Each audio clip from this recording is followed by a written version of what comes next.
It's the final day of group stage action here in Sweden. There's 5 games, 5 teams, but only 4 of them can make it through to finals day. Who's going to make it? Well, the action starts right here, right now.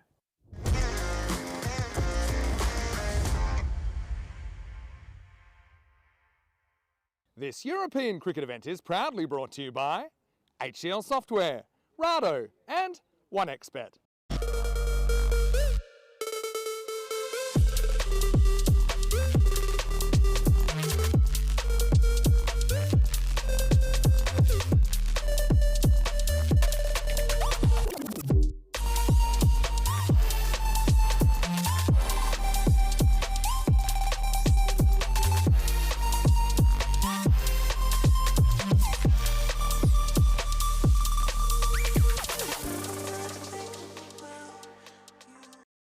Good morning, cricket fans, and welcome to sunny Sweden, where we're in the final day of group stage action in this ECS in Landskrona. We're going into match 16. We've got 5 more games to bring you today, and by the end of today, we will know who will be going through to finals day tomorrow. The first up is Seaside against Ariana Kif, a big game at both ends of the table. Before we have a recap of yesterday and talk about the teams, let's go out into the middle for the coin toss. Ariana Kif to call. Heads is called. It's tails. Yeah, good luck. Yeah, thank you. All the best. Yeah. Seaside won the toss. They're batting.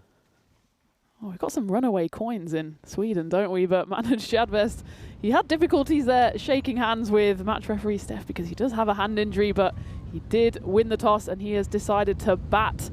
The Seaside side that's slightly depleted, but before we go on to that, let's have a look at what happened yesterday. Match 11, Ariana CC staked their claim to be top of the table going through to qualifier 2, if all goes well for them today, as they beat Malmo comfortably by 31 runs. It was a bit of a low-scoring affair. No one got to that half century, but Kadir Sadat chipped in with 47 off just 22 to see his side home. And then into match 12, Ariana Kif against Hissingens. Of course, Ariana will want to win this first game this morning, but they did well yesterday. Again, it was a comfortable victory against a Hisingen side who were a bit short on confidence, certainly short on batting power. It was Debashan Dash who did the damage with the ball for Kif, picking up 4 wickets for the loss of just 13 runs. Again, no half centuries notched in that game. Match 13, unlucky for some, and it was unlucky for Ariana CC in the Grande rivalry. It was Kif who came out on top. Again, it was more of a game for the bowlers. Usman Safi picking up 4 wickets for Kif, with Delawar Khan, his 44 off 40. Not quite enough for Ariana CC, as Kif in the end held firm and got home with 3 balls to spare. Into match 14, Malmo against Hissingens. It was a bit of a scrap at the bottom of the table, and Malmo emerged victorious, posting the highest score of the series so far, 174. Thanks to the big hitting of Abdur Sadais, the first one actually to notch a half century yesterday, 81 off 27. Vivek Sharma, he scored a half century for Hissingens, remained unbeaten, but wasn't quite enough. Still a spirited batting performance from them. And it was the final match of the day, Malmo against Ariana CC. And it was Ariana CC who, well, pretty much confirmed their berth in finals day with a 5-wicket win against Malmo. It was a final over victory, but in the end it was relatively comfortable thanks to Isanullah Wafa scoring 69 off 28. Didn't quite see his side home, but they got there eventually. So we'll look forward to what's happening today. The standings mean that there's still a lot to play for. Remember, every side has 8 group stage games. So Ariana Kif, Seaside and Hissingens all playing 3 games today, with Ariana CC sitting pretty at the top of the table. They'll just have the 1 game. Big game then for Seaside, I'd say in particular, as they want to secure that 4th position to get them through to tomorrow. But, well, it's going to be a tough task for them. Not only are they up against a strong Ariana Kif side, but they're also a player short. So a tough job becomes even tougher. They have brought in reinforcements. 3 players who we haven't seen so far this week. Asadujaman, Banwanjot and Feroz come in. Hemant Batullah comes back in. You can see Manoj Jadvest, despite his strapping, seems to get more and more strapped every single day with his damaged right hand. He will be keeping for his Seaside team. As for Ariana Kif, they've rung the changes as well. Sambit Jawad and Reseka the latter of which coming in for his first game of the tournament. And you can see, no surprise that Akif, the favourites going into this game, 75% to 25%. Seaside, though, they desperately need, well, you'd say a minimum of a point, but actually 3 or 4 points to ensure that they just keep their noses ahead of Hissingens, who are currently sitting at the root of the table. So it's a big day for all of these sides, with a spot in finals day tomorrow up for grabs. And of course, it's not just about being in the top 4, it's especially for Akif about trying to get into that top 2, which gives you the double chance of getting through to the big final, as you'll go straight into qualifier 1 and just win 1 game, which will put you in the final, and then finishing 3rd and 4th, of course, will put you in the eliminator. And there you have to do it the hard way, win 3 games to lift that coveted ECS trophy. But a long way to go before finals day, with 5 games coming your way. I'm Tina Goff here in the commentary igloo, flying solo today, as Vinny, Mr. Maximo, will be joining me again for finals day tomorrow. And of course, we're now back down to the double cricket action as well, as the T20I action has started over in Estonia, between Estonia women and Bulgaria women. So make sure you have both windows up, fire up 2 devices, because you don't want to miss this action, and you certainly don't want to miss the action over in Estonia, as well, the hosts have got off to an absolutely blistering start, already reducing their guests to 38 for 6. So make sure you have that one on, but you don't want to take your eyes away from the action here in Sweden either, as Seaside, they will be opening up with the bat. There'll be Umair Chowdhury out there in the middle with his skipper Manoj Jadvest at the non-striker's end. And opening the bowling for Ariana Kif will be Nasser Baluk, who can do it all. He's scored a century earlier in the series, hasn't quite fired since then with the bat, but he's Mr. Consistent with the ball as well. Here we go. That one's knocked away nicely, slightly drifting down leg side from the left-handed Nasser Baluk. Umair Chowdhury just lifts it away for the first runs of this day number 4, final day of group stage action.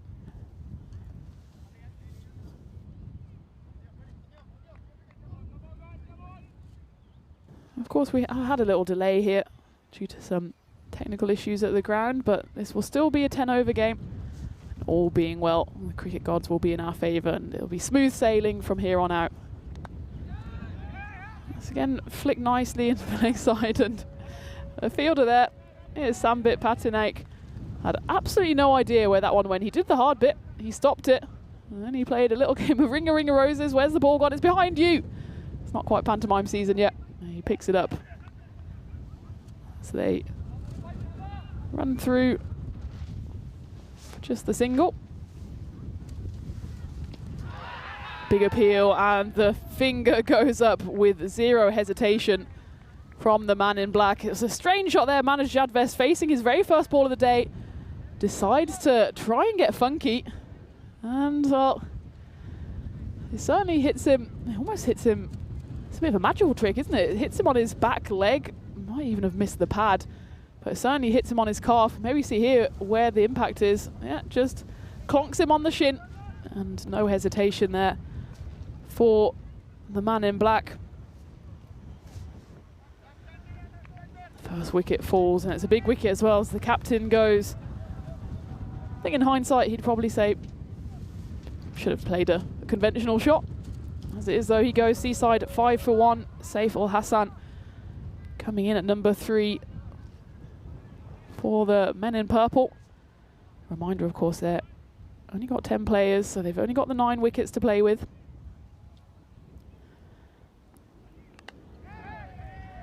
Flashes at that one, does Saif Ul Hassan. Gets lucky. There is a man in, well, you'd probably call him gully-ish position. He's just off your screens there to the right. He's in a catching position, at least for the left-hander, as the left-handed action of Nasser Baluk is swinging it away from the left-hander.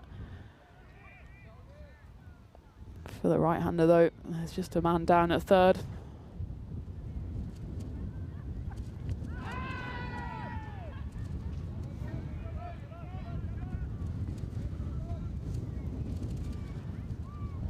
half-hearted appeal, but certainly not too much going for it. I think another pair of stumps might have been close. Yeah, so for Seaside in particular, this game is a big one. They've played 5 games, lost 3 of them. They have won the last 2, so they're coming into this one in a little bit of form. Well, there's that edge. There was a man there, but it just flashed to his right. And streaky from Saiful Hassan. He won't mind. It's 4 runs to the score. It's a probing line, isn't it, from Nasser Baluk. Despite the fielder lurking there in the catching position, he doesn't get close to that one. So the end of the first, 11 for 1, all the ones. So we take a look at the stats so far. And it's been a high wicket-taking series, 178 of them, probably past 200 today. Yesterday was also one of the highest scoring days, so that run rate has gone up to 126, so par around 120 to 130. You can see though, at Seaside, one of their struggles come from the fact that they haven't been able to find the rope on 2 regular occasion, maximum rate of just 6. The 2 Arianas though, sitting pretty at the top of the table. And you would say Ariana Kif and Ariana CC see themselves as only 2 of the favourites. If that does end up being the final, it'll be some tasty final with the 2 clubs from Malmo facing up against each other. So there you have it, the batting first, average 132. And every time it's been about 130, 140, we've said that's a competitive total. And you can see as well that batting first has been successful more often than not. 10 times the side batting first have won.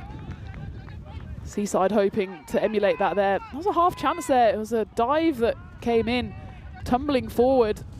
And they're going to possibly go for overthrows in the end. They decide against it. Would have been a spectacular catch there in the inner ring. Throw comes in, it's a wild one. And the 2 batters think about it for a moment, but decide against it. So they just run through for a couple. It's Dhiraj Malhotra who's come on to bowl the second over here.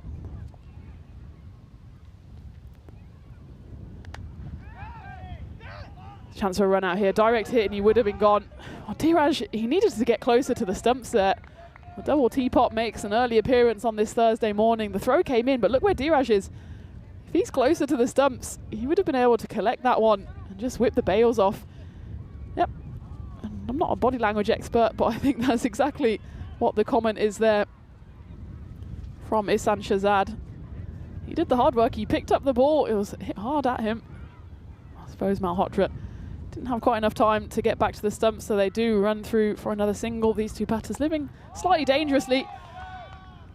Well, talking about dangerous, that's an early sighting of Construction Corner.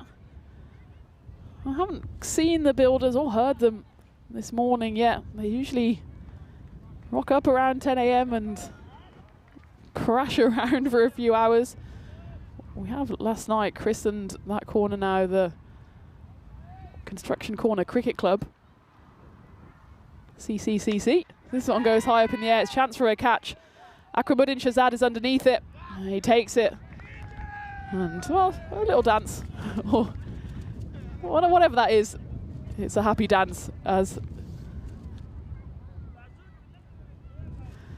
Shahzad hand movements, but the main one was his hands moving towards the ball.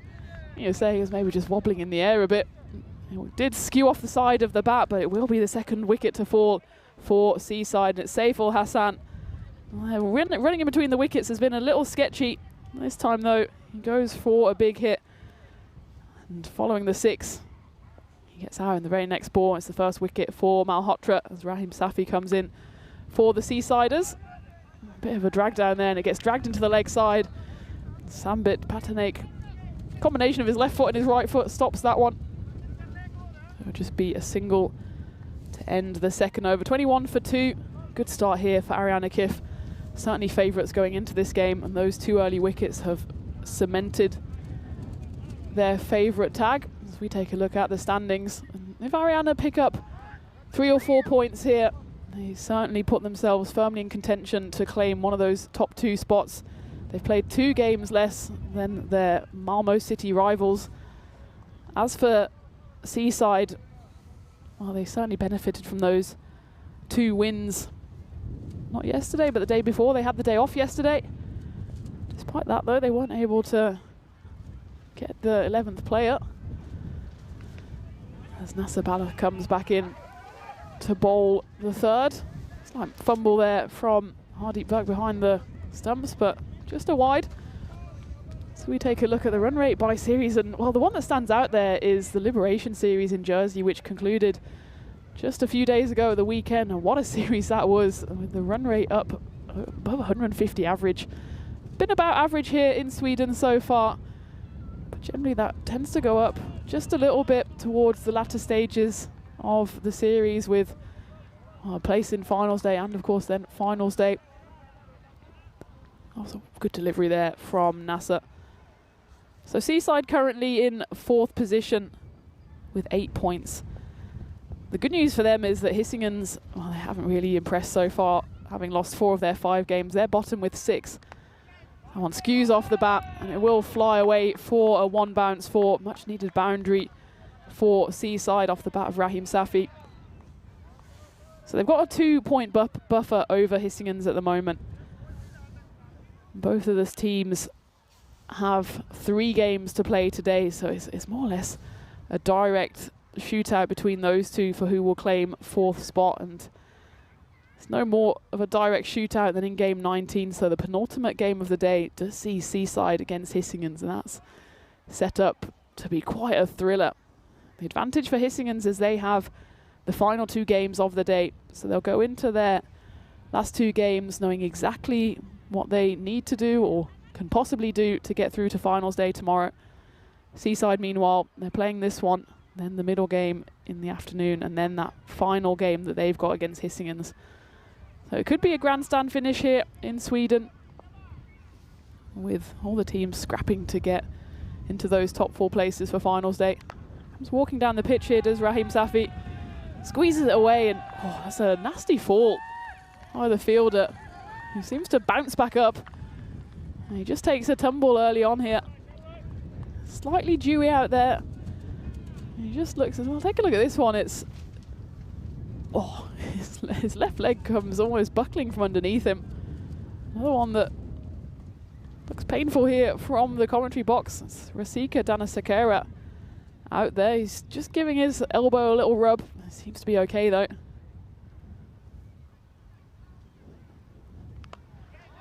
It's up in the air. There's a man out there. The sun is blazing down on him. Can he catch it? He can on the 2nd, 3rd, 4th occasion.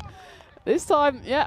Oh, it's another look and a suspicious glance up towards the sky. The sun is certainly out here early on this Thursday morning. So it was a good grab. Just wiping his eyes there, making sure he can still see. I'll be happy with the fact that he did manage to hold on to that one. It went high, high up in the air. 1, 2, 3, 4, 5. He grabs it to his chest. It's the 3rd wicket to fall for Seaside, and it's Rahim Safi who departs for 7. It's a brilliant catch out there in the deep to dismiss him, and it's the 2nd wicket picked up by Nasser Baluk.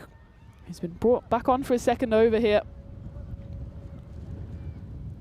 And a good wipe of the brow there. I think he's looking up to the sun. But it's always a relief to get hold of those. And it's easy as well to give the excuse of the sun when you still catch it. At least then everyone believes you. Oh, bold. As Mujtaba Hakim is batter number 5 for Seaside. That catch in the deep was taken by Usman Safi, who is often patrolling that area for Akif, deep mid-wicket. He's a agile fielder, covers the ground very quickly. That one was more just about keeping his eyes open, keeping his eye on the ball, and he managed to do it brilliantly. Big appeal, finger goes up. It's the 2nd wicket in the over, and Mujtaba Hakim is trapped in front. No hesitation again from the umpire, as Nasser Baluk picks up his 3rd wicket. He just went back here. It's always dangerous against a left-arm bowler. And I think that's pretty comprehensive. Only maybe a question of height. There's always a question of height on these bouncy AstroTurf pitches, but he was back deep in his crease. Don't think he can have too many complaints about that one, as Hakim goes for a 2nd ball duck. And that's a brilliant power play for Akif, with Seaside already losing 4 wickets, 28 for 4. I suppose the run rate is not terrible from them, but it's going in the wrong direction. And they've lost now 3 wickets in the last 8 deliveries. Nasser Balak then finishing with figures of 3 for 17 off his 2. He's quite a performer for Akif. Can do it with the bat. He's proved that in game 3 with his 112 not out off 33 deliveries. And here he's shown he can do it with the ball as well. Dhiraj Malhotra will also bowl through his second over. Skewed off the bat and almost says good morning to the camera. There's Umar Chowdhury. Moves into double figures. He's joined out in the middle by Ashadujjaman Ali, one of the new additions to the Seaside 11, well 10. And they're missing a few players who have been able to get a few runs for them in the last couple of days. So they've got a bit of a fragile batting lineup. I suppose in the interest of balance, got to say Aaron Akif are missing a couple of players as well, none more so than Dabarshan Dash, not in the team today. He's been a key performer with them, with both bat and ball. More importantly, I think with ball, he picked up 4 for 13 in that game 12 win against Hissingans. He's hit away. Oh, the chase is on. Just ran down the complete wrong line there, did the man with the bucket hat, Sambit Patanakan, to stop the boundary though. So it'll be interesting to see if Dash comes back into the lineup for Akif either later today or you'd think at the very latest tomorrow. He's a big game player for them. He's picked up runs and wickets at important intervals. Maybe they decided to give him the lion this morning, knowing that they would be facing a somewhat depleted Seaside outfit, and also knowing that they more or less have a place in finals day confirmed. Just a tough wide call there. Umpire almost hesitated to give it. It was a nice away swing from Malhotra. This time it skews off the bat and it goes again to that hot spot. I'd always be tempted, if I were Akif, to put a couple of catches in there, because they've got players out at long off. Of course, we're out of the power play now, so they can have more players back. They've got long off and deep mid wicket and deep covers as well. Mostly these players are just swinging and not quite finding the middle. Well, the middle is found on that occasion, and that's a deft shot by Ali. His first ball faced this morning. He just uses the pace of Malhotra to guide it away through backward point. Nicely played. Get Seaside up to 40.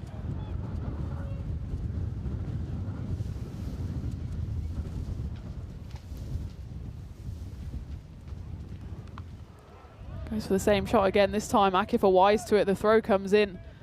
It's good backing up from Umar Chowdhury to scamper through for the single. So the end of 4 then. Seaside 41 for 4. These two, Chowdhury and Ali, just need to stick around for a while, build some sort of partnership, because those wickets have just fallen in regular intervals. It was actually the first over that didn't have a wicket in it. And even just something like that can steady the ship just a little for the Seasiders. There was 13 runs coming off that over. And they have seen out the 2 openers for Akif, Nasser Balak and Dhiraj Malhotra. Akif, though, do still have bowlers to turn to. Looks like it'll be Sadiq Sahak with ball in hand to bowl the 5th.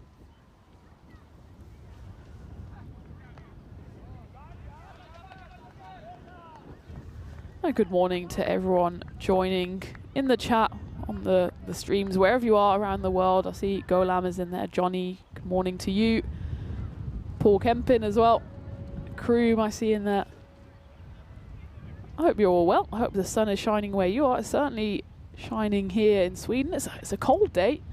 You can see the trees fluttering in the background as well. But the sun is out, the cricket is on. No complaints. And it can always be a bit worse as well, because I think it's, well, according to my watch, it's 10 degrees and windy here. But I've just had a glance over at the stream in Estonia. and spoke to match referee here, Stefan Gooch, and he says it's about 4 degrees there. So good luck to Rico and the new commentator on the job there, Marco. I hope they've got their layers on.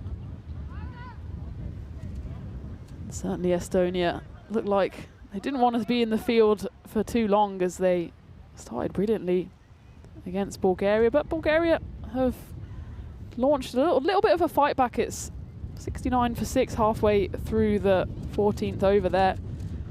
The first T20I between the two sides.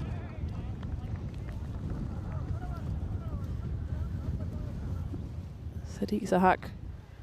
He's often just a unspectacular bowler, but he knows what his job is. That's to just keep the ball outside off stump, force the batters into doing something, and Jaman Ali, after hitting his first ball for a boundary, just been quietened down a bit, and well, that's exactly what Sahak is all about. Keeps it outside off stump, and then he just straightens one up, and that does for Ali as Seaside lose their 5th wicket. It's 44 for 5.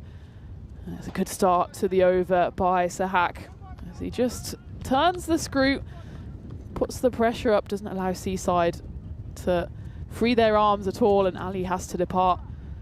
It's 5 down. You might as well call that 6 down in reality, with Seaside playing with just 10 this morning.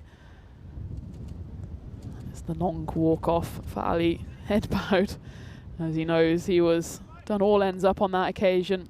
He goes for just 6. Feroz Rahat is the new batter. Hits that one nicely down the ground. Should just be stopped for a single.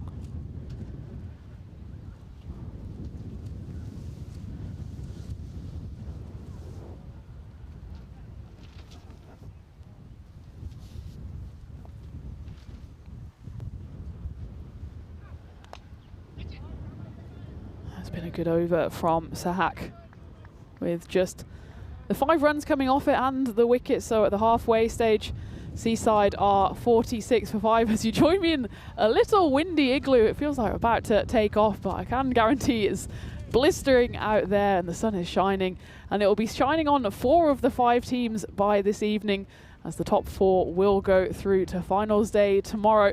We have the normal format then for finals day with the eliminator. That will be between teams 3 and 4, then qualifier number 1, the double chance for the top 2 teams, and then the winner of the eliminator will go into qualifier 2 to face up against the loser of qualifier number 1. And then of course we have the big final in the evening, starting 5:15 local time, and well, by that time we will have the trophies out, and one of these sides will lift that coveted ECS trophy. But there's still a long way to go between now and then. Still a lot of points up for grabs at the moment. Ariana Kiff look like they're eyeing up that big 4-pointer. So they have Seaside on the rocks here.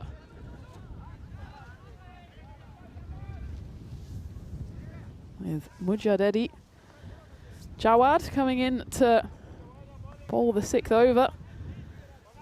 Man with, well, they're missing dash, but they've got a dashing headband out there. Jawad with the, what do you call that, turquoise headwear. You can see his hair's blowing all over the place. The igloo looks like it's going to be taking off. The walls are doing their very best to stay vertical. Chip down the ground. Does it have the legs on it? Yes, it does. It's one of those 50.5 meter 6s. And it's a release shot off the bat of Umair Chowdhury, who's been there for quite a while now. It's his 14th delivery. He moves himself to 25, so almost half of the runs for Seaside have come off the bat of Chowdhury.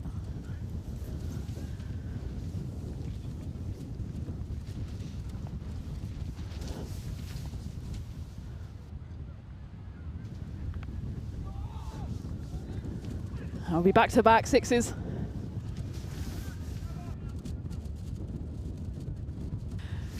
As Chowdhury, it's just a one-man Seaside machine at the moment. As he dismisses that one away. Hasn't quite found his length here. Jawad Mujadedi just wide of the left-hand post there. Jawad just getting a few words of advice from his teammates. We haven't seen him bowl much this week. He's been given the chance here.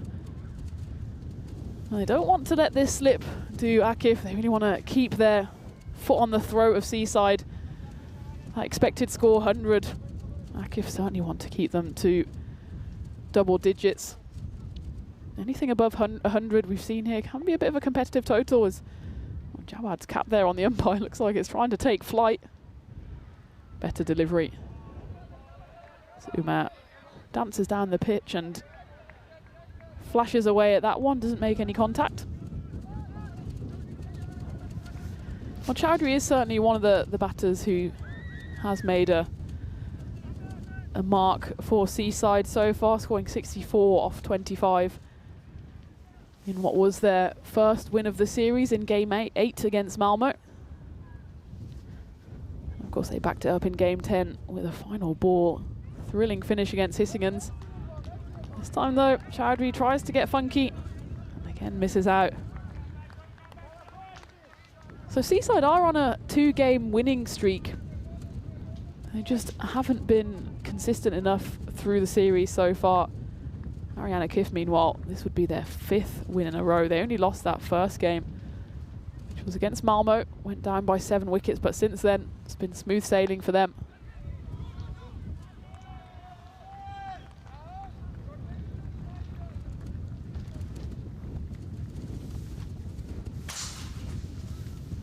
You can really hear the crash and bang of flying fences around here as that one flicked away nicely by Amir Chowdhury.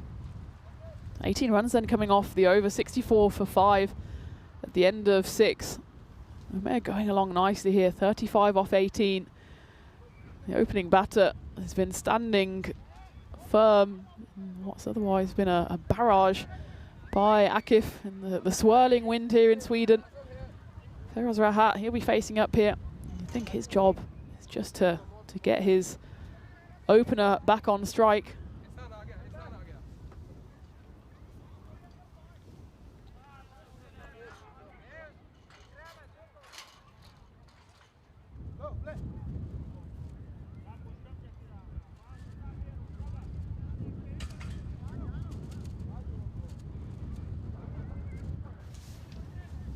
Turn back to Sadiq Sahak, unsurprisingly, given that he picked up that wicket, went for just 5 runs in his first over and continues exactly where he left off. Just a very consistent line outside off stump, and then he goes for that surprise delivery that ducks into the right-hander. Rafat here just needs to switch his brain on, realise his role here is just to get Chowdhury on strike. Can he get a bat on ball? He gets ball on pad, and that's enough to scamper through for a leg bye. The result is the same then. Chowdhury back on strike.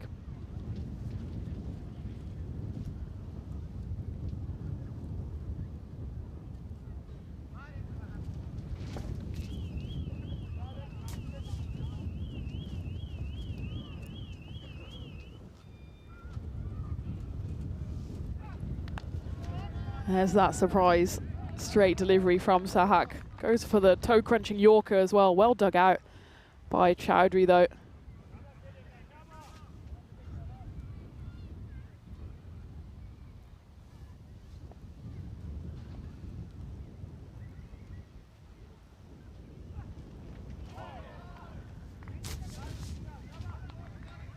Well, given that there's the women's cricket going on over in Estonia, I thought I'd bring a women's on this day to you. 2017, the highest partnership in women's ODI history was made on this day between Deepti Sharma and Poonam Raut of India against Ireland. Up in the air, Isan is running underneath it. There's another fielder out there as well, and he grabs on superbly, does Nasser Balak, who's an excellent fielder. He's often deployed in the hot spots for Akif. He's in the perfect position there to dismiss the dangerous Umair Chowdhury, who's put in a good shift here. He's pretty much been the only shining light for the Seasiders, picking up 35 runs, more than half of the team's total so far. In 21 deliveries, he falls to Sadiq Sahak, who picks up his second wicket. That one swirling in the wind. Just got it in his fingertips there, did Nasser. Does well to hold on. This is now the moment Akif have to really apply the pressure on the new batter, Abdul Haq. Well, that's exactly how you release the pressure, through a misfield. So the partnership between Deepti Sharma and Poonam Raut was worth 320, which was the first triple century stand in the format in women's ODIs. And speaking of women's games, we've got 2 T20Is coming your way. The first one in full swing over in Estonia, as Estonia take on Bulgaria. Bulgaria plugging away now, still in on the action. 79 for 8 towards the end of the 16th, so it's a good recovery from Bulgaria. They've certainly got a score on the board. They feel like they might be able to defend. As Usman Safi comes in left armour. That one goes beyond the keeper. It's going to be 5 wides. Not the start that Akif wanted. That's exactly the opposite of what I told them to do. Clearly not listening to me. They just needed to turn the screw, but instead they've let the Seasiders get, well, it was a misfield at the end of the previous over, and they've started this over with 5 wides. So the 320 between Sharma and Raut was more than what it was admittedly a second string Ireland team could manage altogether. Got 211. At the time, Deepti Sharma, the 19-year-old, made her maiden international 100, hitting a world record 27 fours in her 188, which was the second highest individual score after Belinda Clark's 229 not out in the 1997 World Cup. A big day in women's cricket over in Estonia. A big day back in 2017. Seaside will still be eyeing up that 100 milestone here.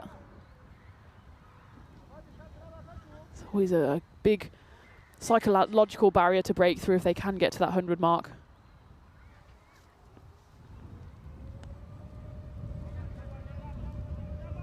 Just a bit sloppy here from Usman Safi. It's the second time he's bowled a wide. Already 11 extras in this inning so far for Akif. Again, something they can make that 12. Probably get away with against a depleted Seaside. Certainly not the kind of form they want to take into finals day, though, with much tougher tasks coming up against the likes of potentially their rivals ACC and Malmo as well. Oh, it's a good effort in the field by Nasser Balak. He realises at the last moment he has to put the dive in. He goes horizontal, just doesn't quite get a strong enough left hand on that to stop the ball. It was a good hit off the bat of Abdul Haq. Oh, I think he'd be disappointed with that one though. He gets there, does the hard work, just doesn't quite reel it back in. So it's looking like a good over for Seaside. 13 runs coming off the first 3 legal deliveries. Again, just a bit sloppy there by Jawad Mujadedi, not picking the ball up cleanly. They would have run through for a single in any case. Akif maybe just waking up on this early Thursday morning, moving up towards 10 AM local time.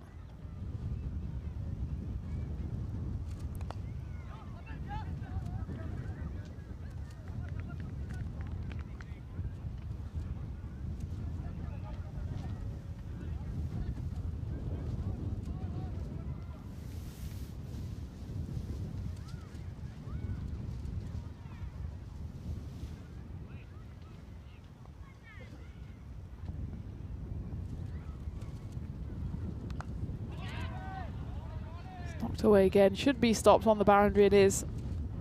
So it's a decent enough finish to the over from Safi, giving away just 3 singles on the final 3 deliveries. So at the end of The 8th over, 82 for 6, so they still look at that 100 mark, will Seaside. Both of these batters have faced 5 balls each, so they've seen enough of it here to try and go big. At least stemmed the flow of wickets just a little. You can see by that graphic there's only been 3 overs where a wicket hasn't fallen.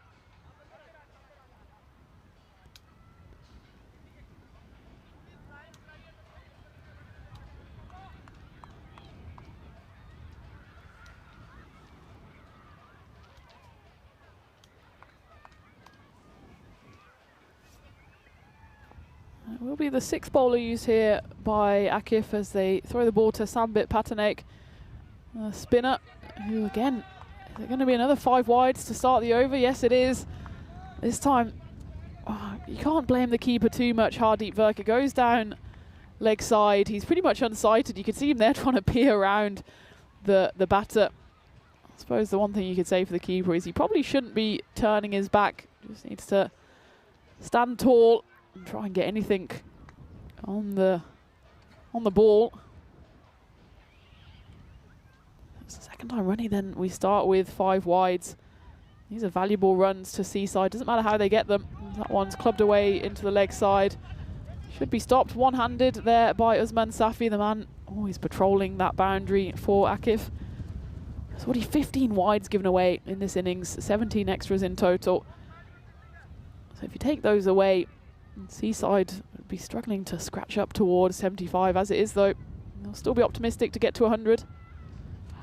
It's a better delivery though, drifting across the right-hander.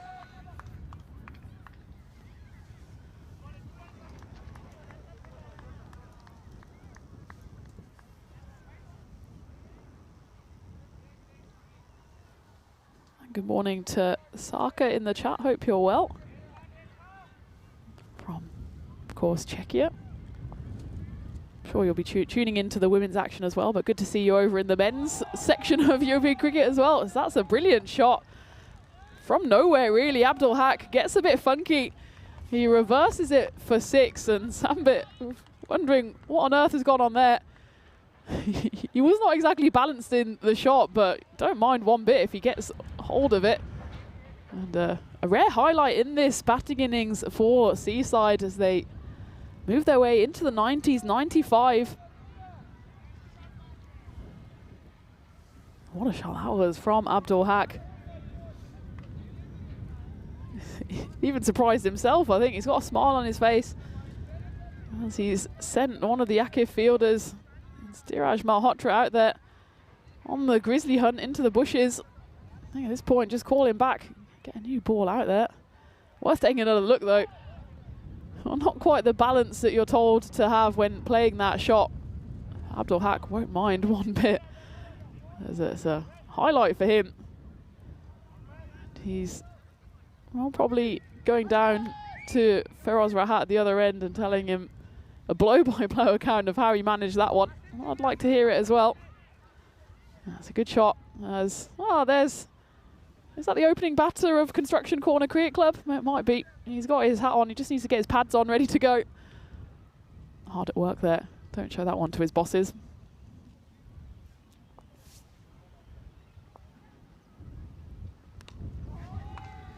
This time he goes more conventional on the leg side. And he just get the 1 bounce 4, so Seaside moved to 99.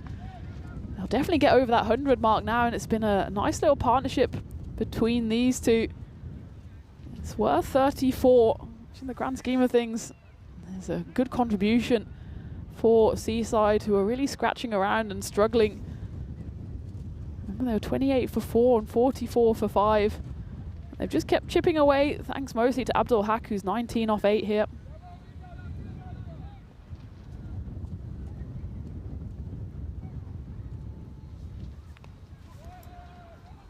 This time he tries to go big, doesn't quite manage to get hold of it, but again, it's just sloppy out there in the field by Akif.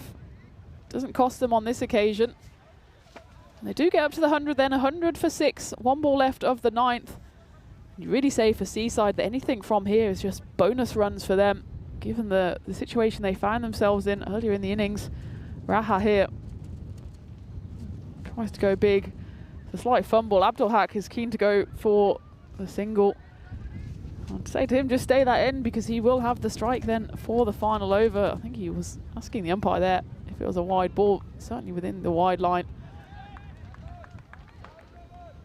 Sadiq Sahak there, pick of the bowlers, went for just the 6 runs, and Nasser Balak picked up 3 wickets. Who did they turn to here to bowl the 10th? I'm guessing Jawad Mujadedi or Usman Safi, unless they go for a brand new bowler. Well, that's exactly what they will do, as Akramuddin Shahzad takes the ball for the 10th.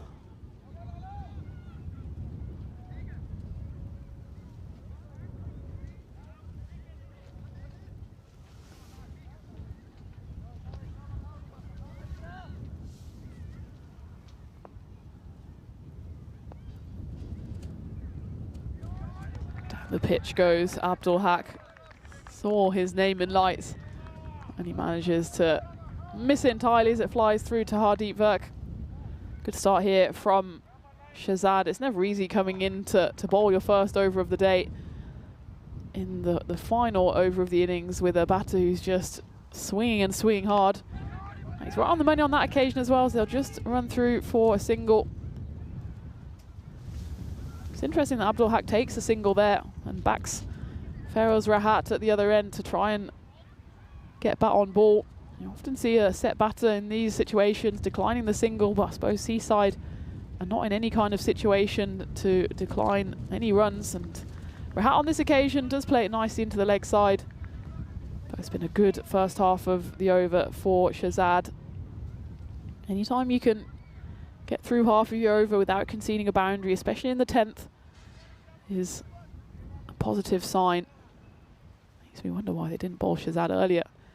He's finding his lines pretty well here. It's clubbed into the leg side. There's a man out there and he should stop it, and he just about does so as Mansafi.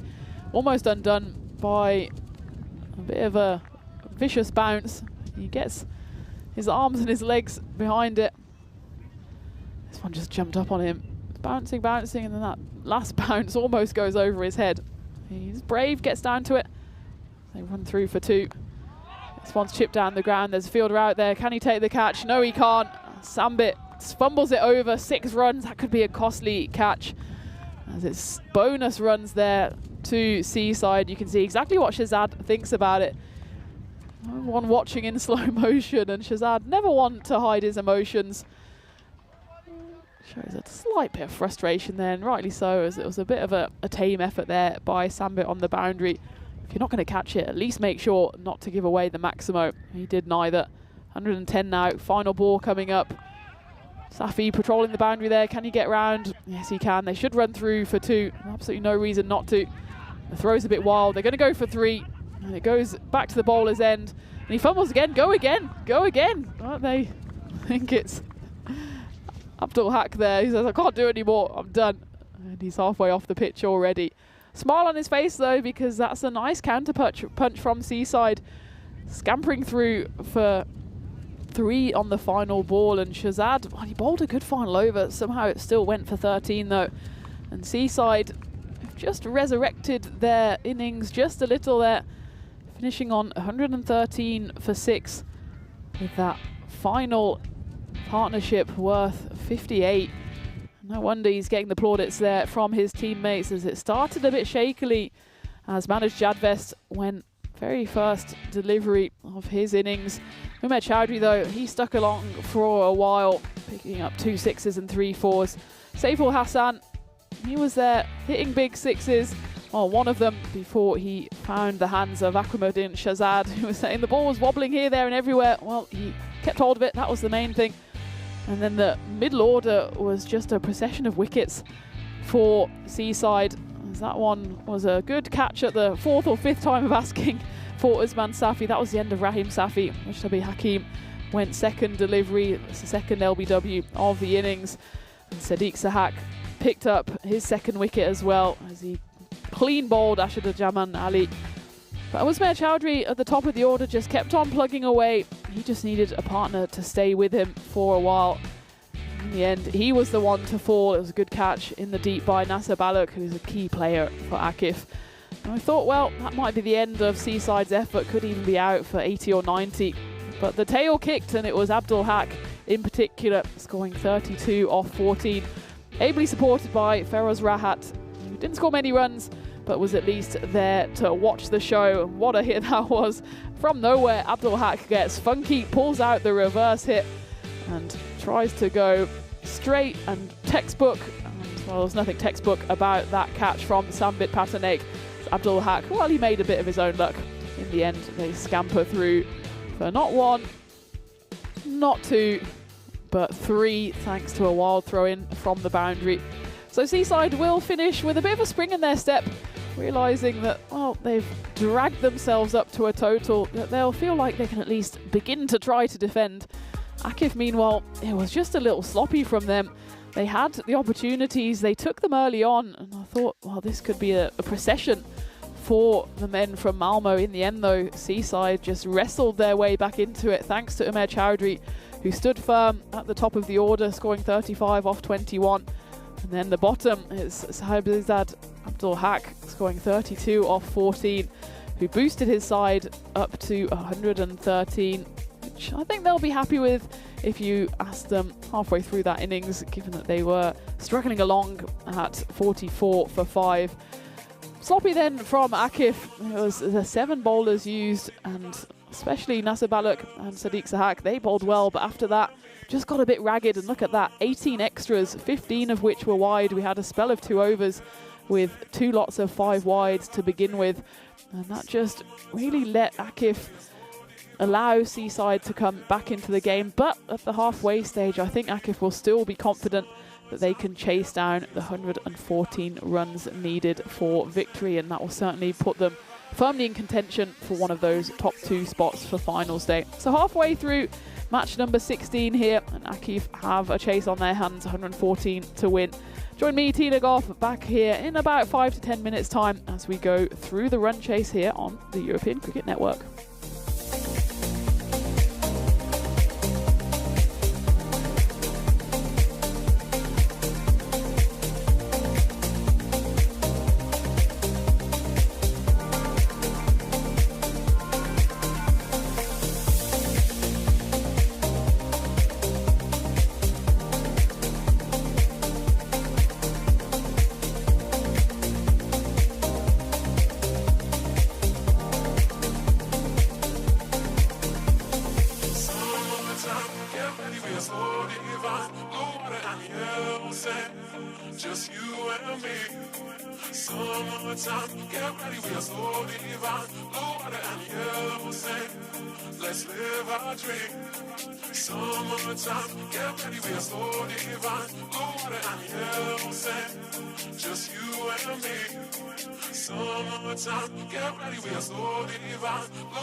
Let's live our dream.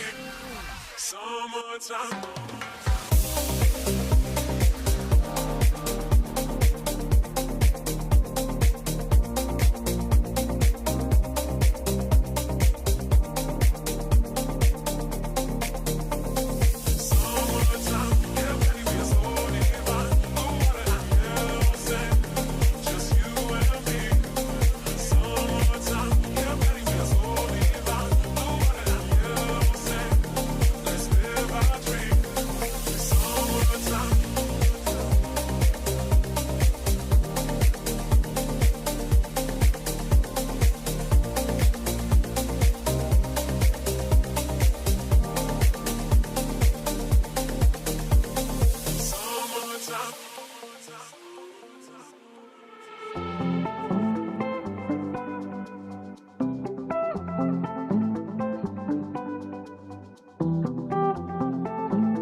This European cricket event is proudly brought to you by HCL Software, Rado and 1xBet.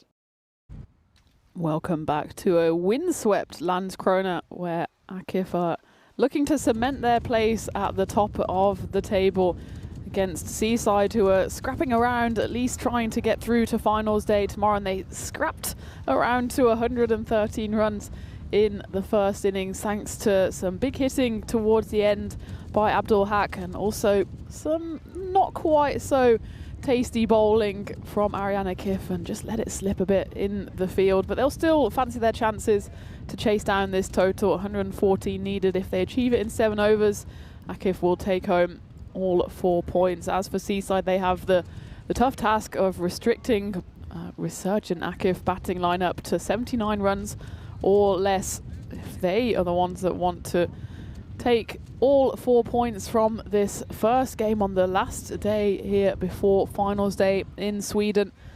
And that first innings was just a bit of a strange one. Umer Chowdhury scoring 35 and Abdul Haq scoring 32. Otherwise, not much else to speak of, with the other 6 batters all going for 11 or less. It was just bookended by those 2 decent innings, which allows Seaside to get beyond the 100 mark and up to 113, when in reality, if Akif really were ruthless in their bowling, probably could have restricted them to certainly below 100, maybe even below 90 or 80. Just too many extras bowled though, 18 in total, including 15 wides, which if you just take them alone would have put them below the 100 mark. But here they are with 113 runs on the board, thanks to Abdul Haq, who will now have the task of opening the bowling. And first ball is crunched away. It just drops over the rope for Maximo off the bat of Virsan Shahzad, who's joined out in the middle by Raseka Danasekera, taking no time at all to try and work their way up to this total. They certainly want to look at that 4-pointer, do Akif, because that will take them to within just 1 point of Ariana CC, having still played a game fewer as well. Most importantly that for them though, they do want to get this win in the bag, whether it's 3 points or 4. As for Seaside, they're currently in 4th, having played 5 games, picked up 8 points. There's a bit of a gap up to Malmo in 3rd. They've got 13 points, so it's a 5-point gap. But of course, Malmo have played all of their games so far. Appeal there, caught behind from Manoj Jadves, but the shake of the head not only comes from the umpire, but also from his bowler, Abdul Haq. Someone just goes through. You can see Abdul there saying, no, sorry, nothing on that one. So Malmo are the ones who are actually just going to be sitting at home here today, hoping that the results go their way. The 13 points they've accrued won't be any more. They've played all 8 of their games. Well, I imagine it might well be enough to secure them a finals spot, given that they are 7 points ahead of Hisingen, so 7 points minimum is what Hissingens need from their 3 games to date. We will see them later on in the next game against ACC, who are playing their one and only game today. And Hissingens will be back in the doubleheader, the final 2 games of the group stage.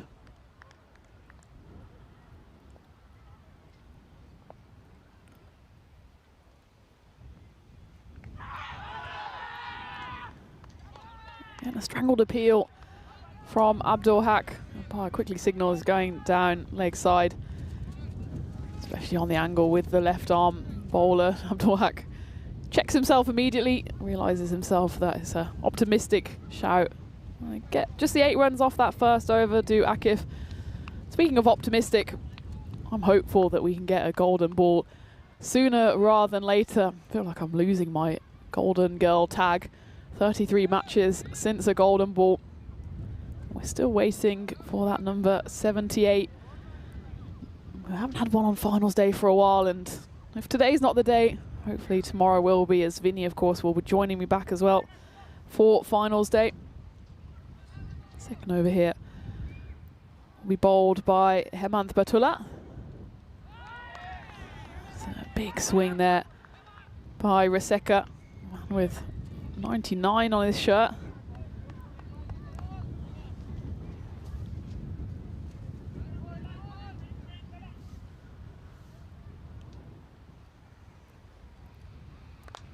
This time he does make contact with it, and it goes into construction corner, rattles against the fence. It's the second Maximo of the innings. Hasn't been much else to speak of, just a couple of singles. Ariana, no, with that run rate just below 12, all they actually need is 2 Maximos per over. And if the other 4 balls go for a dot, well, they probably won't mind that too much. Not the most sensible of tactics, but European cricket is not often known for being sensible, and that's why we love it. I think there's a bit of a nick on that based on the reactions of the men in purple. It just drifted away. Is there a bit of undercut on there? It was a tough one in either case for Manoj Jadves, who's not really a recognised keeper. And generally, when you have a wicket keeper, you also want them to have all 10 fingers intact. That's very much not the case for Jadves, as he has broken finger on his right hand, cracked through the covers. That'll be 4 runs to Danasekera. Jadves, who works in a hospital, has been advised not to play by his friends and family and colleagues. And of course, as with most cricketers, he ignores all sound advice and is not only playing but has the gloves on. So fair play to Manoj Jadves, the captain of Seaside. He's doing everything to keep his team in this competition. That one's cracked away, and it's a tough bounce there. Bit of a head and hands moment. As they keep on running, I don't think they've realised that the ball's gone for 4. They've got the shout there as Isan gives the big thumbs up to the bench. They were on their skates there as it just flashes at Ashadujaman Ali, who doesn't get himself in the best position.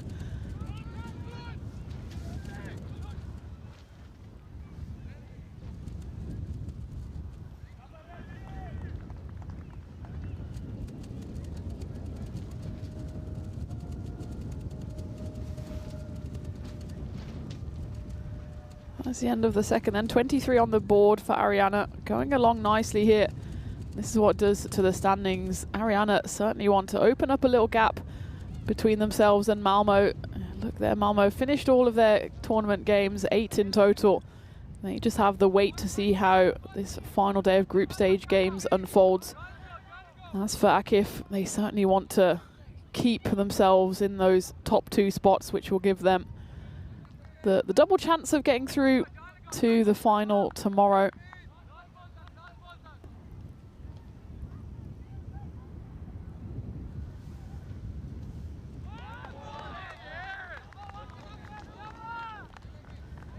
Abdul Haq comes back on for his second over here and flashes past the eyebrows of the batter, who does well actually to lean out the way of it and doesn't get anything on it. Abdul Haq, as with any good fast bowler, just has a little trot down the pitch, lets Danasekera know he's there. Well, that's the one for the over though. He knows everything else will be coming full. It's a good stop by the thigh of the man at point there who's felt it. Give it a little rub, it'll be fine. We haven't seen the magic spray actually come out at all, I think, so far in this series. Oof. That one will be painful for Mujtaba Hakim, but he at least manages to stop it. There you go, give it a rub, he'll be fine.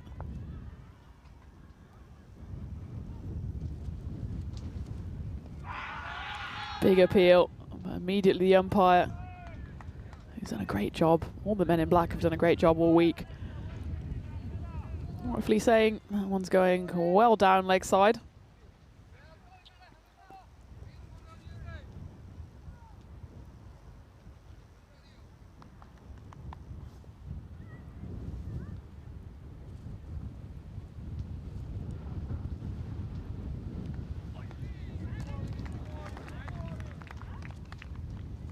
Abdul Haq is certainly a key man for his side, and he loves the fight, doesn't he? Gets right up in the grill of Danasekera. He's lucky not to chop onto his own stumps there, and I think that's exactly what Abdul Haq is saying to him there. A bit of attitude from Abdul Haq, but I don't mind that.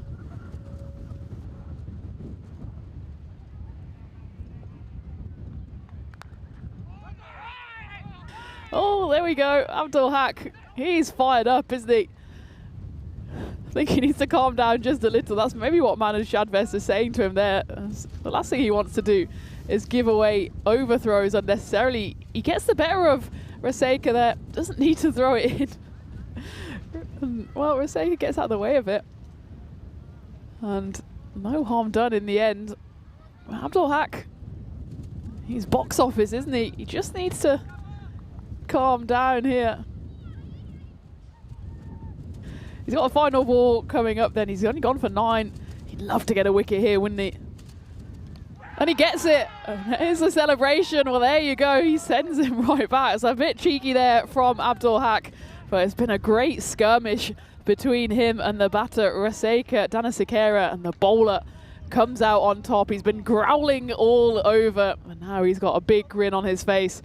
That one just the top of off stump. You can see how much that one means.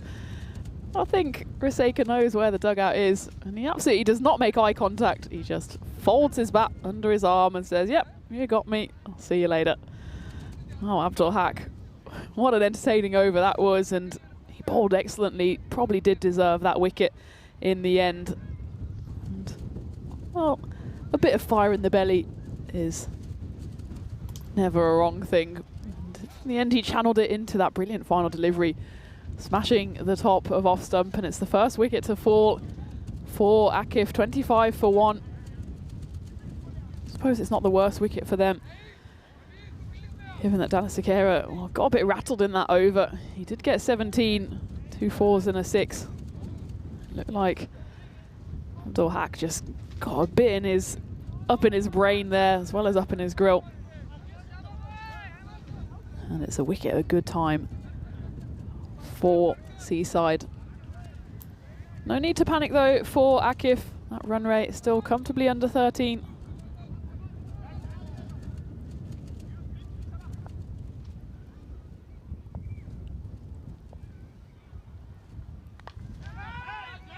Hit into the leg side. There's a man out there who will just stop it on the bounce. Umair Chowdhury, the only other Seasider who contributed with the bat, chucking it back in. Batullah has come back on for his second over here. His first went for 15.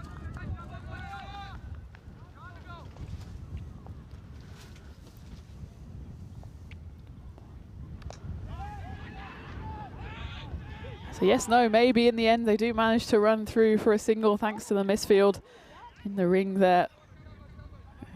Apologetic straight away as the fielder.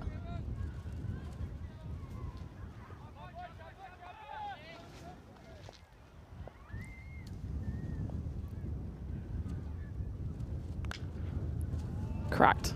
That's gone all the way and then some. First view of the circus tents over there in the corner. That Maximo is not to be stopped off the bat of Ihsan Shahzad. Picks that one up just on a leg. He's waiting for it. Batullah, he's got a bit of space about him, but not enough to trouble Shahzad. And with that one pounded in short, it's only going to be one outcome.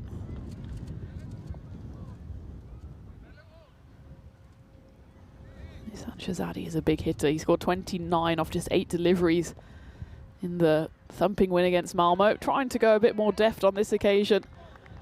He sees that the region behind square is completely vacant. Not a man in purple to be seen.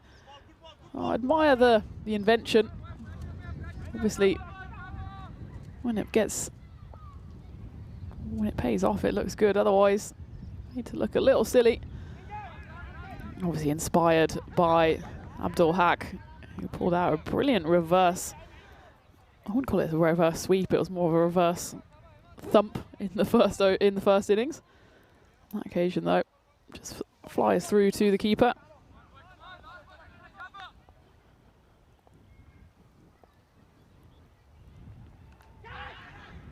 Well, Seaside has had a few of those in their innings, so I don't think they can necessarily complain that this one has flown through to the boundary. A genuine nick there from Happy, who will be more than content with that boundary to end the 4th over. Akif 38 for 1. Just going along nicely on the run rate at the moment. 13 runs coming from that one, but that was on the back of a great set third over for Abdul Haq, at least as far as the Seasiders are concerned. He picked up that wicket and only went for 2 runs. And that's why there's that big dip in between overs number 3 and 4. Just a little resurrection here. Certainly Akif, they don't need to panic if there's 1 or 2 overs that go for not many runs, because they know they can accelerate. They've got wickets in hand as well. Just the 1 down so far.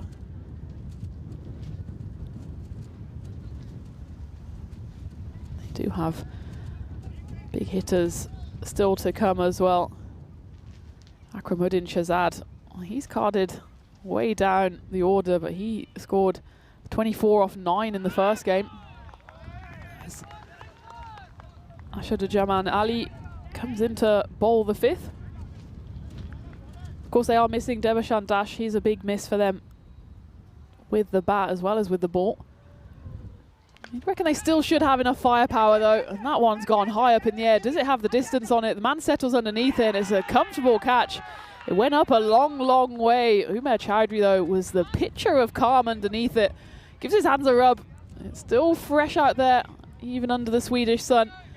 And he does very well. And he knew that the boundary would just be creeping up from behind him. His son Shahzad, he must have thought he had enough on that. It went high, high up in the air. In the end though, well taken by Umair Chowdhury, and that's the 2nd wicket to fall for Arian Akif. 48 for 2, not at the halfway stage yet. So Seaside still very much in contention here. A couple more wickets and they might even see themselves as favourites. Comfortable catch. It's always easy to make a meal of those when they go high up in the air. The wind is swirling. Umair Chowdhury though, showing everyone else how it's done. Just calm as you like underneath that one. Full bunger here, which is just chipped into the offside and fumbled slightly by Hemant Batullah. Luckily for him though, even with the bite looming behind him, he just manages to catch it on the 2nd attempt.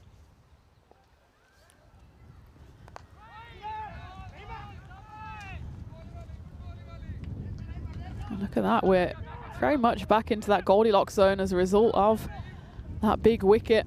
It's been a great over so far from Ashadujaman Ali, picking up the wicket. And only a couple of singles otherwise.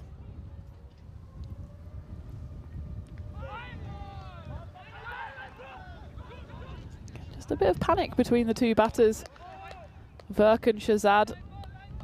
Just need to settle down here. They've got plenty of time left, still in the 5th over here.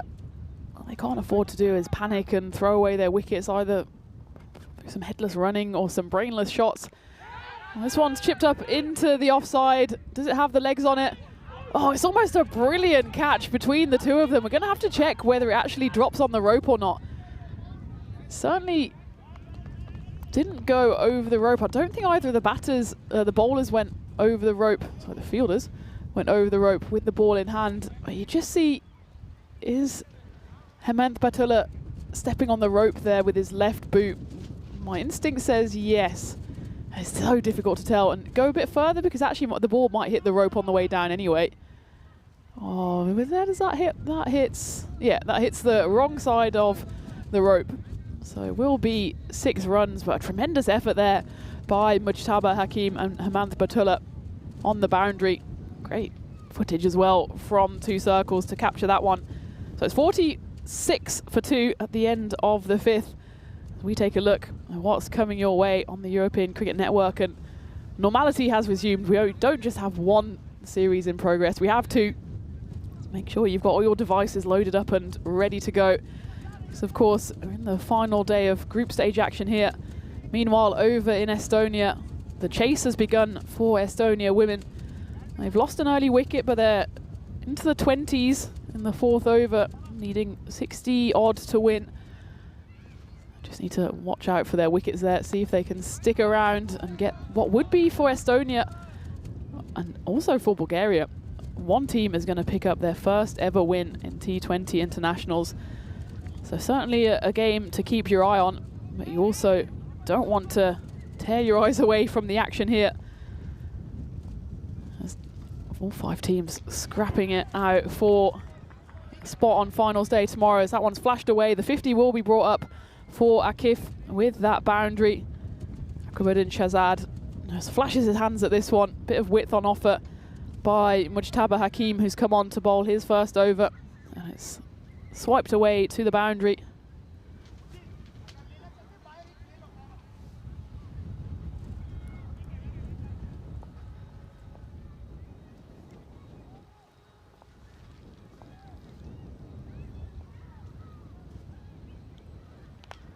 Down the ground, it's going to have enough distance on it. It's a Maximo from Shahzad. 4 followed by 6. He's going for the big hits here. Akif's number 4. Shahzad doing the heavy lifting here. Verk the other end, the wicketkeeper. He's 7 off 4. They're just going along nicely here. This is exactly what they had to do to steady the ship after things got a little fiery with that over from Abdul Haq. Dismissing Rakasena Danasekera. Since then, though, just steadied it a little.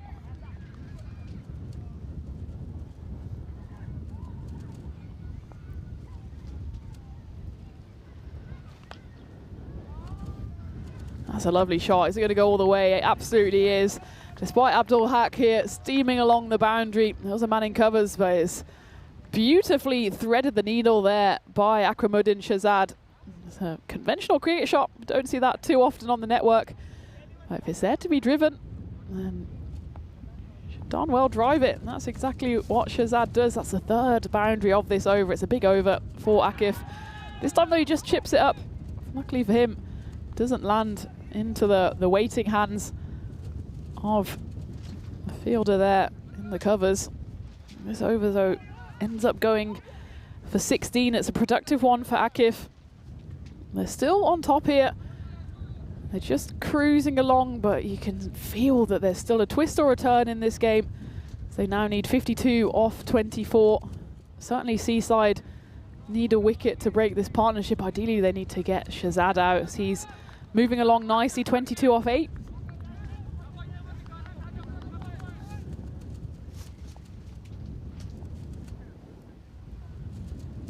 Jaman Ali comes back for his 2nd over. I've got a question from Monty in the chat saying, what's it like mentally to have to front up against players you played against 3 times in recent days? Yeah, you often have, obviously in the ECSs and in the internationals, teams playing against each other a few times during the day. That one's clubbed away down the ground. Beautiful hit from Verk, 6 runs.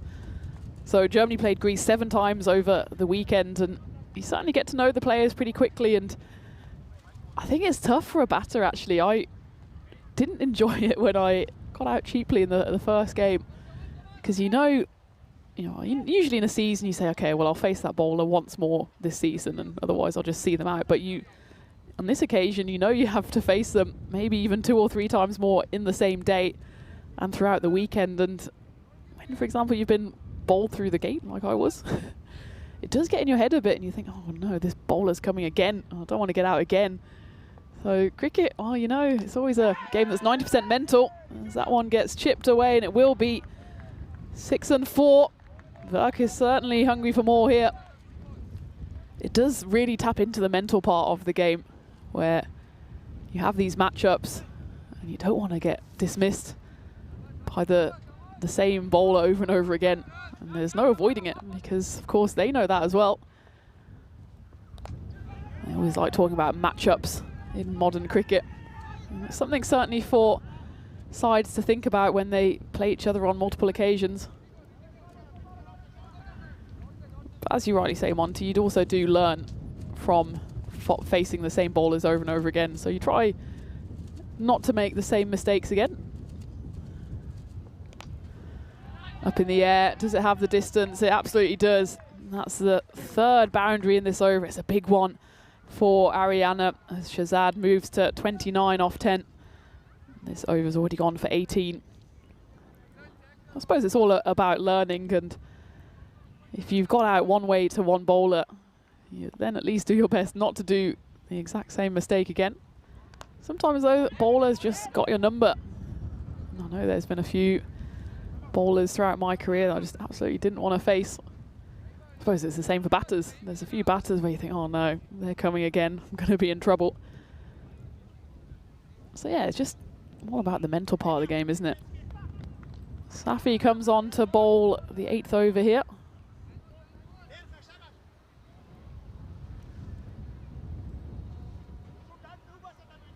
One thing I will say about the weekend as well with Germany and Greece, you then just get to know the players from the other side in the best possible way as well. We are having such a great time out there in the middle. You just see the same batters over and over again. Well, I was standing in slip for a while, so I was having a nice chat with them. Well bowled by Safi. Fumbled though by the keeper, and they will run through for a bye.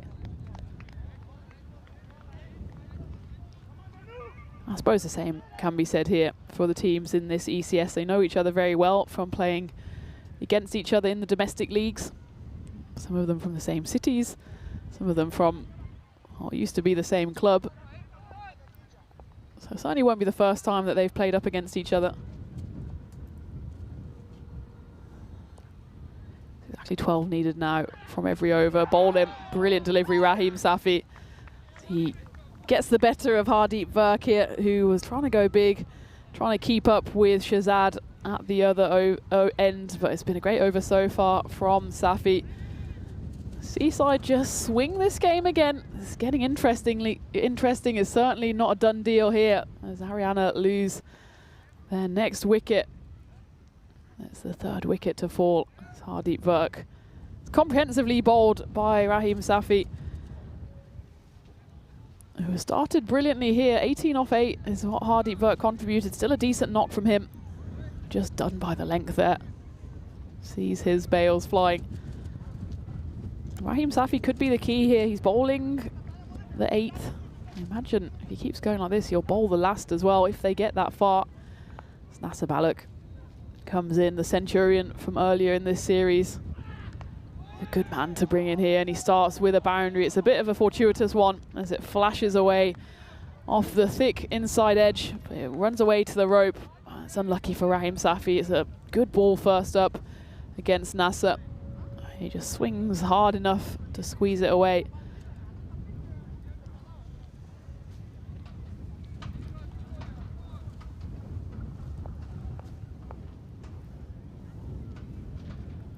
.28 now needed in 14. So still 2 a ball. That's high. It's going to hold up in the wind. There's a player under it. One of them's got to go for it. Will he take it? Yes, he will. It's a big wicket for Seaside. I think it's that man again, Umair Chowdhury. He's Mr. Ice Cool under those high balls. And again, that one, I felt like he had the distance on it. I think so did Nasser. Just watching, stood and delivered. But you can see in the end, it just gets held up in this swirling wind, and it lands probably about 5 meters shy of the boundary. Nasser, I think, saying exactly that. Well, I wanted to hit it down the ground, but it almost went backwards in the wind. So I think going for those big aerial shots is not the way to go here for Haryana Kif. As Nasser Balak, his meager run of form continues. His 112 not out in game 3 feels like a long time ago now, as for the 2nd time in 3 games he's dismissed for just 4. The 2nd time he's hit his first ball for a boundary, then dismissed for the 2nd occasion. So still 28 needed here as Sambit Patanate comes in at number 6 for Akif. Well bowled. Raheem Safi, he's pumped up. His follow through ends with him right up next to the batter. He gives away just 5 runs in that 8th over. Surely he's got to come back to bowl the 9th. He picks up 2 wickets as well. So we're going into the 9th here. 28 needed off the final 2 overs. Feel like certainly in tingle territory as wickets continue to tumble here. It just dipped under that golden line after that brilliant over from Raheem Safi. It's all about this all-important 9th over now. Who's going to bowl it? They've got several options. Well, I suppose the only option actually of those who's bowled is Mujtaba Hakim. Top 3 bowlers have already bowled out, but they're going to make a big decision here, and they go to Feroz Rahat to bowl the all-important 9th. This one's chipped up in the air. I think it doesn't quite have the legs on it. Shazad just knocks this one for a single. It's probably a good result though for Seaside as it gets the new batter on strike.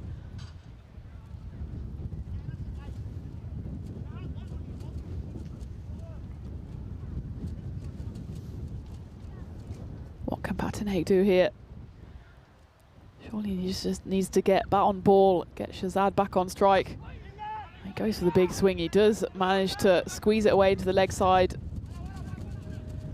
Thinking about two, as they will get two, and that's criminal. The ball was picked up in the deep, and the fielder out there did absolutely everything to make sure that they wouldn't run the second. But it's just, the throw comes in, and it's not the best throw, and Manoj Jadvest, who's not a recognised keeper, says, why didn't you throw it into my hands? Or at least his one not broken hand. So somehow they managed to burgle 2 runs there, Kif. Down the ground, is this going to be another catch for Chowdhury? Brilliant catch on the run. And it's a hat-trick of catches for Umair Chowdhury. This one probably the hardest of the lot, as he had to make an enormous amount of ground there running in from the rope. You can see how much the wind is swirling. Again, it's not the right choice going aerial here. Managed to get hold of it, not even fully. I think if he did get hold of it fully, it still wouldn't have gone to the boundaries. It just holds up in this windy day. That's the 5th wicket to fall. So Akif just falling away here. Still 25 runs needed, 9 balls left. Umair Chowdhury certainly putting his hand up as player of the game with his contribution with the bat, 35 off 21, opening up for Seaside. Now picking up his 3rd catch in the field. All of them have been pressure catches. Now the pressure firmly on Akif as Usman Safi comes out. Just needs to keep it along the ground. There's no value in the aerial shots at the moment. Oh, he goes leg side. One of the bowler fielders, when it goes in that corner, I can never remember what they're called. I think they're called fielders. One of them stops it there, and the 2 of them get in on the double act again as Mujtaba Hakim holds the ball and he just throws it in time, and Hemant Patula does the mopping up. They run 2 though. And again, there should be another 2. They've got to run and run hard. Do they go? Oh, the throw comes in. It's a good throw in as well. And that pushes the batter back into the crease. Does he get back? It'd be criminal if he doesn't get back here. He tries to go for the second run. Oh, he just gets back in. Almost would have been an unforgivable run out there. But it's been a tremendous over so far from Rahat. Just a handful of runs, and most importantly, no boundary coming off it. So still 22 needed in 7. They need a boundary here, do Akif.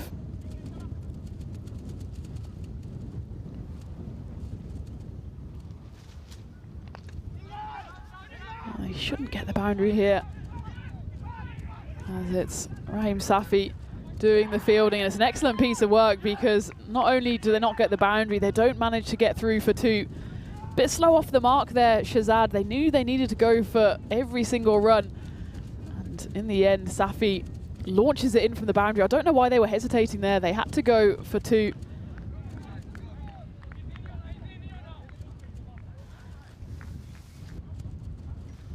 He did go straight away. I suppose there's not too much blame actually on Shazad there. I'm not too sure why Safi was trying to send him back. Shazad did put on the afterburners, but it was just a brilliant throw in from the deep by Safi. And here just falling away at Akif. I'm not even sure if he managed to ground his bat at the non-striker's end. But it was the pinpoint accurate throw in. Jadvest this time just had to whip the bails off. Does so with ease.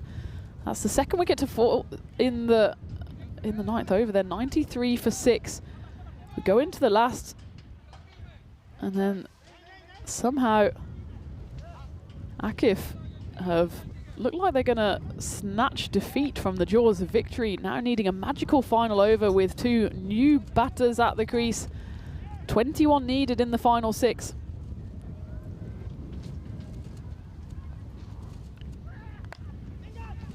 Rahim Safi, unsurprisingly, who will bowl the last, having picked up 2 wickets in his previous over and going for only 4 runs. And well, at the moment, singles are not enough for Akif. And this could be a big upset to start the final day of group stage action here in Sweden, as Seaside currently scratching around at the bottom of the table could pick up a big win here against Akif. 10-player Seaside, let's not forget they're a man short. It looks like even with all those gaps in the field, Akif just on too many occasions picked out the fielders, and none more so than Umair Chowdhury. That's why they find themselves needing miracles now. 19 runs in 4 balls. Needs to find the boundary on this occasion, Safi.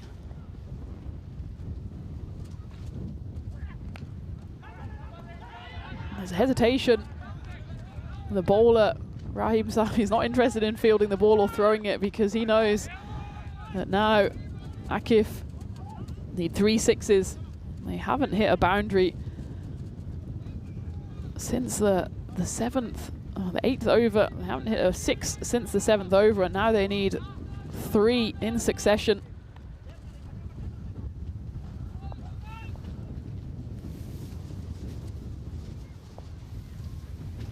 Oh, that's the one thing you don't want to do. Raheem Safi just needs to get the ball on the pitch, trying to go for some clever variation there, going for the slower ball. All he needs to do is get it up and down. And the equation doesn't change. Akif still need 3 sixes. Safi just needs to keep a cool head here.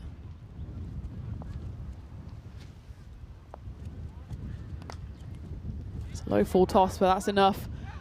It will be fielded out there in the deep by Hemant Batula, who's done a great job defending that construction corner. I think Seaside now know that this win is in the bag. Just need to get it over the line. 16 needed off 2. Don't bowl a wide, don't bowl a no ball.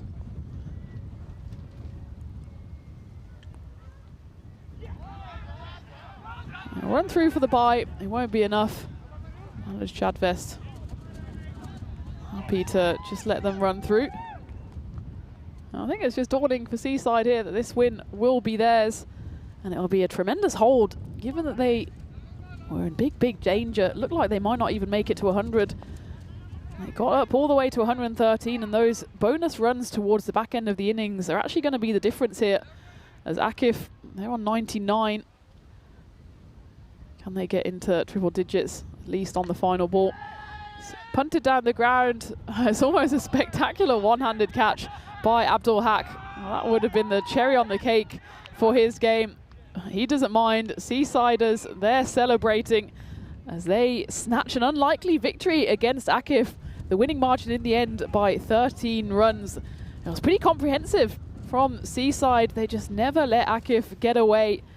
And too many wrong decisions towards the back end of that innings, with Akif batters trying to hit into the wind, the ball holding up, and Seaside holding their nerve under those big catches.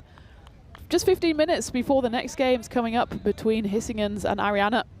Well, could we see the second shock in 2 games, as Hissingens, they need to really pick up wins now, especially with Seaside just above them, having claimed the win here.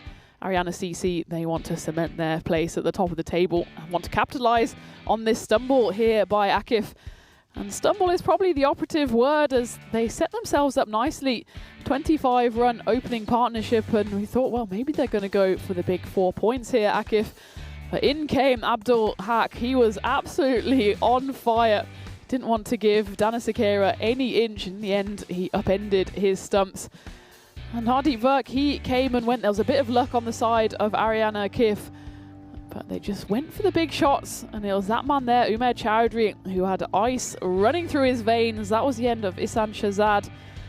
And there was good fielding on the line there. That one was not quite enough to stop the boundary. Shahzad played a few nice shots. He, in the end, departed for 32 after a run out, which again probably shouldn't have been a run out, just not the right cricket at the right times. That was the end of Hardeep Virk. He was clean bowled by Raheem Safi, and this was the start of the brain fade for Akif. They went for those big shots into the sky. But with that wind swirling, you can see the trees in the distance, whipping left and right. They just never would have the distance on it.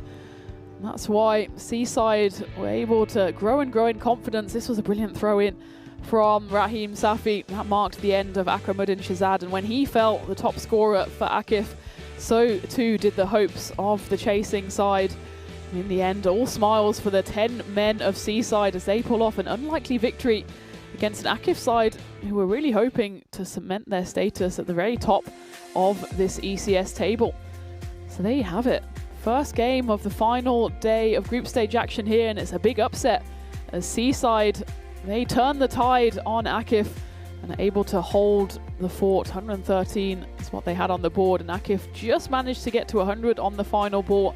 Only really Shahzad who shone there. There was a good few starts at the top of the order, but again, they just didn't have anyone go big and anchor the innings, and that's why they just managed to fade away towards the end. I will say it was a brilliant bowling performance from Seaside, giving away just one wide, as well as two byes and one leg bye. The tight bowling performance is in contrast to Akif. So there's 4 extras bowled by Seaside. It's pretty much the difference because Akif bowled 18 extras, so 14 runs, which is, well, exactly what Akif needed to win is the difference between the extras. So there you go.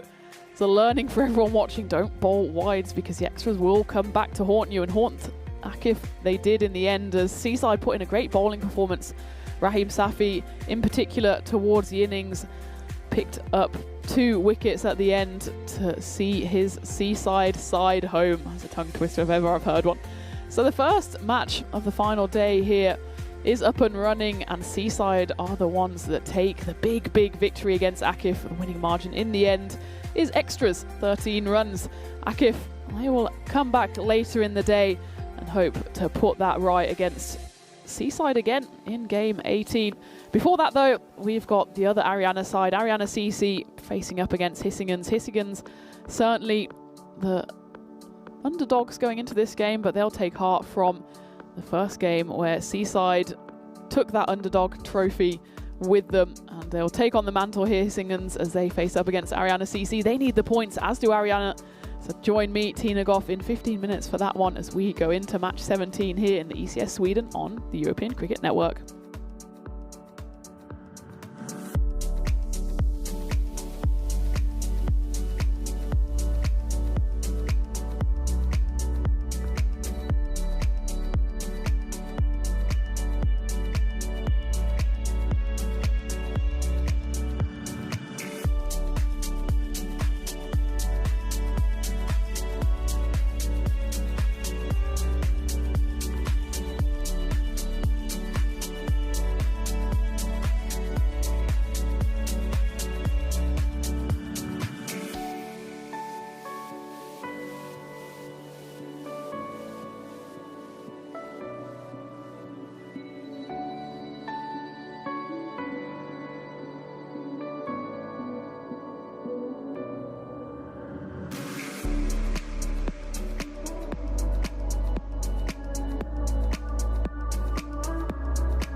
just you and me.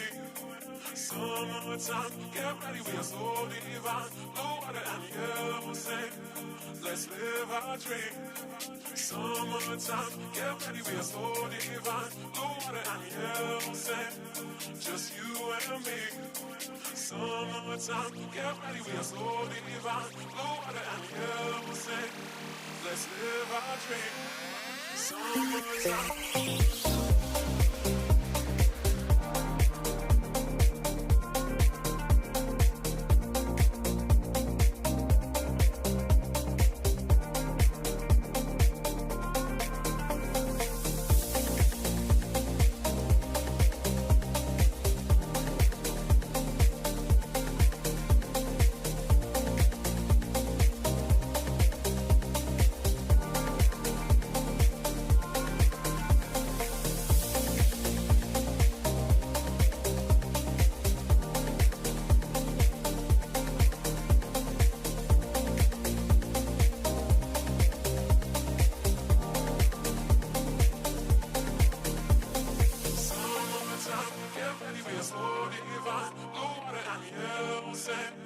Just you and me. Summertime, get ready, we are so divine. Blue water and yellow sand, let's live our dream. Summertime, get ready, we are so divine. Blue water and yellow sand, just you and me. Summertime, get ready, we are so divine. Blue water and yellow sand, let's live our dream. Summertime.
This European cricket event is proudly brought to you by HCL Software, Rado and 1xBet.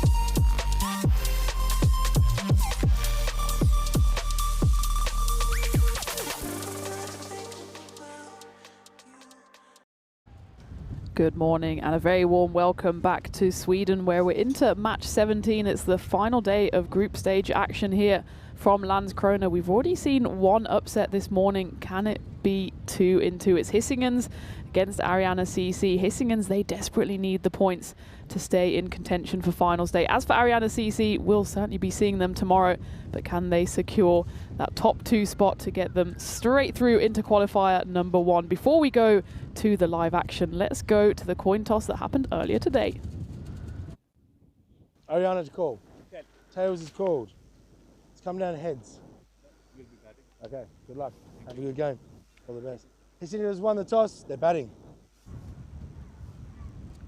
Thank you very much, Steph. So there you have it. Hisingen's, they have won the toss. They have decided to bat. And they're trying to emulate the template that Seaside showed this morning, trying to get runs on the board and then keep an Ariana side at bay. This morning it was Ariana Kiff who fell foul of the Seaside target. This time though, Hisingen's have the chance to put some runs on the board. They've made 4 changes. Aditya Sachin Kumar comes back in. He's a big addition for them with the gloves and also with the bat. Abhishek Patel and Anil Gadaria as well. Abhishek in particular will be a good addition with as well bat and ball, having picked up 5 wickets on day number 2. As for Ariana CC, a few changes for them. Farhad Sahak, Omar Zadran, Nayazwali Sargul and Omar Sharifi come in for them. And actually for Ariana CC, it's more about who's not playing, and that's Delawar Khan, a big hitter from Denmark. He doesn't play today. Maybe they've got one eye on finals day tomorrow. Atta Rehman as well, he misses out, as does Isnula Wafa, who picked up 69 yesterday in the final game of day 3. Nasir Bacha as well, another one who misses out. The good news for Ariana CC is, of course, they've got an enormous amount of depth in their lineup. That's probably why the win predictor is firmly on the side of ACC. Hisingen's, though, they will take heart from Seaside's performance this morning. Well, they'll take heart from it, but they won't be too happy that Seaside managed to upset the apple cart against Ariana Kiff and pick up points, which has really cut Hisingen's adrift at the bottom of the table. They've played 5, picked up 6 points, and it's a gap of 5 points now to Seaside in 4th spot. Hisingen's, though, do have a game in hand, and it's this one right here. So it's vitally important that they try to pick up a win in the best possible circumstances. They'd pick up a bonus point win as well, which would leave them just 1 point behind Seaside. As for Ariana Kiff, well, they lost out this morning, which means Ariana CC can extend their lead at the top of the table. This is their final game of the group stages. They're currently sitting pretty with 19 points, 4 points ahead of AKIF in 2nd. So they'll put in a nice buffer here if they manage to get the win, put them into the 20s, and certainly will secure their spot in that qualifier number 1, which will give them the double chance of going through to the final tomorrow afternoon. Hisingen's then will open up for us with the bat. It's the captain. Haven't seen open the batting yet. Gokul Sinivasan, he will be facing the first ball, and he's joined out there in the middle by the more customary opener in the form of Nitin Ramakrishna. Farhad Sahak with ball in hand. Starts with a low full toss, which is just worked away to the fielder down at fine leg. So all change for both of these sides, really. For Hisingen's, maybe a few enforced changes. I'm thinking in particular of Mahesh Mohan, who didn't feature yesterday because the day before it looked like he was struggling with a bit of a side strain. He pulled up when he was bowling, wasn't able to complete his over. We didn't see him yesterday either. if Hissingens do make it to finals day, they'll certainly be hoping that he's back fit. Vivek Sharma also not featuring in the Hissingens side today. That will certainly dent their batting lineup. Vivek scoring 47 off just 16 deliveries back in Game 7. That was their only win so far against Malmo. Vivek also scoring 59 not out in the defeat to Malmo this time around. That was one of their games yesterday. But he doesn't feature today. So it will be on the likes of Nitin Ramakrishna, who has got a half century in this series, and the captain to step up, try to put on a competitive total. Gokul Srinivasan, he has got 41 on the network before. That was back in 2022. Now would be a good time for him to notch his first half century, put Hissingens in a commanding position in this game. Just starting with a handful of singles here.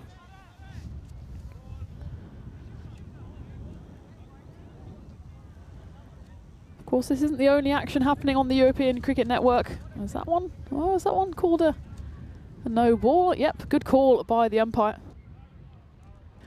as he calls it on field. And it's just an overstep there from Farhad Sahak. So a little opening here for Gokul Srinivasan with the free hit coming up. Well bowled though. That's the delivery he was trying to get the previous ball. It's never nice when you're batting. Even if it's on a free hit, there's something visceral about the sound of your stumps being clattered. At least it was on the free hit, but certainly missed opportunity there for the Hissingens captain.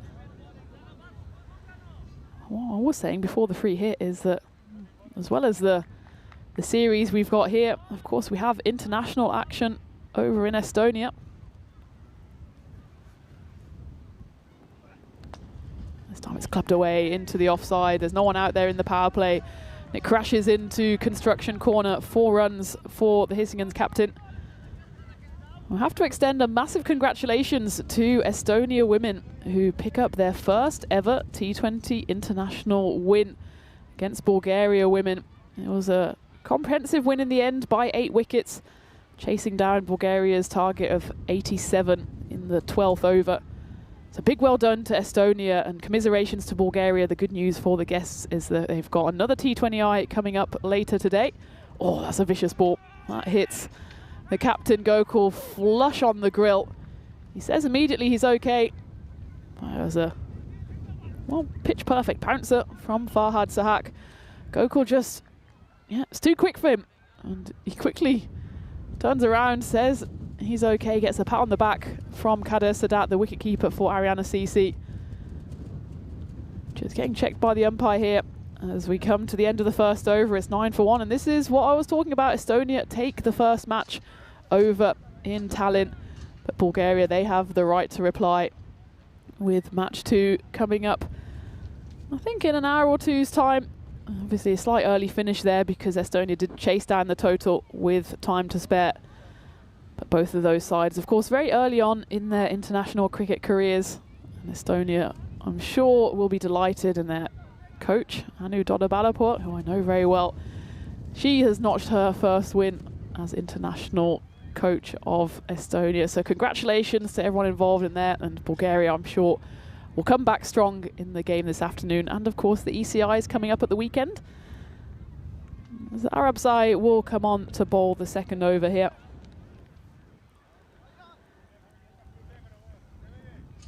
Hissingens just need a good start here.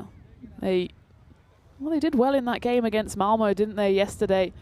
We thought they had absolutely not a chance in hell of picking up any sort of runs as they were chasing. That one lifts. That's a great effort from Kader Sadat to grab hold of that one. Yeah, they were chasing 174 against Malmo, and we thought, well, there's no chance they're even getting close to the bonus point with a depleted batting lineup. We watch that grab again. Early morning stretch there for Kader Sadat. But they did acquit themselves well, did Hissingens. Ended up only 25 runs short, so they managed to get to 149, which in any other game would be a competitive total. Was, though, not enough So we know they can do it with the bat. They just have to prove it in a game that's more than just, well, at that stage it was pretty much a dead rubber. This one certainly has high stakes, and they've got the chance to go out now and get some runs on the board and put the pressure firmly back on ACC. You would say as well an ACC side that has one eye or an eye and a half on finals day tomorrow, with their participation pretty much secured. That one's cut away nicely. The chase is on for the man in the deep, but the Grizzly will win. We have the first sighting of BMW corner over there. The BMW that got a denting, I think, yesterday with a ball smashed in its direction. Very sensibly found somewhere else to park as it rolls up against the wall of the sports hall there.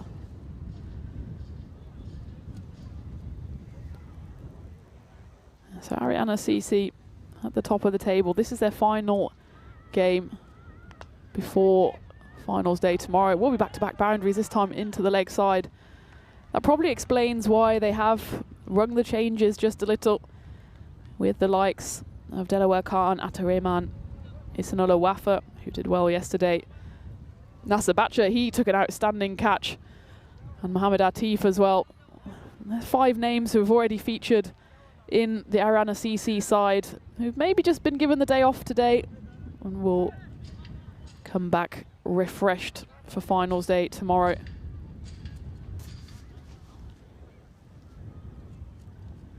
Certainly though, they want to win this final group stage game to give themselves confidence. So that one flashes away and it will be triple boundaries here. This one goes all the way, so 4-4-6. Gokul Srinivasan, I said that he needs to get some runs to his name in this series, and he started off well here. Not always the most convincing of shot selections, but he gets that one to the rope.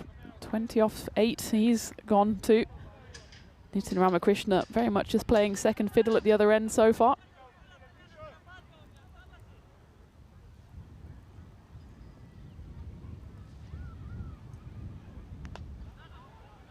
This time it's a good comeback by Hamed Arabzai to finish the second. So 25 on the board for Hissingens.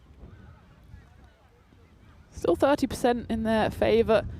If they can just keep plugging away, I'd say a par score here is about 125. If they can get to that par score against an Ariana CC side who are not at full strength, then maybe, just maybe, they'll give themselves a chance. As I say hello again to everyone joining in the chat. Hi to Kroom and Kenneth and Johnny and Paul Wayne. Hope you're well. Hope you're enjoying the cricket. Hope you're also enjoying the women's cricket over on the other side. As we look at the standings, it's very much a top against bottom. I suppose it's not truly an accurate reflection because Hissingens have played 3 games less than Malmo and a game less than most of the others. So they've got a big day today. They've got 3 games coming up, as of course do Seaside, who did their job this morning. Got the dead ball. The wind is just wreaking havoc here. You can see on the background there, the trees and the horse fluttering along. We need the heavy bales out there because it's just blowing up a bit of a gale here. Don't be deceived by the sun. It is quite nippy here, 13 degrees and windy. Just making sure. Yeah, give it a tap. Thank you very much, Kardesadat. Yeah, so Seaside, they've got 3 games today. They've won the first of them. And it will actually be a repeat of the game we saw this morning coming up after this one. Seaside again against Ariana Kif. And Ariana now just need to make sure that they get a win on the board. Again, they're a side that probably will be comfortably in finals day. But if again they give up points to Seaside, then maybe even Seaside have their eye on those top 2 positions. Currently Kif have 15 points, Seaside have 11, but a 4-point swing in the direction of Seaside. They would be level on points. It's all ifs and buts at this point. It's always the way on the final day of group stage action. Got to get your calculators out, engage your maths brains.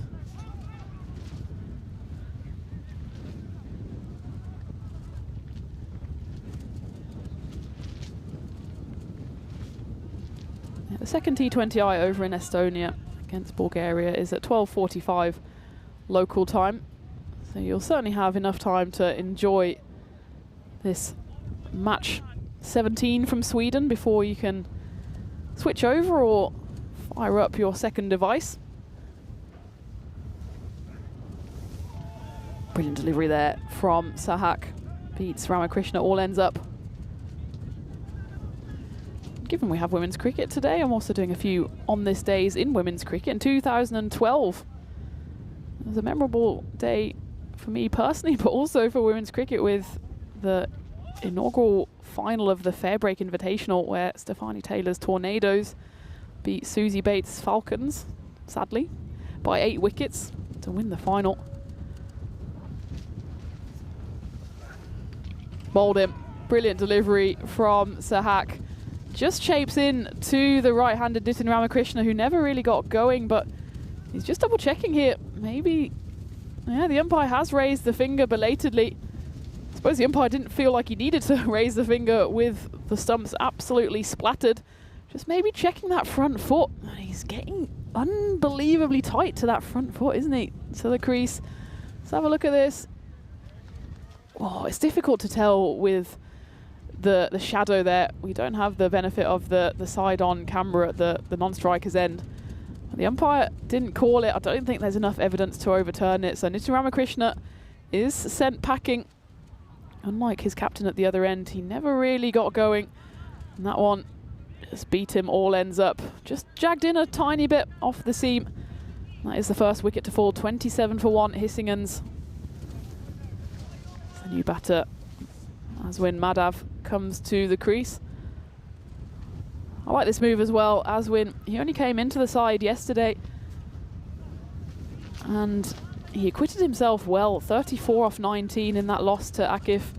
Picked up wickets as well. He's a very wily bowler, but here he's got a job to do with the bat.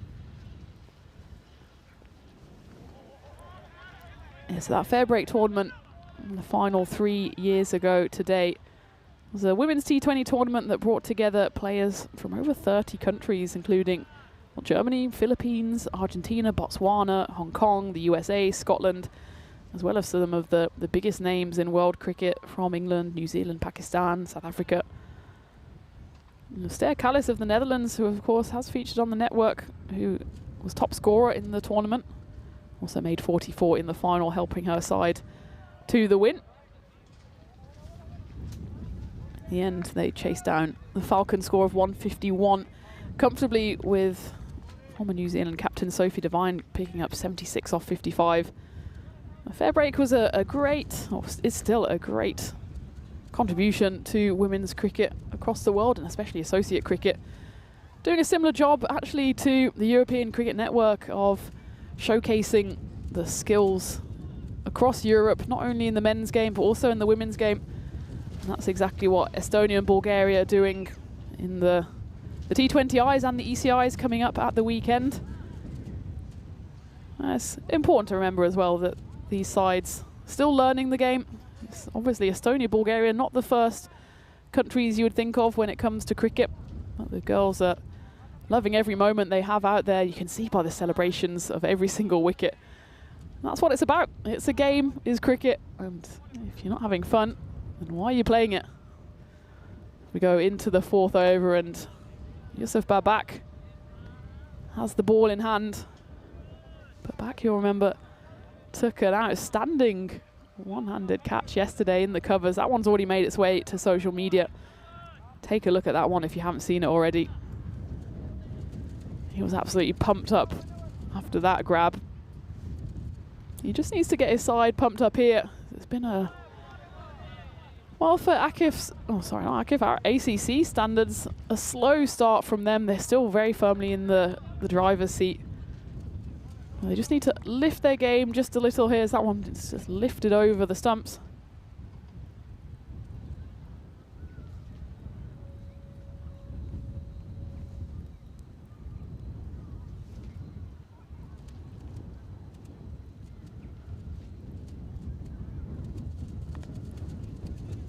Popped into the leg side. Should be stopped out there in the deep. And Samuel Haq Guja does the fielding. He's also someone to keep an eye on for ACC. He hasn't played the loss to Akif.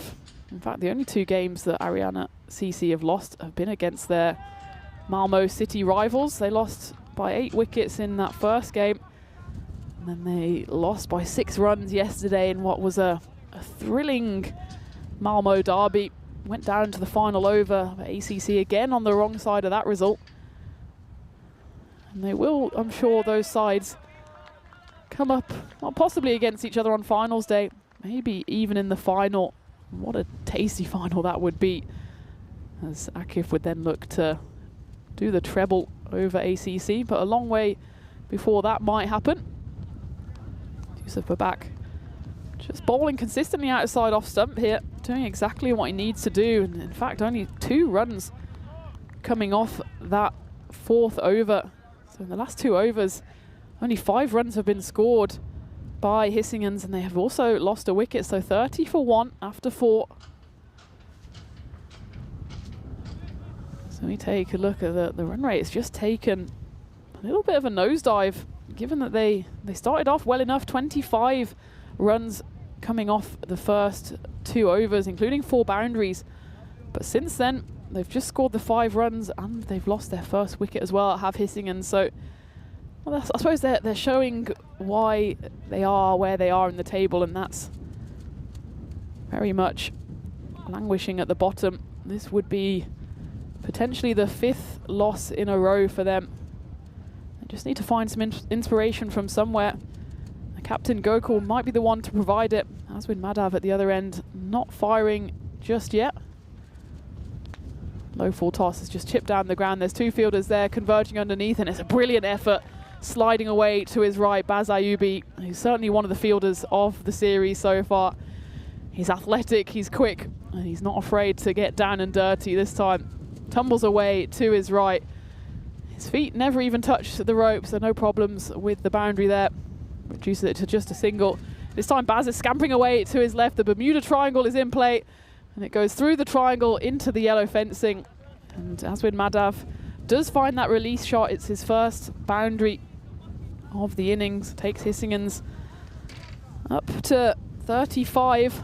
Still very much not where they should be, given that we're inching closer to the halfway stage. Beggars can't be choosers at the moment, and Hissingens at least picked up a boundary. Morning to Thomas Martinez, who's just joined in the chat. Hope you're having a happy Thursday.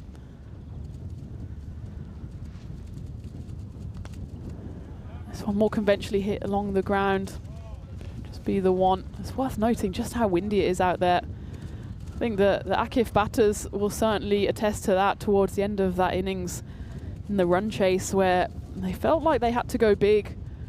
All they managed to do was hit it up in the air in this swirling wind. It's hard to say which direction it's going. That one's going in one direction to the boundary. It goes all the way for 6. It certainly is holding up the ball when it's hit down the pitch. And otherwise, with the direction that the trees is going, which is every direction all at once, it's hard to know which way you can hit it to go with the wind, but certainly down the ground is not as comfortable a shot as what it might have been if it were a still day here in Sweden. So the wind is playing its part, but it does also mean you get a bit more value in your shots along the ground. Might be something worth considering for the batting side here. This time Gokul misses out. Here on the European Cricket Network, as we go into the final day of group stage action here in Sweden. And of course, we've got international action over for you in Estonia, as the Estonia women take on Bulgaria women in what will first be a couple of days of T20Is, and then we're going into ECIs at the weekend, and then into some men's domestic action with ECSs starting next week. So it's all action stations, as always, on the network. And I'm happy to have you joining me wherever you are in the world. As Yusuf Babak will return for his second over. His first one went for just the 2. There's that hit down the ground. It's a brilliant effort by Sami Ibrahimkil. You can see on that delivery, it just held up in the wind. Well, luckily for Aswin, just held up out of the grasp of the sprawling Sami Ibrahimkil.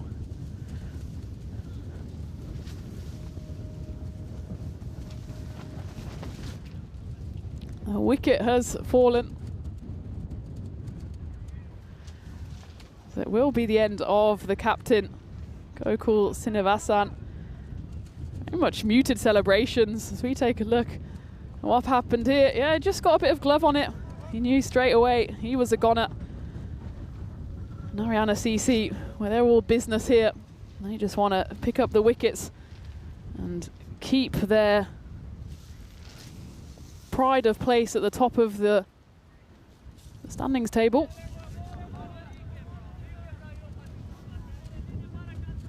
Sachin Kumar is the new batter.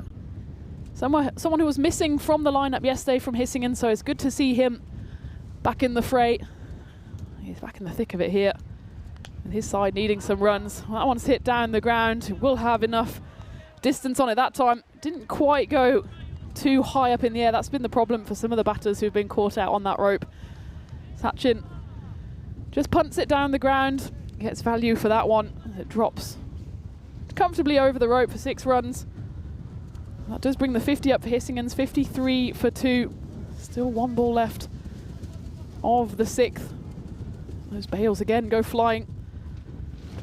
A heavy bail's still a thing. I feel like I certainly were when I was playing cricket in England. Up in the air, should be taken. It's taken comfortably there by Ayan Saweri, so it's 2 wickets in the over. Sachin Kumar goes 6 and not much else as he departs, and it's 3 wickets down now for Hissingen's at the end of the 6th. As they just have the 53 runs on the board. Sachin knew as soon as he hit that one that he was not long for this innings, so he has to take the walk off. And without sounding like a broken record, there's just no value in the aerial shots here because of the conditions out there. If you just look at that tree line to the left, you can see how much the wind is wreaking havoc. They just need to keep it along the ground here. I feel like the only way of getting to the boundary with not much risk is hitting it along the ground. You do get value for ground shots here. The outfield is quick. And well, that will be a bit of proof there. I suppose it was semi-aerial, but certainly hit firmly enough to fly away to the rope, as it was a bit of a hit-me ball there from the new bowler coming in to bowl the 7th. Aswin Madhav duly obliges.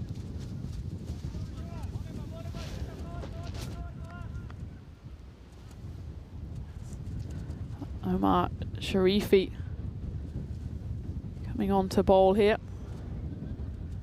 Just needs to find his line here, and again, the bails, which are unfortunately quite a key component of cricket, are trying to make a break for it. Up in the air, will it be another catch for Ayan Saweri? Settles underneath it, takes it comfortably, goes for the 2-handed celebration, as that is the 4th wicket to fall for Hissingen's, who just cannot catch a break here. Can't get a partnership together, and Aswin Madhav, number 3 bat for Hissingen's, departs for a runner ball 12. Thomas, I can confirm, is very windy. And what's a tough task as it is for the camera operators, tracking a grizzly that goes to all four corners of the ground. It's even more difficult when you're fearing for your life up there on the scaffolding.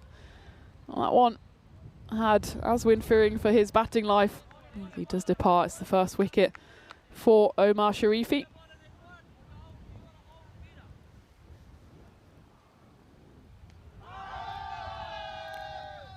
Cheeky little grin there from Sharifi, as he knows just as much as everyone else that was a ridiculous shout going far down leg side. Suresh Kumar is the new batter. He just completely loses his shape on that one. Goes for the big old heave-ho, doesn't get anywhere near it. Sharifi then, good comeback from him, having been pummeled for a 4 on the 1st delivery. I like the artistic pads. Oh, it's gone. Next ball. Srinivasa Suresh Kumar. He threatened it on the previous delivery. This time, straighter from Omar Sharifi. He hits the bullseye. Second wicket for him in the over, and it's the 4th wicket to fall in just about 10 balls for Hissingen's. Collapse is on here as they fall to 58 for 5. Still 1 ball left of the 7th. And this pretty much epitomises the struggles that Hissingen's have had throughout this series so far. They were 46 for 1. Now they find themselves just 12 more runs on the board since then. One of those was a wide, but for a loss of 4 wickets. There's now 2 brand new batters at the crease. Abhishek Patel just works that one away for a single to finish the 7th over.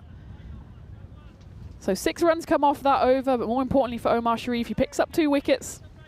Hissingen's moved to 59 for 5 at the end of the 7th as we cast an eye over our calendar for 2025 with now the Estonia series up and away. That'll be about a 10-day tour with the women of Estonia and Bulgaria, starting off with T20Is. Then at the weekend they will play ECIs, and then we'll go to our usual Monday to Friday ECS format with the men strutting their stuff. Then we keep a Eastern European flair as we move over to Romania. The next station for me is Hornchurch in England. Looking forward to that one. That's a big series as well. 2 weeks in all with both men and women in action. Looking forward to that one. I'm sure Hornchurch would be brilliant hosts. I'm looking forward to some good old-fashioned East London hospitality, and looking forward to maybe seeing some of you in the chat over there. I know some of you have been eyeing up Hornchurch as one of the places to be. I'm looking forward to that one. Just a few weeks' time. Down the ground again, it's going to hold up. Chance for a catch. It's comfortably taken by Sami Ibrahimkil. I don't think it will be the last catch we see on that straight boundary, as clearly Aditya Somvanchi, the new batter, wasn't watching the game this morning as batter after batter for Akif went out playing that exact same shot. On that occasion it was Chowdhury taking the comfortable catches. This time Sami Ibrahimkil, well, he didn't necessarily do it with the ball. His over went for a rare 16. He contributes in the field now with a comfortable cap. After that, Aswin Madhav scored a runnable 12. Everyone else back in the shed contributed 6 or less, including 2 ducks in the middle order. We go again. This one's going to drop just short as Sami Ibrahimkil bats it away. If I were ACC here, I'd even bring the 2 field. The amount of times it's going to fall short, I think you can still backpedal if needed. It's always dropping in that 40 to 45 metre region. This one will land safe again. But Hissingen's just not managing to get any sort of momentum into this batting innings. Kroom, it's 5 minutes down the road from him, so looking forward to seeing you there in Hornchurch. Chipped into the offside, just eludes the fielder. In fact, it's going to be a bit of a slow motion 4, but Hissingen's won't mind how it comes, as that's the first 4 of the over. The first one, in fact, since the start of the previous over. Just holds on to that one. Does Chandan. Just waits for it. It was an attempted slower ball from Baz. Doesn't quite pay off. I mean, he still only goes for 7 runs in that over. And there, the collapse is demonstrated beautifully. 2 wickets in the 6th, 2 in the 7th, and 1 more in the 8th as well. That's why Hissingen's struggling. All the 6s, 66 for 6. 2 overs left.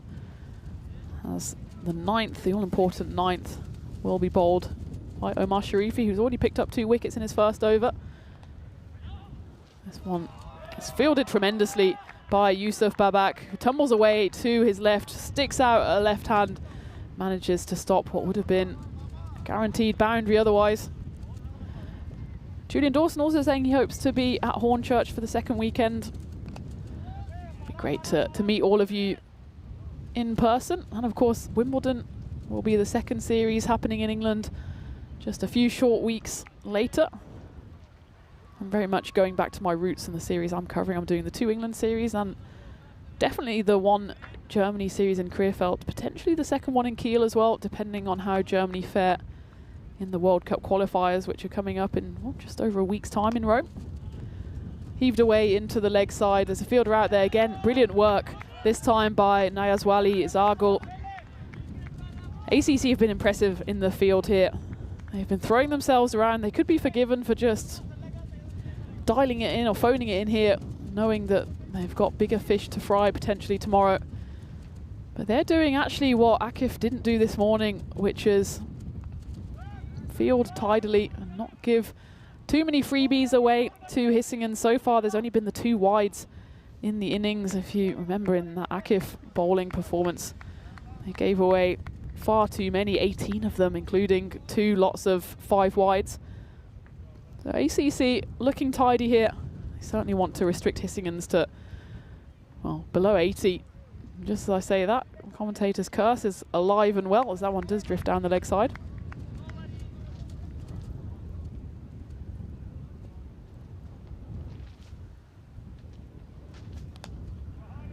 This one goes down the ground. Will it be another catch? No, it will be a boundary into the circus tent. Abhishek Patel gets hold of enough of that one for a much, much needed boundary for Hissingen's. Brings up the score to 77. It'll be interesting to see if Abhishek Patel can accelerate here, but also do the business with the ball. There's a big swing on that one. He was a big miss for Hissingen's yesterday. Come back into the side here. He picked up 5 wickets across the 2 games on day number 2. 2 for 2 off just the 1 over in game 9. Back that up with 3 for 13 in game 10. Both of those, of course, were losses. But he's at least kicking here, 11 off 7. 77 for 6 at the end of the 9th. They've got several options here, Ariana CC. If I were them, if I were the captain, I'd be bowling myself, as Baz Ayubi went for just the 7 runs off his first over, picked up a wicket as well. It does look like Baz will be backing himself to finish strong for ACC.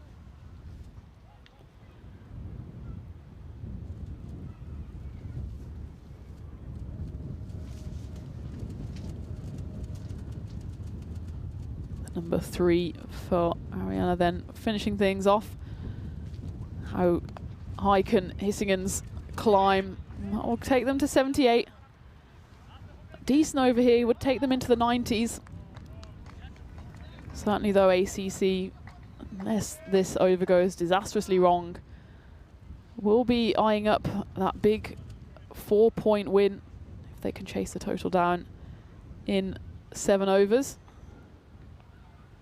That will be the perfect end for the group stages for them. This is their 8th and final game before we'll see them back at finals day tomorrow, where they may come up against their arch nemesis, Akif, the only team to have beaten them in the group stages, and they achieved it twice. ACC will hope they've kept their biggest performances for the finals day. Just a teasing Yorker. It's dug out well by Abhishek Patel. I don't even consider the 2 though. This has been a good start to the final over from Baz.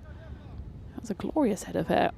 Despite the wind, he's looking immaculate out there in the middle. That's an immaculate piece of bowling. Goes through to Kader Sadat. Look at the volume on that hair. We need to ask him about his hair product. Maybe it's just wind.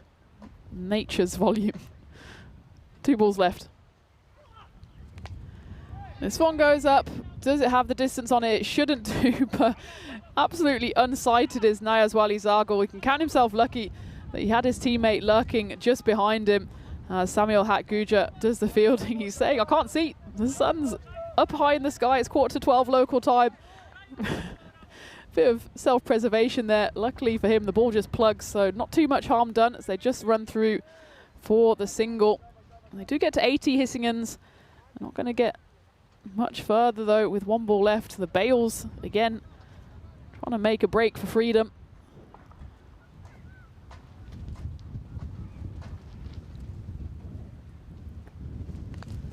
Up in the air. Will it be taken? Could be the difference between a 1 or a 2. Well, they go for 2.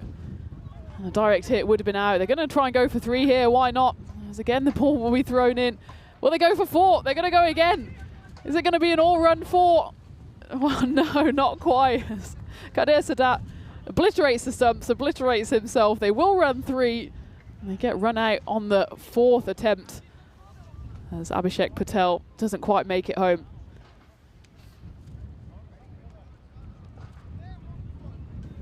Take a look at this again. It's one of these overthrows. We've seen so many overthrows this week. They go for the 1, the chance is dropped, the ball comes flashing in, direct hit would have been out. They go for the 3, another direct hit would have been out, misses it again, does the captain. They go for the 4th, and Sadat says, enough of this. I'm gonna absolutely destroy the stumps. Tumbles to the ground.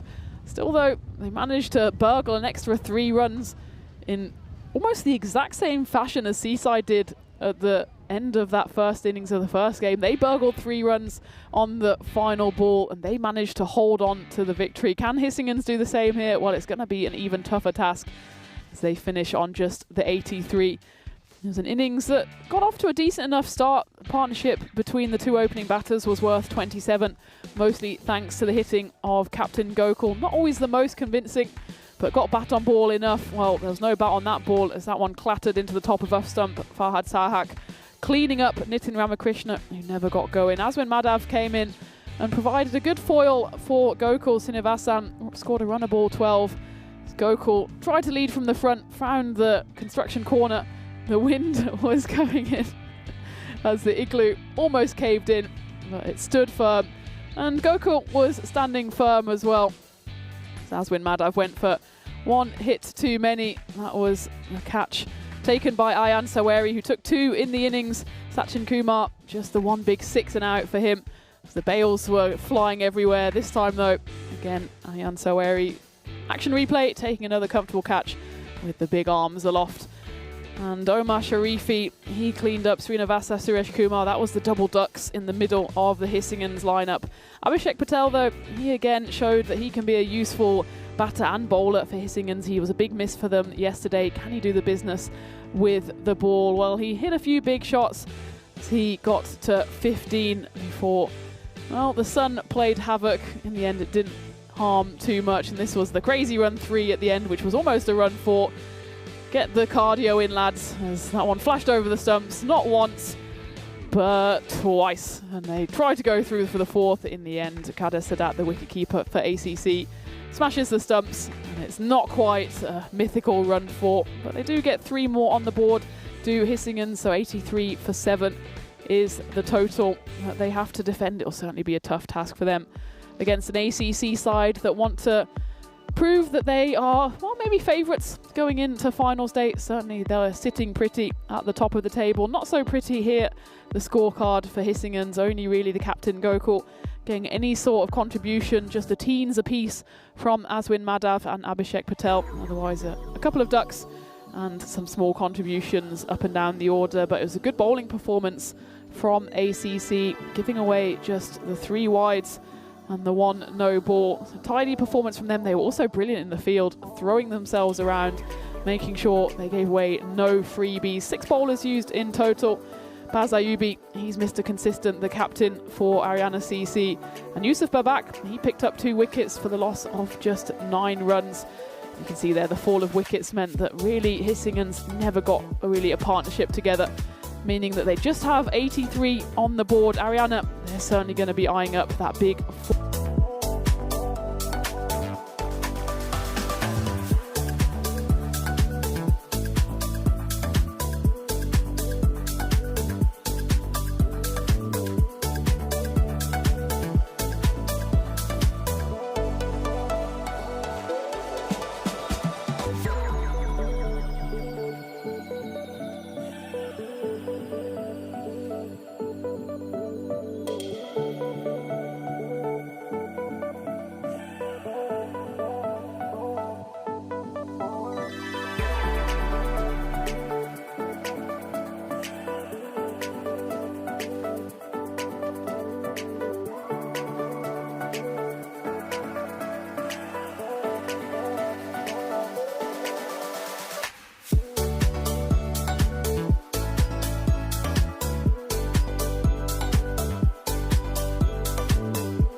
ready, we are so divine. Blue water and yellow sand, just you and me. Summertime, get ready, we are so divine. Blue water and yellow sand, let's live our dream. Summertime, get ready, we are so divine. Blue water and yellow sand, just you and me. Summertime, get ready, we are so divine. Blue water and yellow sand, let's live our dream. Summertime.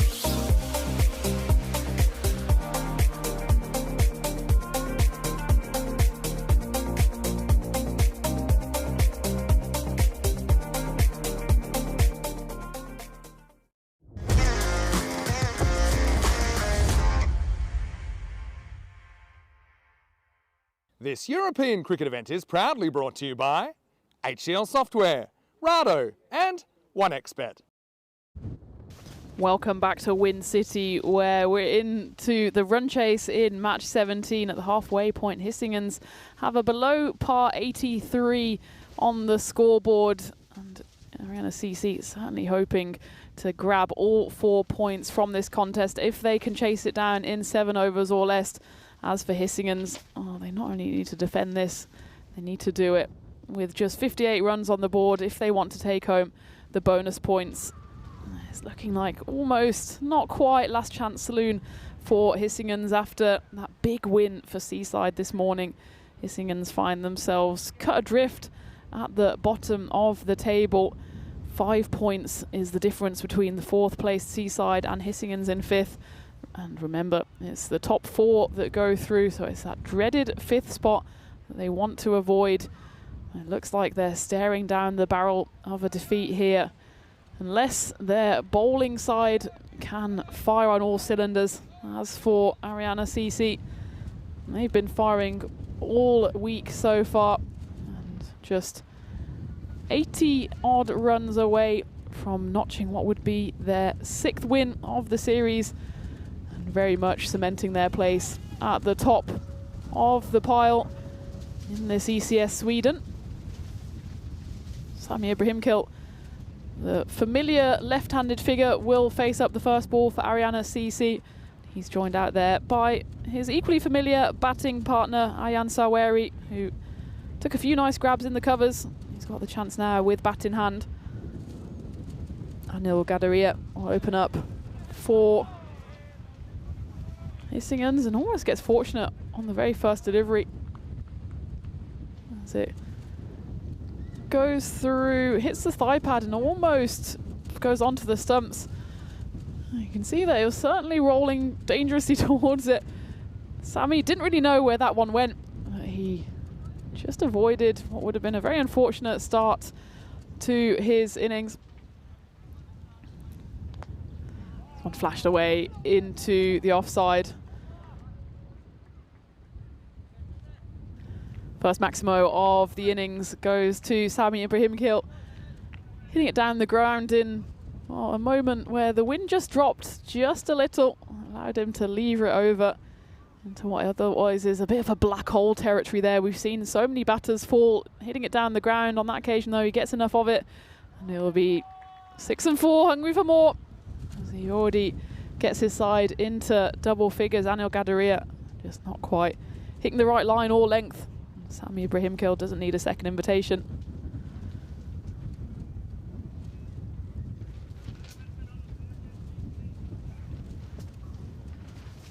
The good news here in Sweden is you can see the sun is out. If it weren't for the sun, it might be worse. There's that one just going to drift the wrong side of the wide line.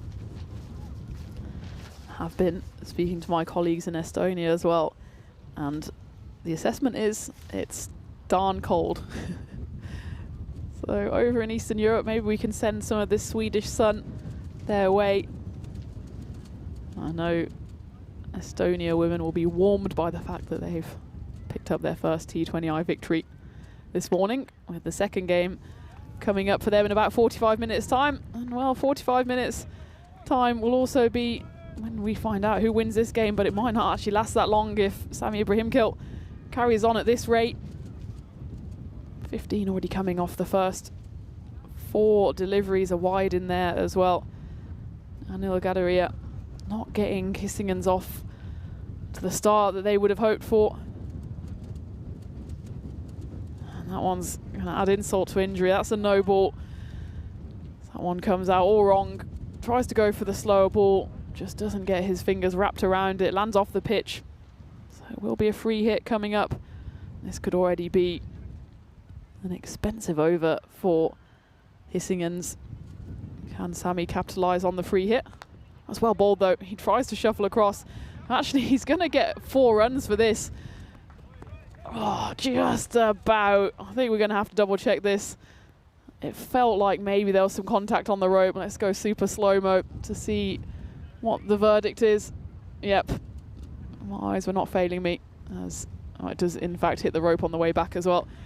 Well, there you can see the value of the shots. I don't always talk nonsense, and on this occasion, it's a perfect example. Sami just knocking it along the ground. Far more value in that one than trying to heave it up in the air with the wind swirling. So this over does go magical, and Sami, he's not had enough of it yet because he burgles the strike off the final delivery, keeps himself at the striker's end then as Ariana Sisi get off to a dream start here, 21 off the first over. Well, I think this is going to tick over to 35 unless Hissingen's can pull something out of the bag. Of course, it's T20 eyes over in Estonia, so we won't have any golden balls there, at least for the first 2 days. Could have a super over, I guess. It's Rico calling that one, along with Marco in the commentary box for the first time. The pressure's on, Marco. You need to get a golden ball in your first official series. Flashed away into the offside. It's probably going to skip and roll. Good dive put in, though, by Kartikeyan Sivanandam. Stops what would have been a boundary. Good teamwork there by the 2 men out there in the deep for Hissingen's. It's always worth hunting in packs here. So one can put in the dive, and the second one, Srinivasa Suresh Kumar, throws it in. So 4's just turned into a 2. They do manage to keep Ibrahim Kill on strike. Oh, casual piece of fielding there by the captain of Hissingen's, Gokul Srinivasan, who acquitted himself admirably, I'd say, with the bat. 33 off 17. Hit 6 boundaries. Top scored comfortably for his side. The next highest score was Abhishek Patel with 15. And that really tells the story for Hissingen's. That's why they're only defending 83 out here. Well, it'll be interesting to see what the call is here, because he didn't offer a shot. He just let it kind of hit him. And he's hurt himself here as well. Let's take a look at this one. Oh, right in the ribs. He doesn't go for it at all. He just takes evasive action. And it's signalled a 4. It'd be 4 leg buys, 4 rib buys. That one even come off the elbow. Let's take a look where this one hit. He's rubbing his elbow here. Oh yeah, that's gonna be painful. I thought maybe it came off the fleshy part of his side, but right off the funny bone. It's no wonder he's leaning over to one side, making sure his arm is still attached. Well, he has solace in the fact that it'll be given as 4 leg buys. It was certainly more evasive action rather than offering a shot. Saweri then still yet to get off the mark. I think he's just been a bit wounded by that one. If I was Aditya Samvanchi here bowling the second over, I'd probably try and dig in another short one, to be honest. You can see he's very much just trying to stay the safe side of the ball on that occasion.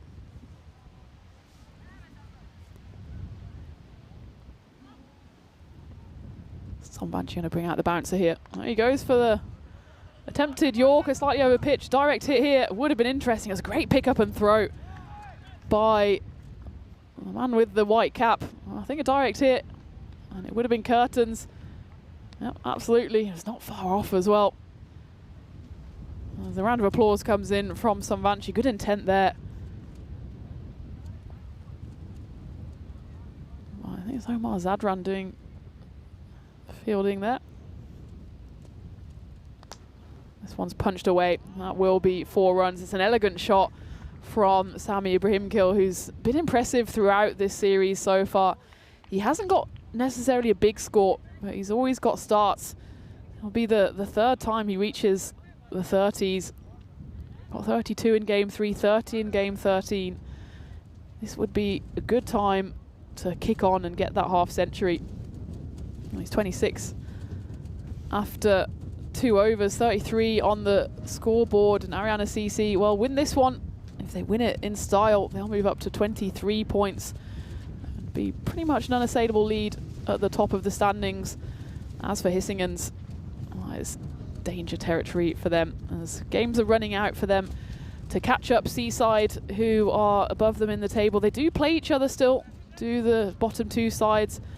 That's the 4th game of the day.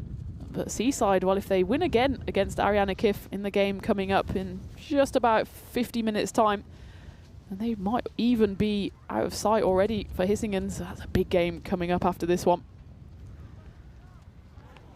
Patel comes in to bowl the 3rd over. Remember, still in the power play here. Ariana just got off to a big start. It's Abhishek Patel back into the side after missing out yesterday. Straight back in with the ball.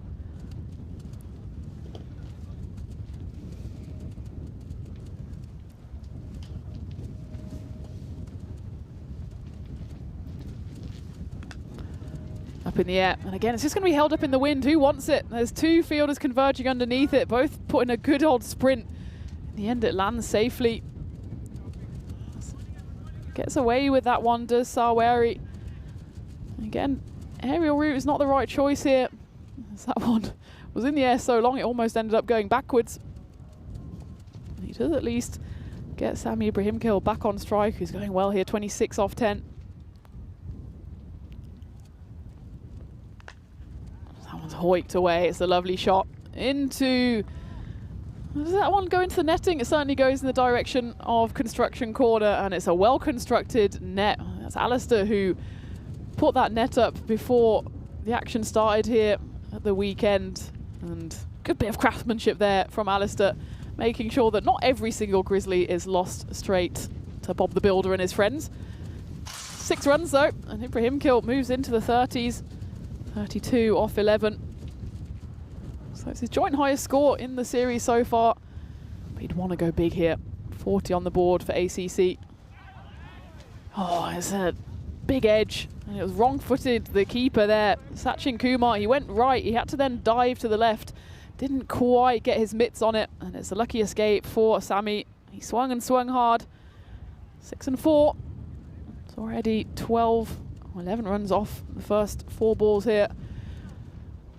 Yeah, it's unfortunate there for Sachin. Just had to grow a little as he was following the line of the ball and then had to divert to the left. Riding his luck here, Sami, but he's made his own luck after a brilliant start from him. As the wind again whips up here in Landskrona. The bales, at least, staying firmly where they are for now. Oh, question for the chat. Where's the windiest place you've ever been? I've already mentioned my answer in a previous series, Jersey. It's the windiest place I've ever been. And that was in a cricket match as well. It was the World Cup qualifiers a couple of years ago. So I did warn the crew going to Jersey to pack their woolly hats. Luckily, they were at the main ground at Grenville, which is a beautiful ground to play cricket at. We were at the second ground, which is far more of an exposed pasture. And you genuinely couldn't hear each other from the bowler to mid-wicket. We were just yelling at each other because the wind was so fierce. This one's up in the air. It's a good catch by Aswid Madhav. It had the ball flying over his right shoulder. He manages to hold on. It's not an easy chance with that swirling wind. That will be the end of Sami Ibrahimkil. It's again another effort from him where he gets into the 30s and just doesn't push on. It'll be a frustrating end for him, as he thought he'd cleared the ring there. It just gets held up. Abhishek Patel picks up a wicket at the end of the power play. Sami at least has got his side, well, almost halfway there. Like exactly more than halfway there, with his effort of 36. That's a nice catch there from Aswin Madhav, who's been a great addition to the Hisingen side. He can do it with the bat, do it with the ball, and he's proven it in the field there as well. That brings Kader Sadat to the crease. Ariana CC 44 for 1 at the end of the power play. And Aswin, having taken that catch, gets rewarded with the ball for the start of this 4th over.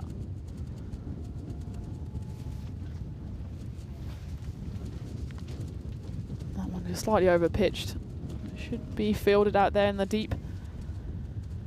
And there's something about wind that makes people unhinged.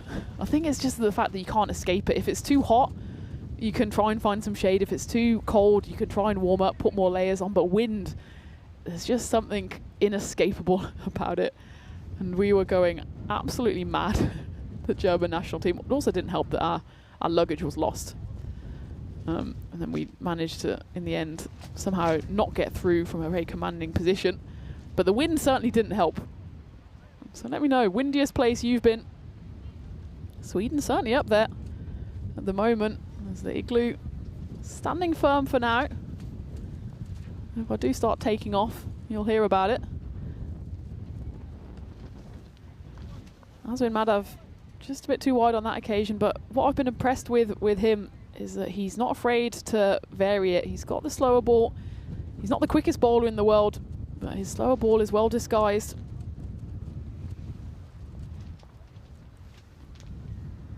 He just needs to get the angle right here for the left-handed Sadat.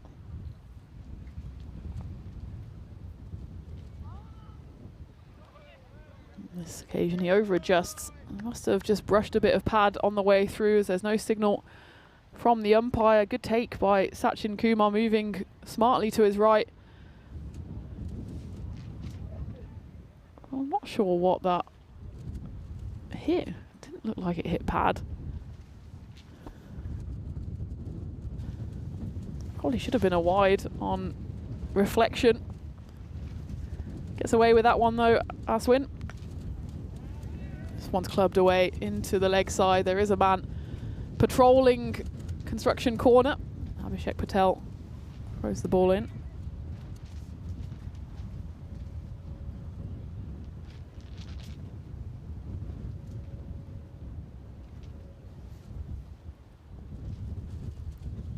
Three short of the half century here, Ariana CC. They'd certainly want to keep an eye on that 7 over mark. There's the slower ball. And again, it's a difficult skill to perfect.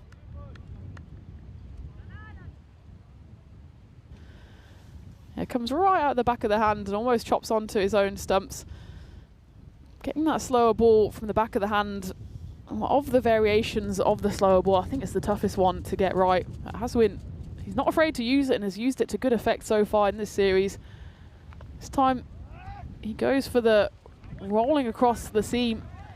So he's just a tricky bowler. You never know what pace it's going to come out at. And I think that's a good tactic to use against batters who just want to see ball, hit ball.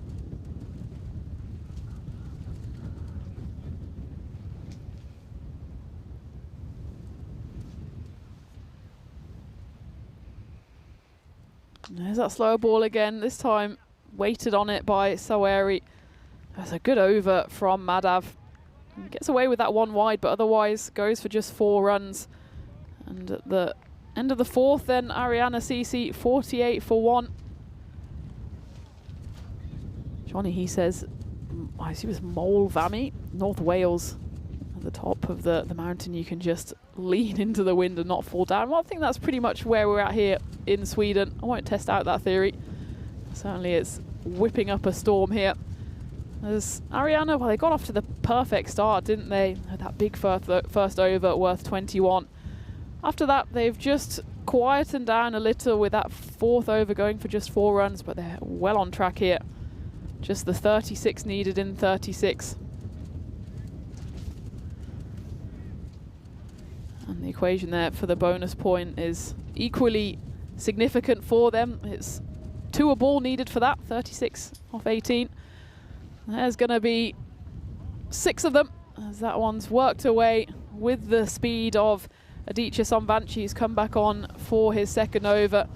That's an elegant shot there from Ayaan Saweri, who hasn't seen too much success in the last few days. They've stuck with him as the opener. I don't mind that because he has proven that he can score runs. He got 61 in game 6, just 29 deliveries, and 37 in game 9. So he had a good day 2. Day 3 was not quite as successful for him as he felt early in those 3 games, including in the defeat to Akif. He's just sticking around here, doesn't have to actually do too much than just wait for the bad ball. He's going at a runnable 10. That's all they need really, ACC.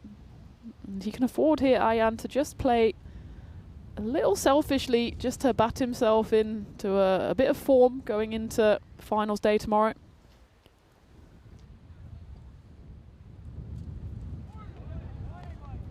That's a good delivery though from Somvanchi as it beats the bat. Luckily for Saweri, beats the stumps as well. A big hello to Lithium in the chat. Helix is there as well. I know there'll be a few of you lurking around as well, but pop up and say hi so I can give you a shout out. And of course, keep you company on this Thursday afternoon. So I fly solo for the second time, second and last time, because Vinny will be back from his break tomorrow. You can't keep him away from a finals day, absolutely not, especially when it's Peacock Friday as well.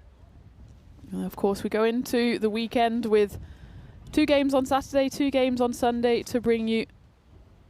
And it's the ECSW between Malmöhus and Gothenburg. So more exciting action coming your way. And again, it'll be the women in the spotlight in the weekend, as we have the women's action here and the ECIs from Estonia. As Estonia, Bulgaria will play 2 lots of T20Is today and tomorrow, and then go into the more explosive ECI format over the weekend. That one's cracked away, go all the way, hits the scaffolding, which, well, if the scaffolding were a fielder, he'd have had a lot of catches by now. So that one just dragged slightly down by Somvanchi, and Kader Sadat gets his first Maximo of the innings. It moves Ariana through the 50s into the 60s, 61 for 1. Final ball of the 5th over coming up. This time flashes through to the keeper. So it will still remain at 61 at the halfway mark,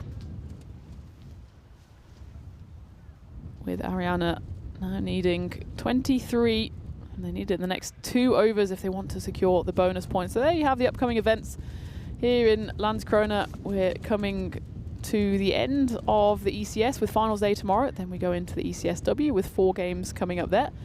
And Estonia have the ECIs at the weekend, followed by the ECS starting on Monday. Then we've got an ECS over in Romania, followed by the Medina Cup. Medina, of course, in Malta, not in Belgium, but it's being hosted in Belgium this year. That'll be some T20Is before we head over to Hornchurch and Czechia for a mix of ECSs, ECSWs, internationals as well.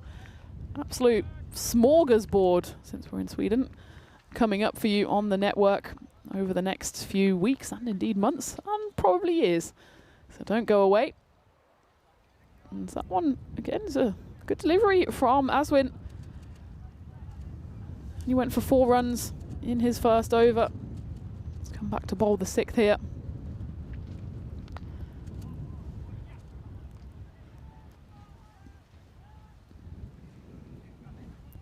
Helix in the chat asking if I've got my Peacock Friday outfit ready to go.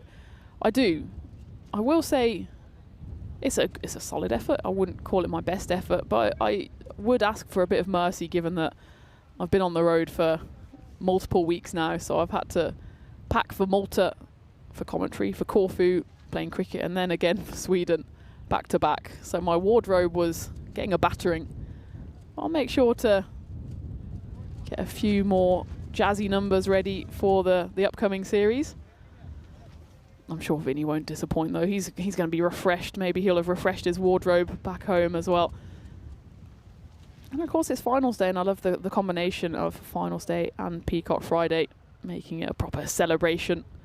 And of course, celebrating the start of the weekend. Here comes the slower ball again. And that's when he's got a chance for a run out. He attempts to throw at the stumps, fuming with himself immediately as he realizes he probably should have kept hold of it, as the two batters are able to jog through for one.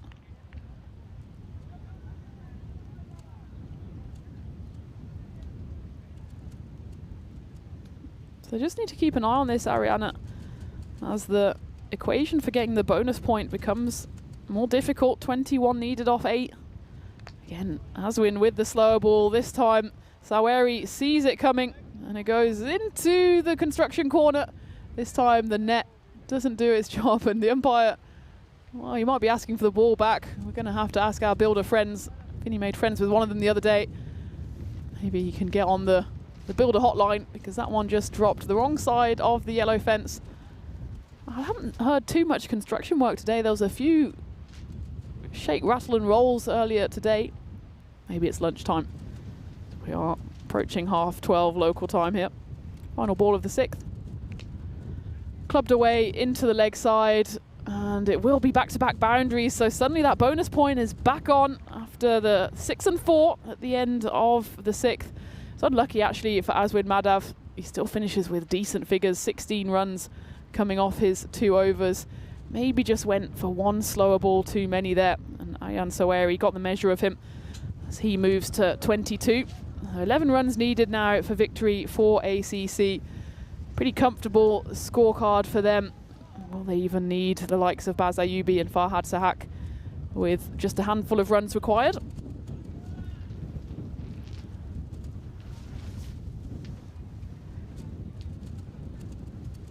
Will be Anil Gadaria.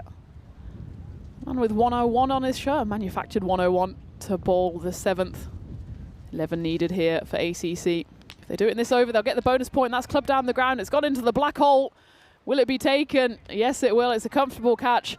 And again, the value for the shot down the ground just is not there with these weather conditions. As Kadir Sadat goes for the big hit, comes right off the toe of the bat actually. Probably doesn't help.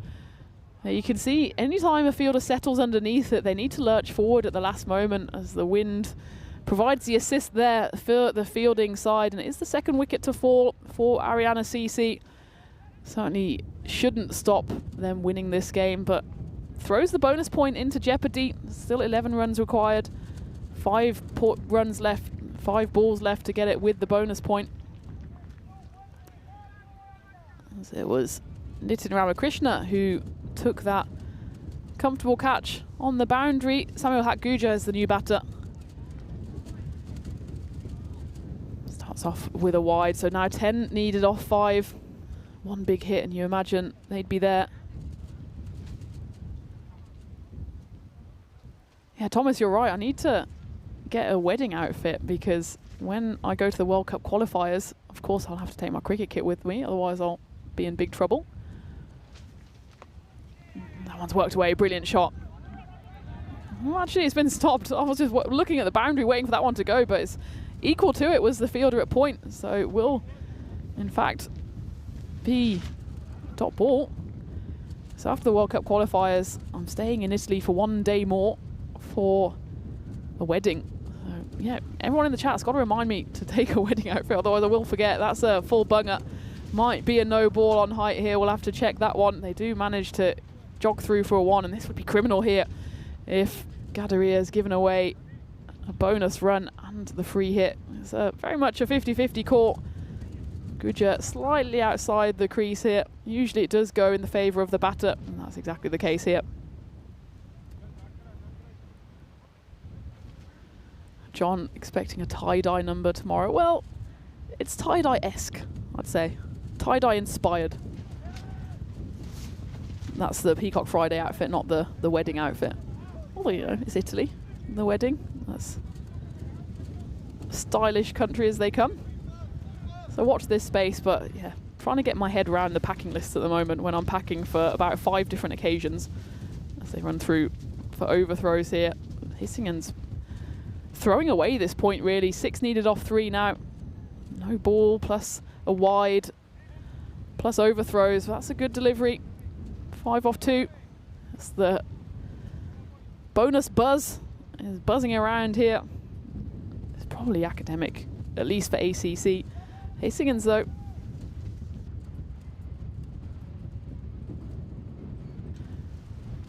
Hissingens, the point might be the difference between going through and not. So if they can sneak through these final 2 balls, at least something to celebrate for them. Hit away into the leg side. That's a brilliant catch in the deep. That's a clutch effort if ever you've seen one by Nitin Ramakrishna. His second catch of the innings. And that, well, I don't know if it was going to go for 6. It certainly would have gone for 4.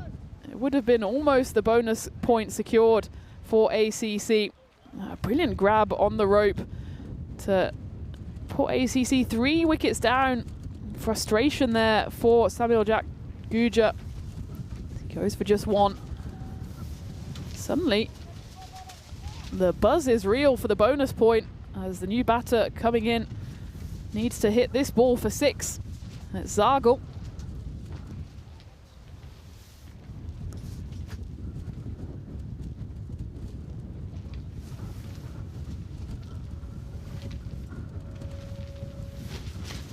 Final ball of the 7th coming up. Will Hissingens secure the point? Oh, it's going to be a wide ball, and again, that's inexcusable because you had Zargle needing pretty much a 6 unless somehow you could manufacture a 5. But now you've given him the opportunity of just needing to hit a minimo to get that bonus point. 4 needed here for ACC off this delivery to take the 4-0 victory. As well bowled. So it will be a point for Hissingens. It'll be nothing more than a consolation point. As ACC, well, I feel like they've just missed a trick there. Hasn't been the greatest of chases for them. They've done enough, comfortably enough, but for a side with such high ambitions going into tomorrow, they'll feel like they've missed an opportunity there. As the next game coming up in just about half an hour's time, I imagine there won't be a delay on this one, given that we should be finishing early here. As Seaside, they're looking to make it 2 wins in 2 against Ariana Kif, who they beat in that game early this morning. If they win this one, then you'd say really it could well be curtains for Hissingens. Of course, they do play each other in that game number 4, but it would be a brilliant start to this final group stage day for Seaside if they pick up another win. Ariana Kif bring in Rahatullah, and we saw earlier in the series as Abdullah Had and Gautam Bhati come in for their first sighters of this ECS. Going back to the live action then, 4 needed. Will that be it? I think so. It's going to go 1 bounce 4, and well, it's a strange one, isn't it? ACC, they've won this one comfortably, but I don't know if someone maybe forgot to remind them about the bonus point. Maybe they just think, well, we're going into finals day, we're probably going to be top 2. It doesn't matter too much. Well, it might matter to Hissingens. They've picked up a point seemingly from nowhere. Did the performance deserve a point? Well, they bowled admirably. They still gave away 10 extras, but well, they stuck on in there and they at least got over the 7 over mark to secure a bonus point for them. ACC, though, will take home the 3 points, and they will be keeping AKIF at bay for now, who are looking to stay in that top 2 and get straight through to qualify number 1 tomorrow. It'll be a big game coming up, as AKIF have something to prove against Seaside. Probably thought they should have beaten them this morning in that low-scoring thriller, but they've got a chance to seek revenge. But first, well, it's keeping warm out there in the middle. It's not the warmest. The wind is whipping up, and that one went in the right direction for Sami Ibrahimkil, who again shows that he's a brilliant batter. That one was full value for the shot along the ground, despite the efforts of the foot fielder there. That was a much better effort, as that was dragged in by Kartikeyan. This was an elbow 4. Not sure he knew too much about it, and well, the wind was wreaking havoc there. His arm is just about still attached. Keep an eye on that one, because I think it's going to get more painful as the day goes on. But it was some painful hitting here from Sami and Ayan Saweri. Ayan, in fact, opened the batting, stayed unbeaten on 29. It was 44 on the board before the first wicket fell. It was Sami Ibrahimkil who went lifting one, attempted over the 45, but it was a good catch by Aswin Madhav running away to his left. And again, Sami falls for a score in the 30s. I think if he stayed there, probably would be talking about a 4-0 win for Ariana CC. But Hissingens, at least, they stuck around, and it was a good 2 overs from Aswin Madhav reeled it in, managed to just give away 16 runs. His was the best economy of the 4 bowlers used. But then it was just a matter of when, not if, Ariana would secure the victory. Just a few brainless shots really as they hold out twice. Nitin Ramakrishna taking one good catch and one even better catch on the boundary to ensure Hissingens at least picked up the consolation point, and who knows, come the end of the day, that might be a big point in the context of this group stage. For ACC then, it's not the way they would have wanted to finish their group stage. Of course, they picked up the win and they remain unbeaten apart from against their bitter City rivals. And they'll sit pretty at the top of the table, but they've missed a trick here by letting Hissingens sneak in with the point. Still, though, a comfortable win for ACC with the damage done by the 2 openers, Sami Ibrahimkil, scoring 36 off 14 before he departed. Ayan Saweri took a while to get going, still not at his explosive best, but 29 off 19. Remaining not out as well was enough to secure a win for his side. As for the bowlers, it wasn't the worst performance, given that they didn't have much to play with, thanks to the batters only putting 83 on the board. Anil Gadaria, he was a bit expensive for his 2 wickets early on. Aswin Madhav, he continues to impress me with his slower deliveries. I think maybe he just got a little too greedy, going for 1 slower ball too many. And in particular, Aryan Saweri caught onto that and was able to hit him for a few runs. So there you have it, match 17 in the bag, and we don't have an upset on this occasion, as Ariana CC prove why they are one of the danger teams going into finals day tomorrow. As for Hissingens, they can take heart from the fact they at least managed to sneak home a consolation point, but they'll need to build on that and get some wins on the board if they have any chance of going through to finals day tomorrow. So we've got about a 20-25 minute break until we have match 18, which is the rematch from this morning. Can Seaside spring another upset on Akif, who are certainly looking to secure their status as one of the top 2 teams? As for Seaside, another win, and they can start thinking about what they're going to do on finals day tomorrow. Well, I'm going to start thinking about having a spot of lunch. I suggest you do the same and join me, Tina Goff, back here in about 20 minutes time for match 18 of this ECS Sweden on the European Cricket Network.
This European cricket event is proudly brought to you by HCL Software, Rado and 1xBet.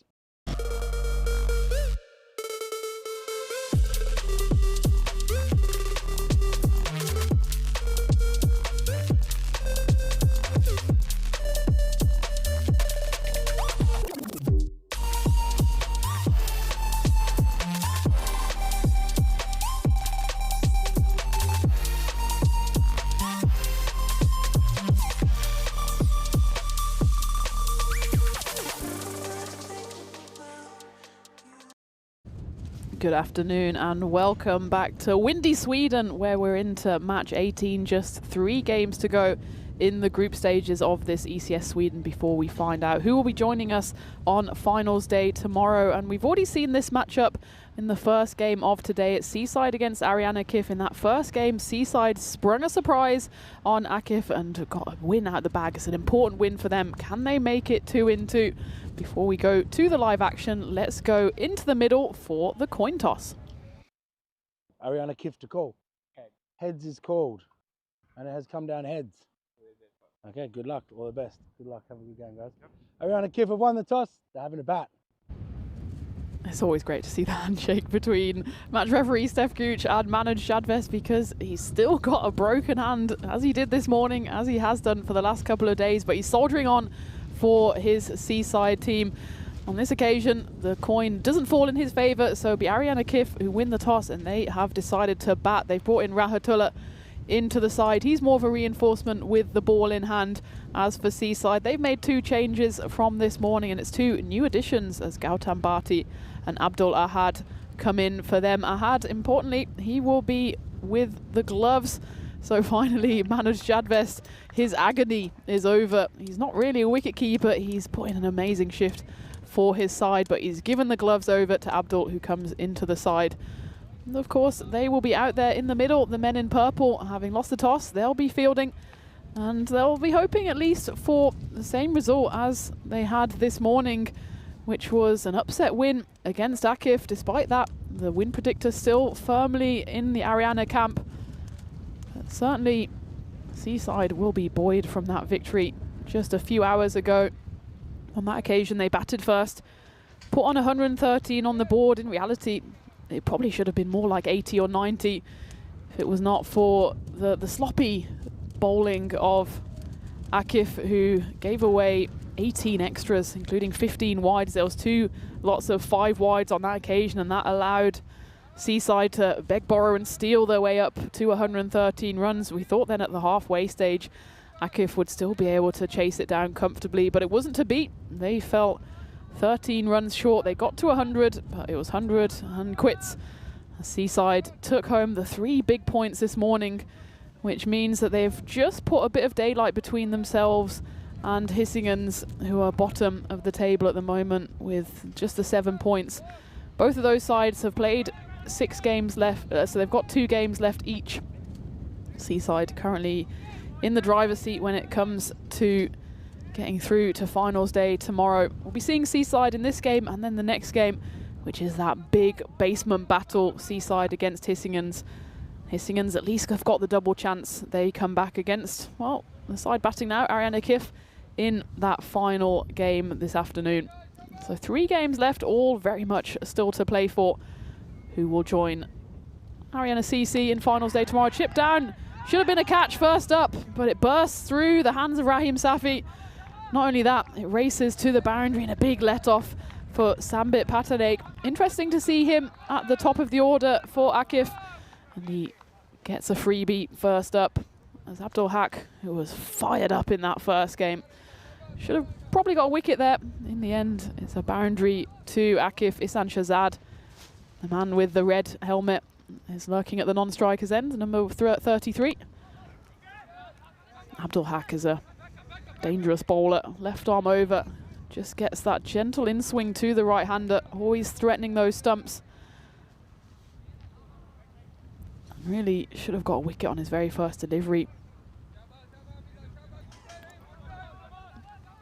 Rahim Safi still licking his wounds here at mid-off. I think the umpire there saying to Abdul Haq to stay out the way.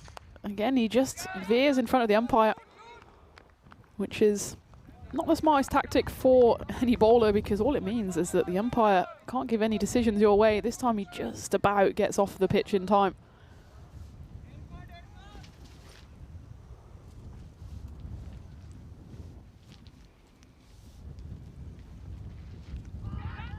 That's an early wicket. There's a big nick on that one, and Patineg, who's been lifted up the order, doesn't last long, and it's a big old smacker on the side of Abdul Ahad, the new keeper.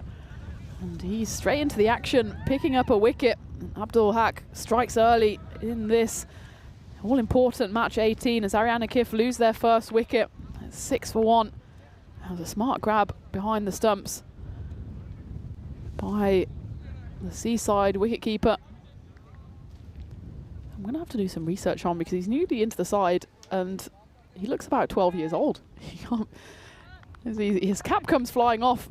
He's loving that one. Why not? As Akif, well, it seems like Seaside just have a bit of the wool over Akif with that early wicket now. Abdul Haq, he's certainly a big player for the Seasiders. He can do it with the bat as well. He started off brilliantly with the ball here. New batter, Malhotra, driven nicely into the covers. A direct hit could be trouble.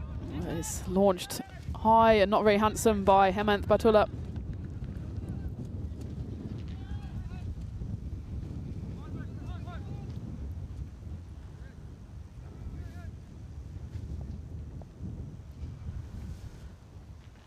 Yeah, Abdullah Had, born in May 2009. That one should be a second wicket, and it is. And this time it's Manoj Shadvest, who doesn't have the gloves on this afternoon. You can see his strapped finger, but they're working well enough to take that catch, and Seaside are ready and raring to go here. Isan it was who just mishit that one. Didn't even really get out of the ring. Celebrations there from Seaside as they've got 2 early wickets here, and Shazad absolutely fuming with himself. He's got no one else to blame but himself. Big deep breath from him, as he knows he's thrown away his wicket there. Still in the first over.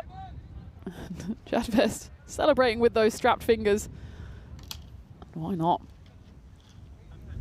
So we get to the end of the first over, an eventful one at that. 2 wickets coming off at 7 runs. Here we go, look at this. Thank you very much, 2 circles, as we can go live to Estonia. Wow, my mind is blown as Estonia won the toss, decided to field, and we're into the 6th over there. That was a nice delivery. Can we? Oh, wow. We've timed it beautifully. We've got a wicket. Thank you very much for 2 circles. We're bringing you everything here, as we will flick back to live here in Sweden. As that one gets knocked away on the 45, and, well, I might just have to leave you guys and just watch the cricket over there as well. It's too much going on. My mind can't compute. Well, that's the 4. Diraj Malhotra starts over number 2 with a boundary. As we saw the wicket fall over there in Estonia. So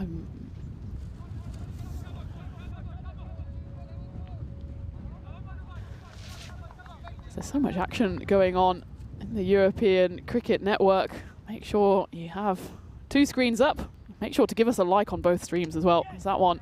Oh, I like that one, as it's flashed away to just about backward square, and good batting / fielding on the boundary there.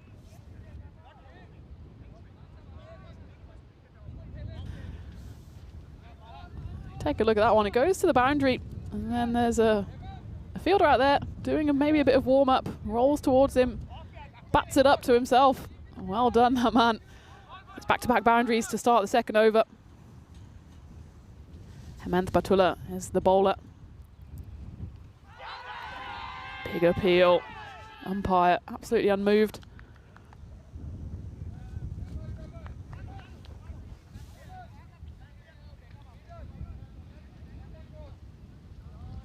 See there, the wind has just died down a little, thankfully. I was fearing for, well, I wasn't fearing for my safety, but I was fearing that my plate of food would go flying away. It would have been like a scene from that Pixar film Up, with the igloo flying up into the clouds, but firmly on terra firma for now.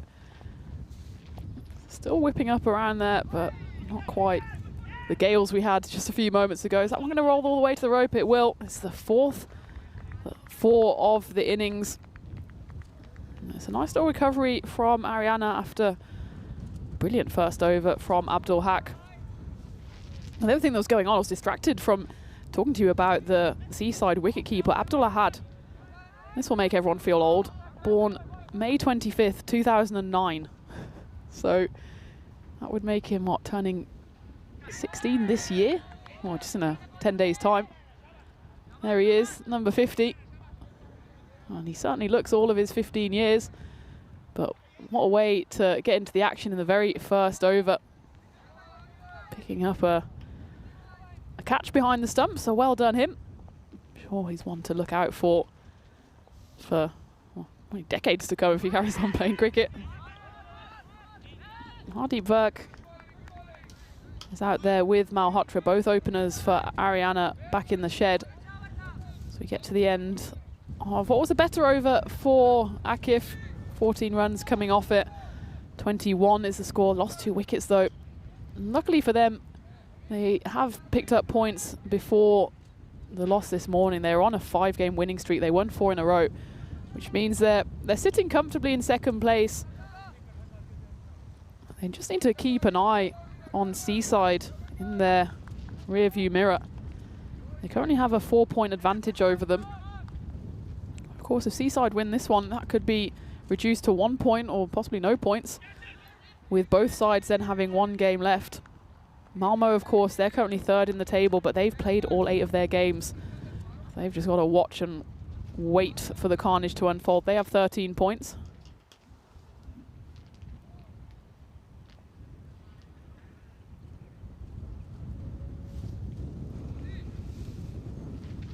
Abdul Haq, who's come back for his second over here.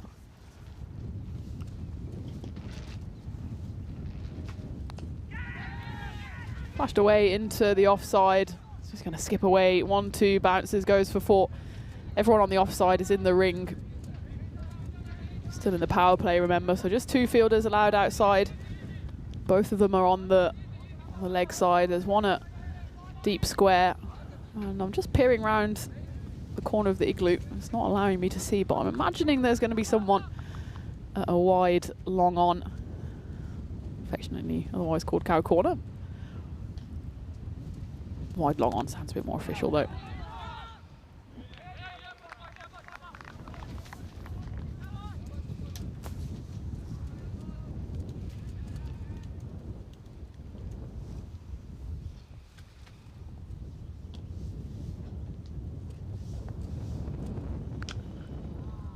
Crunched away. If there is a fielder out there, he can do the fetching.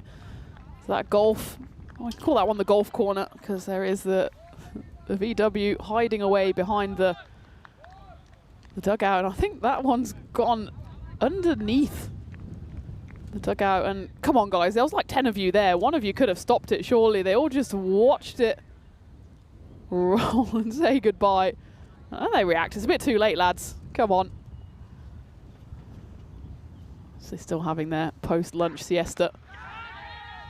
Up in the air, just cruelly over the head of Abdul Haq, who, well, he's someone who leaves everything out on the pitch, isn't he? An absolute competitor. Saw that in the previous game when he gave an impassioned send-off to the batter that he skittled. He's already picked up 2 wickets here. It will remain at 2 wickets. A direct hit would have been interesting. Attempted backing up by 1, 2, 3 Seaside fielders. In the end, they able to run through for 2. The exuberance of youth here. You can see Abdul Ahad, the wicketkeeper, flinging himself. He gets half a glove on it. One of them careering away to their left. In the end, it's the 3rd line of defence that does the butt work.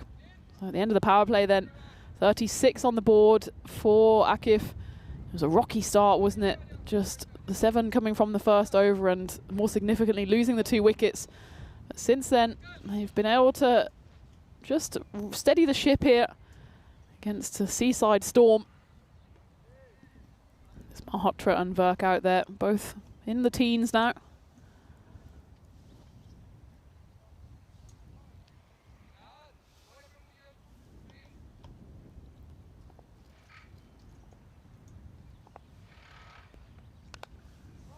one's chipped away, and it's a lovely shot. Hardeep Verk, not much width on that one. He just gets out the sand wedge. Feroz Rahat into the attack. Dispatched first ball over the rope. Just all wrist there from Hardeep Verk. You know what that video shot of Estonia reminded me of? And that's Eurovision, when you go live all across Europe to various corners of the continent. So we'll make sure to bring you more action from Estonia, maybe at the halfway stage here, because it's worthwhile. I feel like I'm missing out. I'm bringing you the action here. I also want to catch up with the women's international action there. Can tell you it's 23 for 3, Bulgaria. Estonia buoyed from their first ever T20 international win this morning, looking to make it 2 from 2.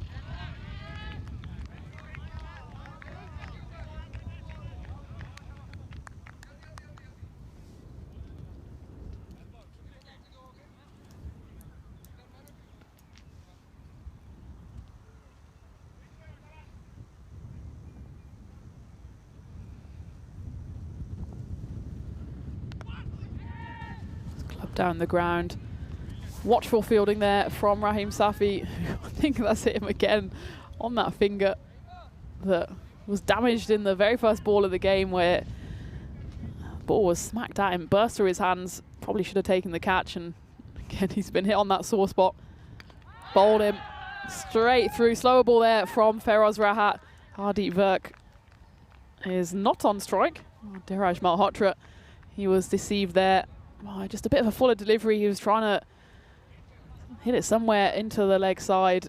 It was just too full a ball to go for that shot. Afterwards, he placed the shot that he probably should have attempted in the first place.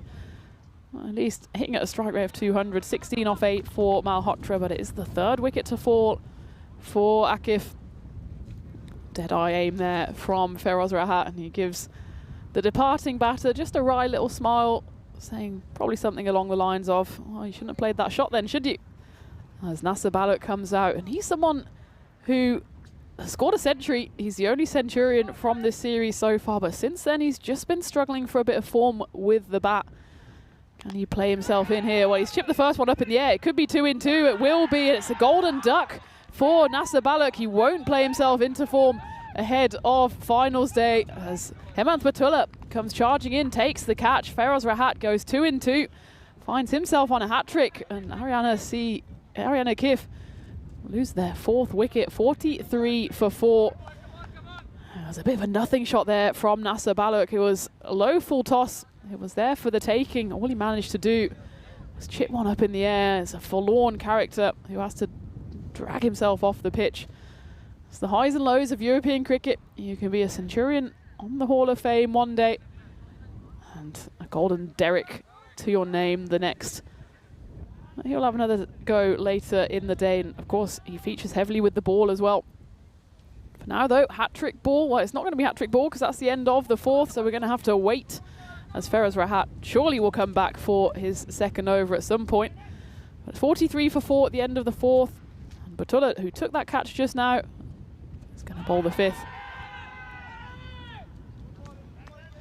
Appeals from everyone but the bowler, who knew full well that one was going to go down leg.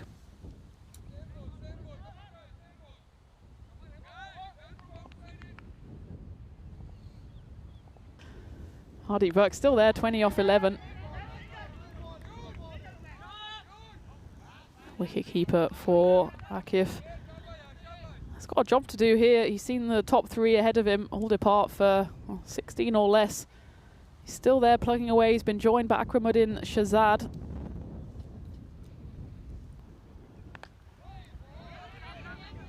Who's displayed a little bit of his big hitting ability way back in game 1, 24 off 9 on that occasion. He's got a bit more time here to get into his work.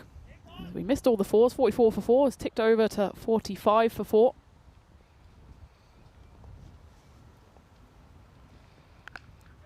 It's clubbed into the leg side. Does it have the distance on it? Well, it didn't, but for the fact that Abdul Haq was not back on the rope, it should have been a catch. He just misjudged that one, and it's criminal offence of the highest order in cricket language when You go for a catch, the ball goes over your head and it doesn't go for 6. He needs to get his heels right on the rope. That's exactly what he's done now. Well, no one's going to stop that one, as that one's pummeled over cow corner. It's back-to-back boundaries for Hardeep Verk. Probably should have been caught out on the previous delivery. Makes the most of his second chance, and just a bit too short there from Batullah. And Hardeep Verk climbs into that one. Big 6 signalled there by the man in black.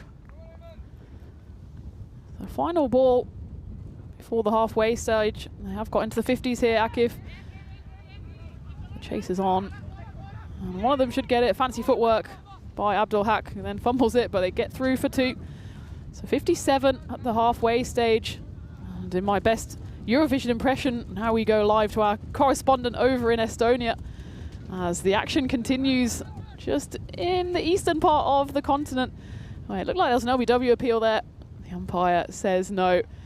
And 29 for 3 then, just coming up to the halfway stage. So it looks like it's a tight bowling performance so far from Estonia, who won the toss and elected to field for the second time. And that win predictor suggests that Estonia might be on their way to the second T20I win ever for them. Remember, Bulgaria also looking for their first ever win on the international stage. They've got 4 T20Is coming your way. Is Joe Foster there, the man in black with some snazzy glasses as well. 4 T20Is, this is the second of 4 coming your way before ECIs at the weekend. Going back to live as we go into the 6th over here. And it's Ali who's come into the attack, Ashadu Majam.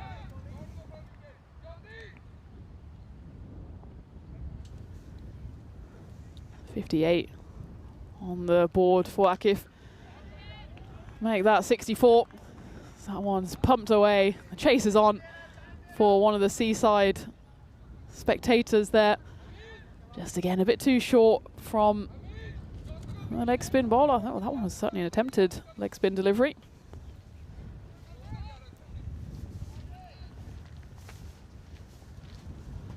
Just needs to get it up there, give the ball a bit of flight. Certainly get some grip and rip on that one, but it's just too wide. It will be punched away. 1 to the leg, 1 to the off. Back-to-back 6s. Hardeep Verk moves on to 45.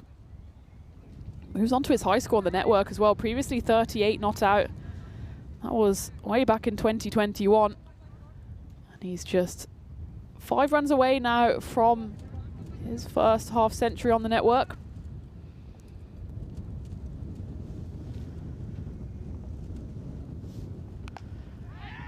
This might not have the distance on it. If I cursed him immediately, oh, he lives to fight another day as that one's shelled by Umar Chowdhury.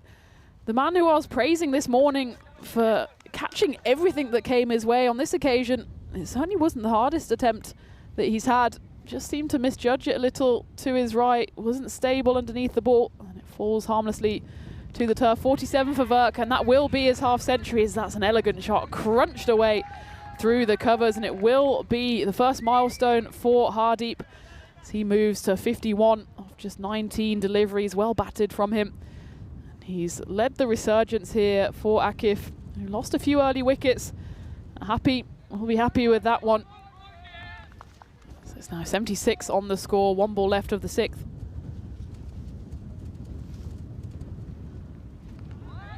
Good comeback ball from Ali, who avoids going magical. 19 runs coming off it. 76 still the score after 6.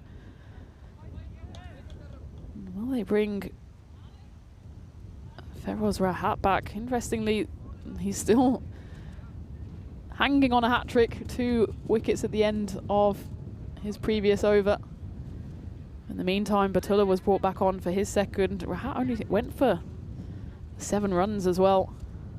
Looks like for now, though, they'll turn to Raheem Safi, a bustling bowler who gets a fair bit of lift and bounce for not the tallest of bowlers.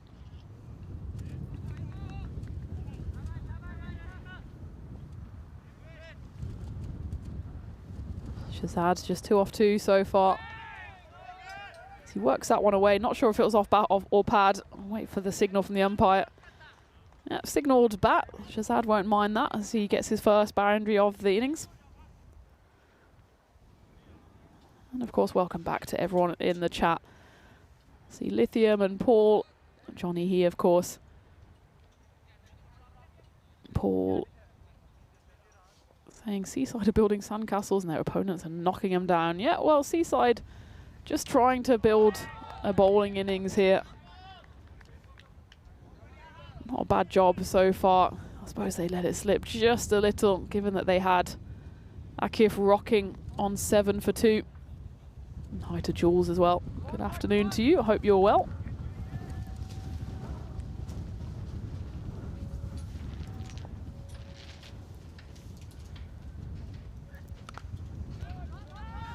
Rahim Safi is a tricky customer with the ball. Okay, that first one was just a bit of a misfire down leg side, but otherwise he's generally Mr. Consistent outside off stump. Doesn't give too much width either side of the stumps. So Hardeep just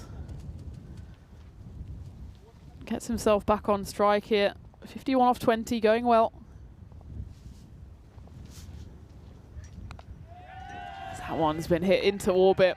And the horses, not sure if they're parading out there on the neighbouring field. Grizzly just falls shy of saying a big neigh to the horses.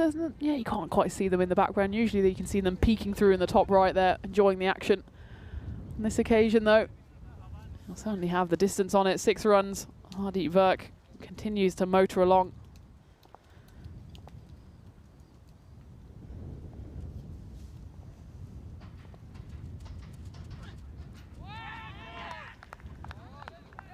Well bowled though from Safi. Good comeback ball from him. Oh, what would you want Akif to get from here? I think they certainly want to look at that expected score, 124. We've seen from the stats earlier today that 125 is about average.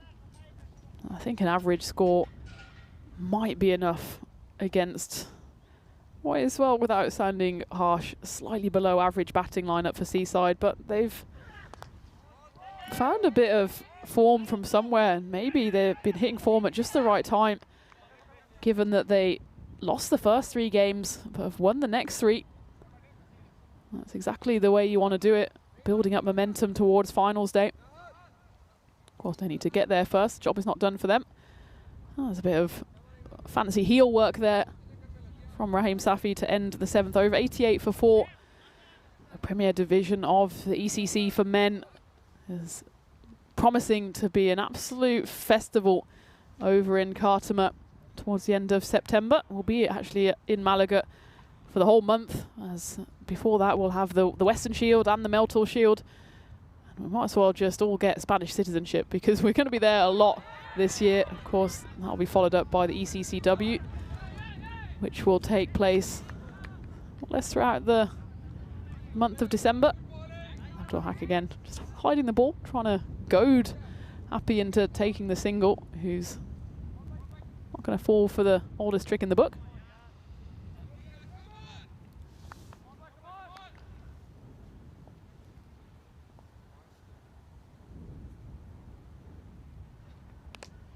Up in the air, but it doesn't have the distance on it. Who wants to claim this one? It's gone high up into the sky. It's Abdul Haq, well, the showman. Hasn't got a smile on his face now because he does the hard yards.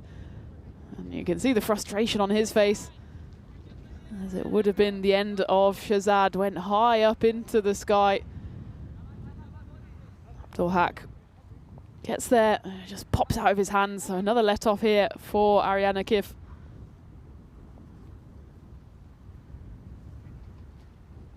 Slower ball. Possibly a second opportunity for Abdul Haq on this occasion. He doesn't make a mistake. Frustration visible, as I thought for a while he'd be chipped again, as he had to backpedal. You can see his frustration. He's been sent this way and that, forwards and backwards. This time he took the catch going backwards and still has time to remonstrate. Not sure if that's with his teammate or with the opposition bench. Either way, that is the end of Akramuddin Shazad, going for 9 off 7. Hardeep Verk still there, 59 off 24. As Lithium says, if we're going horse puns, he's trotting along nicely. And see there, and I've been told this actually when I've been doing some fielding, that when you take a catch, you're supposed to open your mouth when you take the catch when the ball lands, because opening your mouth stabilizes your head. Oh, the bails come off. Has the umpire noticed?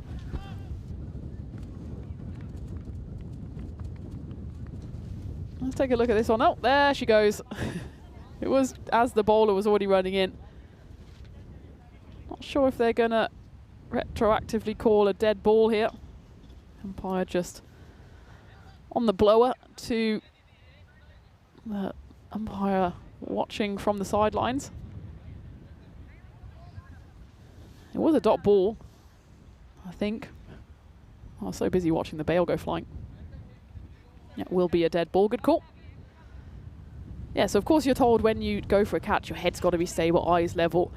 And the way to ensure that is to open your mouth, because that, I suppose, sets the jaw rather than with your mouth closed. Well, now I'm opening and closing my mouth, trying to work out the mechanics of it.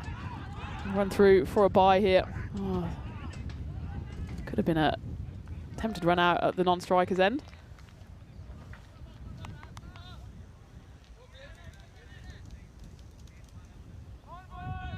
What are some of the strange cricketing tips that you've been given? This is why Tina's tip for you is open your mouth when catching. What are some other tips? Pearls of wisdom you've been given along the way. That one is a pearler in itself, as that one's hoisted over cover, 6 runs. 7.4 was then called a dead ball. And then it was a bye as they scamper through for the single, and the next one goes for the big 6.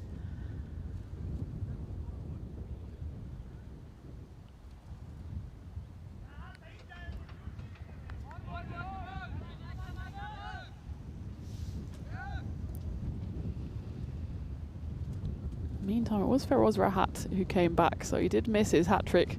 It always feels like it's not a clean hat-trick if it goes over 2 overs. He then did pick up his 3rd wicket in the 3rd ball, so he's 3 for 16 so far. And he will end actually 3 for 17 as we get to the end of the 8th. Akif now just 1 short of the 100 mark, 99 for 5. With Hardeep Verk out there, they're at least decently enough placed to try and go big in these final 2 overs. Certainly want to get to 120, maybe even 130. It was that nice partnership between Verk and Shahzad that boosted the score by 48 runs, mostly off the bat of Verk, to be honest, because Shahzad only got the 9, but he stuck around, did his job. Verk now still out there, 66 off 26, facing up the 9th over here.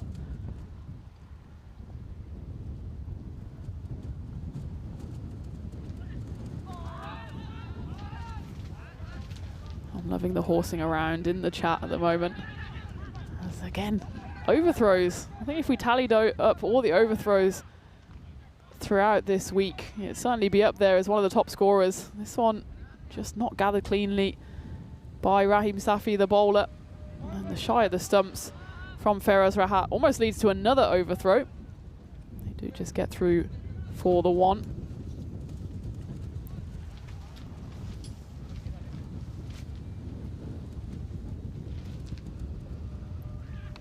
Dances down the pitch, Raseka Danasekera, who's the new batter joining Verk, but does his job perfectly. Gets himself off strike, and more importantly, gets Hardeep Verk back on it.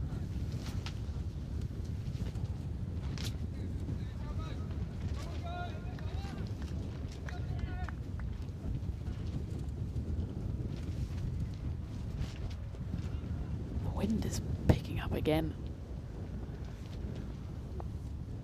Can Verk get this one under control while he goes high? I think it'll land safe enough. Yeah, it does. That's a good effort on the rope there from Mujtaba Hakim. I think by the time he goes for the dive, he's actually about 5 meters behind the rope. Verk goes aerial. That one kind of goes with the wind. And yeah, it was a decent enough effort. Gets quite some air on that dive, does Hakim. 6 more to the collection for Verk. That's his 8th Maximo of the innings so far.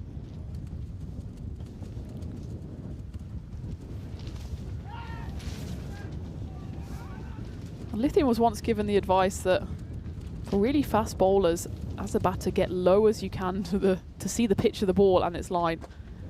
Ooh, not sure about that one. There's so much conflicting advice, isn't there, for all parts of cricket. Batters, stand tall, get low, move at the crease, don't move at the crease. I suppose that's what makes it such a idiosyncratic game, that even the strangest of batting styles, Steve Smith, for example, Marnus Labuschagne, doesn't matter what you do at the crease as long as it's effective for you. But I wouldn't necessarily recommend getting low for a fast bowler, but whatever floats your boat. Jules says throw it into the stumps at 85 to 90% pace, less likely to overdo it and easier for the person at the stumps to catch. Yeah, well, you always get in trouble, don't you, when you're a fielder and you've picked up the ball cleanly and you know you've got time, because then you try and just place the ball into the hands of the bowler or the keeper. Most of the time when you try to do that, it goes wrong, because Sakira almost gets himself stumped out there. Good 9th over from Safi, just that one big 6, but Hardeep Virk spent a bit too much time at the non-striker's end for Akif's liking. So it's 108 for 5 going into the final over. The good news is he will be on strike for the all-important 10th. Yeah, I feel like, we're having a retirement here as well. Rasika Danasekera, a few too many swishes and misses as the 99 departs the pitch. The new batter, well, he'll be at the non-striker's end, so he should also be a quick runner. It's Usman Safi, who is a quick runner because he's often seen patrolling that deep mid-wicket boundary, and he'll now be patrolling the non-striker's end. Well, we train the German national team to throw it in and throw it in hard. Obviously, context dependent. If there is just a little underarm ball for a wicket, you do that. Cut away brilliantly by Hardeep Virk. That one just gets lifted, uses the pace of Saiful Hassan, who's been brought on for the 10th and final over here. Tough ask for the 16-year-old Ul Hassan to bowl with not too much warm-up here. The amount of times you see a ball absolutely launched in when there's no need, and sometimes it goes flying over the keeper or it lands at the bowler's feet. It's about keeping a cool head in those kind of situations. Well, that's what we've not seen on a few occasions here, with the ball getting launched in, overthrows being gifted to the batting side, and that's a gift there as Saif just bowls that one down the leg side. He's a big lad, isn't he, for 16? You can imagine with a few more years and a bit more experience, he could turn into quite a fearsome fast bowler. He already gets quite a bit of lift and bounce. That one goes into the leg side and perfectly bisects the two fielders. It's Umair Chowdhury and Abdul Haq out there. Neither of them can catch up with that ball. Hardeep Virk, maybe he can sneak in here. The big C word, 83 off 31.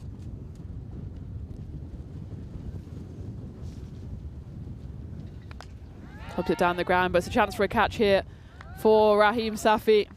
And the curse is real. It was an optimistic shout, I think. A great innings from Hardeep Virk. Comes to an end. 83 off 32 deliveries. Absolutely don't blame him for going for the big hit with Usman Safi. Still cold at the other end.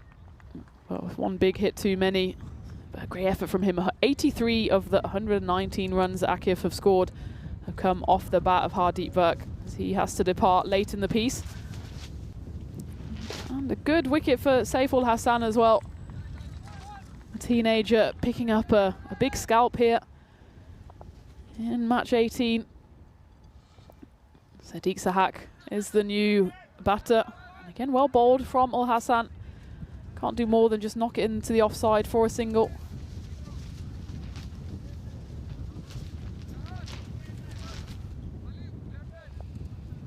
They have reached 120 then, Akif. As the left-handed Safi faces up, also Hassan decides to go around the wicket. Or bowled. They say yes, no, maybe to the run. Well, I think if Sahak wanted to go for that one, he should have just set off and yelled at Safi until he reacted. In the end, flies through to the keeper. Final ball. And he does get hold of that one. Into construction corner it goes. Where does it land? Oh, spot the Grizzly time. Either way, it's 6 runs. So a flourish to finish the over there. Ariana Kif finish on 126 for 7. Still a decent final over for Saif Ul Hassan. Picks up a wicket, the 16-year-old.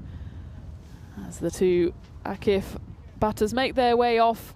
Probably still below par for the high standards of Akif, but it will be a competitive total for Seaside to have to chase. As it started, well, it could have started terribly for Akif as Sambit Patanaik got given first ball grace, but he didn't last long as the wicket keeper there, Abdul Ahad, the 16-year-old, picks up a wicket. The bowling of Abdul Haq. It's worth watching that one again because it's a highlight for the young wicket keeper. Abdul Haq then picked up a second wicket in the first over as Akif were really rocking with just 6 on the board and 2 wickets had fallen. But then there was a bit of steadying the ship from Dheeraj Malhotra and Hardeep Virk as the experience in particular of Virk shone through. Malhotra was undone by a nice Feroz Rahat slower ball, and it was 2-2 as the Centurion and the captain Nasser Balak went on the very first delivery, caught comfortably by Hemant Batula. It wasn't to be a hat-trick for Feroz Rahat. Hardeep Virk kept on plundering runs at the other end. Bit of a let-off there as Abdul Haq ran underneath a chance. And that one was shelled by Umer Chowdhury. Virk then rode his luck all the way to a half-century and beyond. He finished on 83. His half-century, first one on the network as Abdul Haq, well, he was in the thick of it, wasn't he, with ball in hand and sometimes ball not in hand. That time, though, he did take it. That was the end of Akramuddin Shahzad.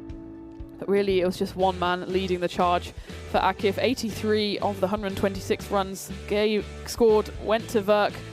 Only 4 extras, actually, just the one wide bowled by Seaside, who are certainly a team that's playing themselves into contention for finals day, and certainly a far cry from the side that lost its first 3 games. Well, the fun was over then for Virk as he was caught nicely on the boundary by Rahim Safi. We finished with a flourish as Usman Safi found construction corner with the very last ball of the innings to boost Ariana Kif to 126 off their 10 overs. That's a pretty much bang-on average score we saw before today. The average per over was 12.6, and there we have it, 126 on the board, thanks to the wicketkeeper of Akif, Hardeep Virk, scoring 83, a career best for him on the network off just 32 deliveries. Other than that, not too much to shout about. Malhotra scoring 16 and no one else managing to get out of single figures. It was still, though, a good performance from Seaside. Yes, they let a few chances slip, but they bowled tight, only 1 wide given away, and the other extras just buys and leg buys. Feroz Rahat, he was on a hat-trick ball across 2 overs, picked up 3 wickets in the end. And Saif Ul Hassan, the youngster, came on for the final over. He went for 18 runs, but he did pick up a wicket, and otherwise Abdul Haq, the showman at the top, picking up 2 wickets in the very first over, so it could have even been a better equation for Seaside, but they'll certainly feel like it's a target that they can hunt down, and it would be 2-2 for Seaside against Akif if they can manage to chase down those 127 runs. Halfway through match 18 then, I'm Tina Goff, and join me in 10 minutes time for the run chase here in the ECS Sweden on the European Cricket Network.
This European cricket event is proudly brought to you by HCL Software, Rado and 1xBet. Good afternoon, welcome back to this ECS in Landskrona in Sweden, where we're halfway through match 18 between Seaside and Ariana Kiff, who have put 126 runs on the board. Pretty much a pass score here for the series so far, and Seaside, they want to do the double over Ariana Kiff, and if they do it in the 7 overs, they will get all 4 points, and what a turn up that would be. Having gone into these 2 games pretty much as underdogs, certainly in the table in terms of points and the form table. But Seaside, they're just going on a little run themselves. They lost the first 3 and they've come back with 3 big wins. As for Ariana Kiff, well, that loss this morning to the opposition out there in the middle at the moment put an end to a 4-game winning streak for them. They've more or less already booked their place in finals day tomorrow, but they won't want to go there on the back of a handful of defeats. They do have a final game coming up this evening against Hissingens, but they want to get back to winning ways here, and if they are to do that, they'll have to defend their score of 126. As for Seaside, they have sent out Umair Chowdhury and captain Manoj Jadvest to start the chase. Umair Chowdhury, of course, he was the chief architect this morning in that win against Ariana, putting on 35 off 21. Not too many, but it was quite a low scoring thriller. There was only one of 2 batters that got out of the 20s for Seaside, but it proved to be enough on that occasion. And a score somewhere around the 30s will certainly do his side a bit of good here. Snasa Baluk with the ball in hand, who's not been firing with the bat since scoring that century in what feels like a lifetime ago, I'm sure, for him. It was back in game 3 days ago. Since then, he just hasn't been able to find any form, but he's still been useful with the ball, and he picked up 3 for 17 this morning in that defeat to Seaside. He's opening the bowling here.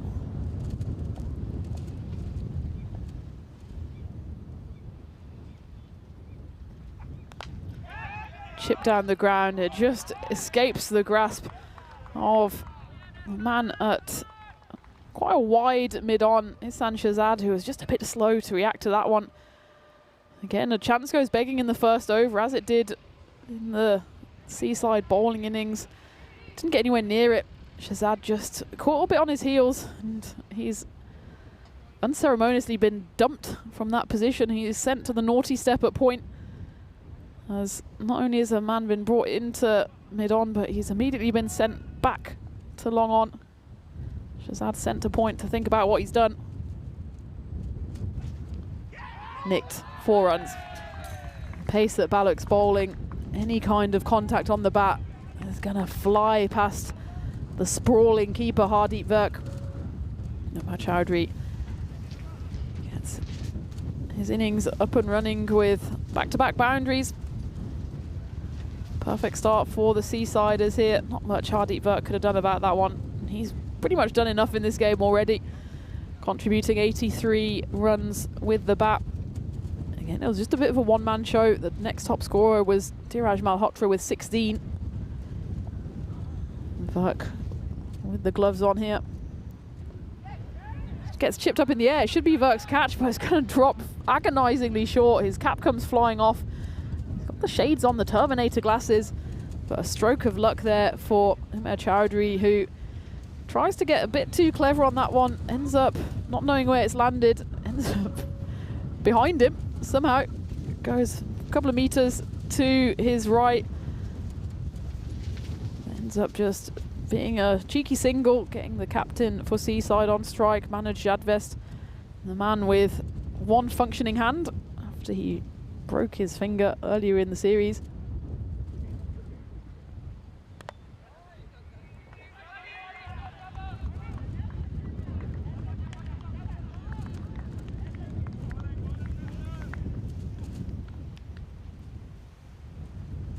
This will then be the penultimate game for both of these sides. This will be the 7th with 2 games left to play. It's Hissingens who are playing catch up. They'll be playing the one game against Seaside coming up after this one, and then again against Ariana Kif. Seaside playing 2-2 here. Ariana Kif will have one game off and come back for the final game of the group stages, match number 20. At the end of the first over, then 11 for no loss. 35 matches since the Golden Ball. It's certainly there or thereabouts in terms of the run chase, 127. It's very much the par score for this series, and par is about what you want if you're searching for that first Golden Ball in 36 matches. I certainly want to see one before this week is up, and after today, the amount of matches we've got is dwindling. We've got two after this one, so 2.5 today, plus 4 tomorrow, plus 4 at the weekend, so 10.5 matches to try and get that elusive GB. Diraj Malhotra will come on to bowl the second.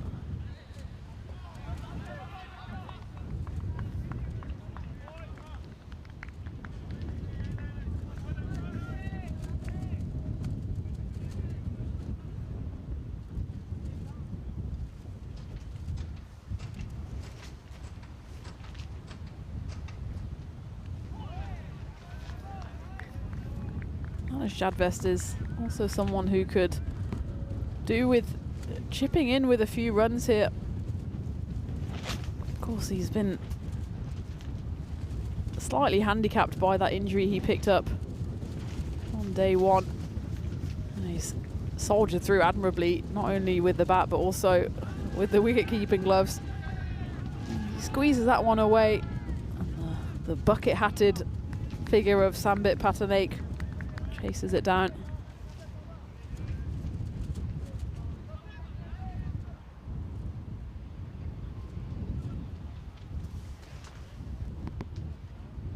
It's interesting to see Jadvest move himself up to the top of the order. He's not exactly what you'd call a prolific batter. Before this series, his high score on the network was just 17 not out. Did just play that one season back in 2023. Hasn't been quite able to hit his straps in this series so far, but maybe he's keeping his best performances for the crunch time. There was crunch on his fingers earlier in this series. He keeps going.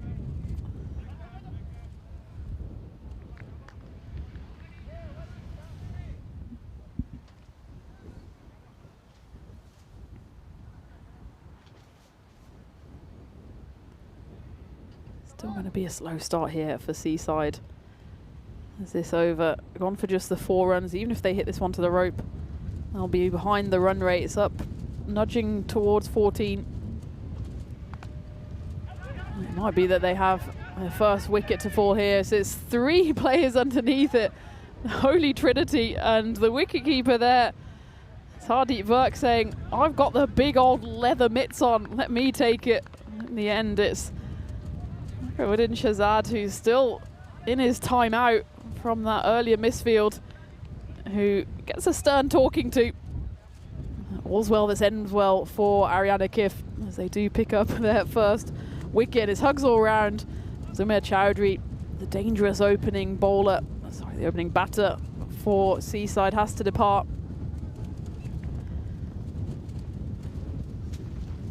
And well, I think it was Rahatullah, who was also in the mix there. He steps away as if to say, oh no, I was definitely not going to go for that one. I knew exactly what was happening. Disaster averted. It's a disastrous start for Seaside here as they lose a wicket. And they're behind the rate here. 15 for 1 off to Saiful Hassan. 16-year-old comes out at number 3. He'll have to wait at the non-striker's end though. Nasir Balak, left armour, comes back for his second over.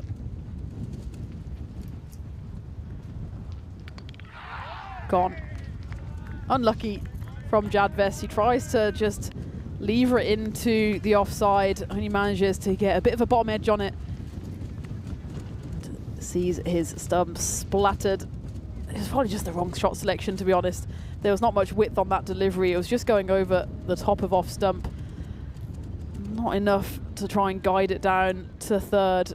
What he does is successfully or unsuccessfully guide it on to middle stump.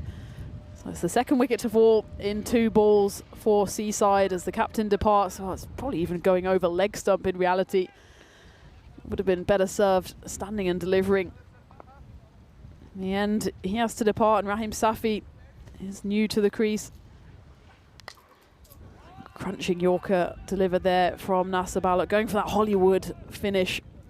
Would have been the team hat-trick. In the end, though, dug out by Safi.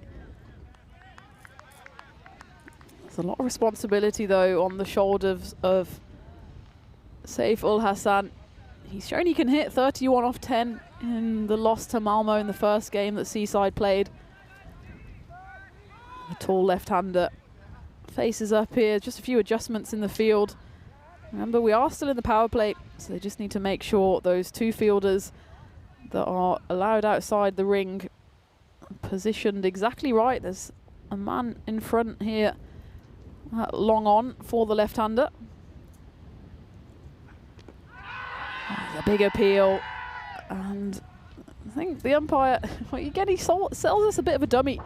As soon as you see the umpire's hands moving, you think, oh, he's going to give it. It's a good decision, actually. It hits the front pad first, so it's going to drift down leg side. But look here, the umpire, is he going to give it? No, he's just going to click over his clicker. That one was just drifting down leg, especially Nasser Balak just pushing it into the left-handed Hassan.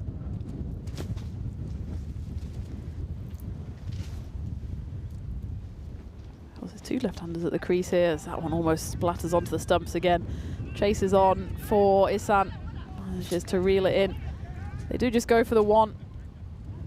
Good backing up by the bowler there.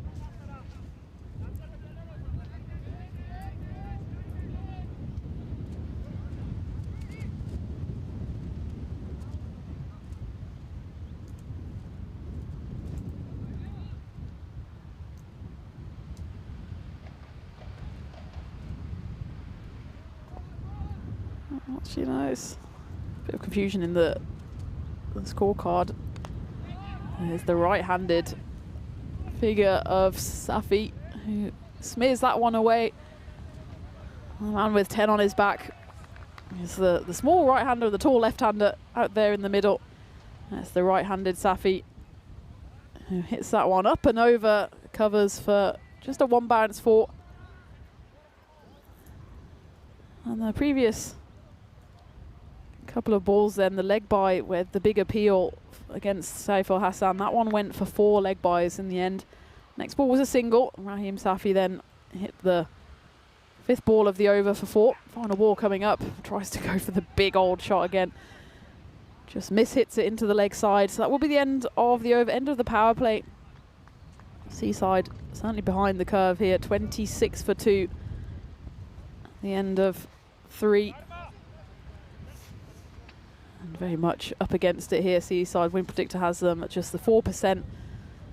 It's not only because they've lost those 2 wickets, but that run rate keeps on ticking upwards. They've had 2 pairs of 11s, but otherwise the middle over there, over number 2, going for just the 4. So they need to put their foot on the accelerator fairly pronto here, Seaside, if they just want to stop that run rate getting away from them. Nasser Balak then, impressive as always. 2 overs for 18 runs, picks up the wicket as well. So it looks like Ariana have just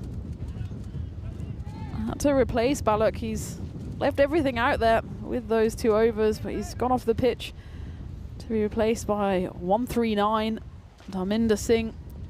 And you know what triple digits means. We're going to find out the meaning of 139 is that one. The meaning of that one is 6 runs. I think we've already looked at 139 actually. We're going to look again. I mean, it just depends on what website you go on. It tells you different things. Kind of the same as horoscopes though. No offense to anyone who believes in horoscopes. In numerology, energy represented by the number 39 is focused and getting things done. It tends to determine its goals and act on them independently. Dharminder Singh is acting on the pitch now as he's the 12th on for Akif. Meanwhile, Rahim Safi, he's got a starring role himself as he takes a tumble as he hits that one. Oh, well, He takes a fall, and Sahak takes the wicket.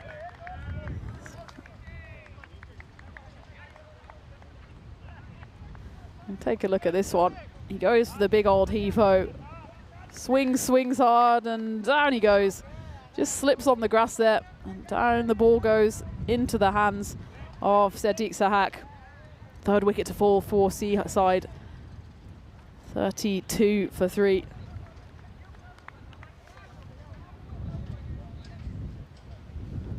Comfortable catch there, and I've lost count of the amount of catches that have been taken in that long on Cow Corner region.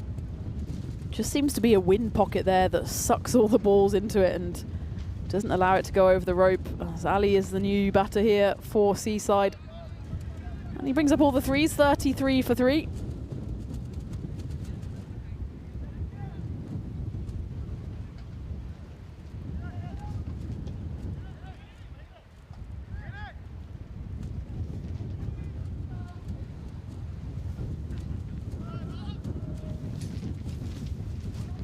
Again, you can see the shaking of the camera. Just the wind picking up once more. Luckily, the sun has been out most of the day. So I'm just getting wind battered rather than frostbite. Sending some of those sunny vibes over to Estonia, where I know it's freezing cold. There's good vibes on that one, as that one goes up and away into construction corner. Saiful Hassan, the prodigious talent, 16 years old, had the trust of his side and of his captain to bowl the 10th over, and absolutely batters that one into the building site. Big hit to take the Seasiders up to 39, but still a long way to go here. 88 off 38 is the equation.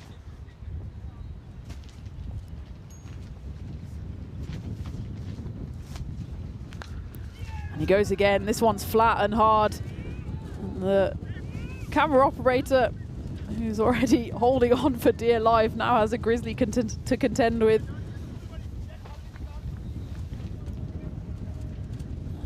Well, Hassan goes back-to-back sixes. It's the third 6 already in this over, despite the wicket falling. 19 runs coming off it, 1 ball left.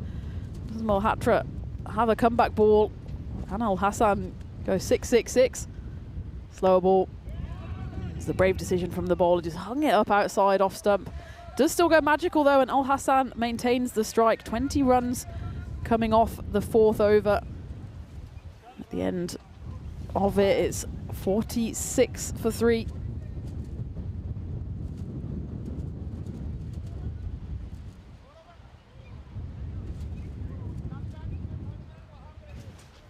But just a bit of an uptick in that over number 4. That does go magical. They did a few more where that's come from though, as the time is ticking away from the Seasiders. 81 off 36 is the equation.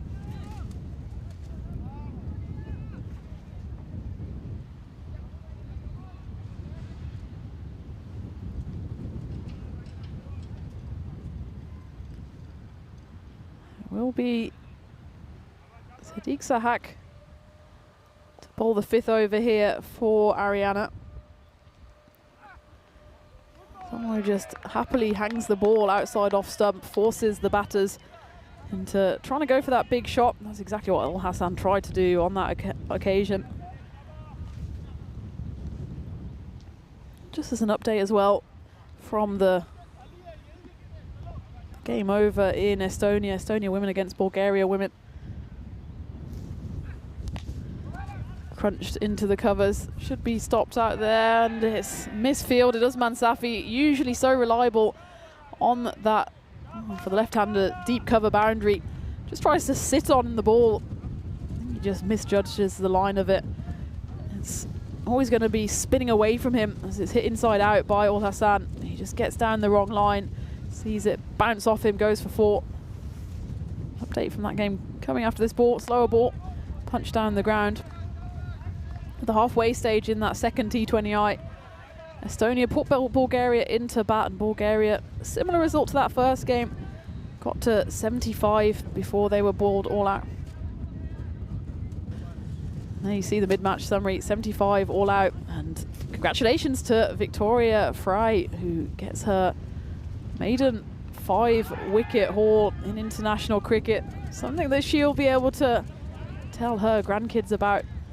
Playing for her country, that's already success enough. But not only that, but she gets a 5 for 13 in that second T20I, but the game is only half done. Bulgaria will come out fighting, I'm sure. It's just in the mid-innings break there, so the run chase will be on in just a few moments' time, but in the meantime, you can watch the action unfolding here with Seaside up against it. That run rate keeps on ticking up and up. It's beyond 14 now.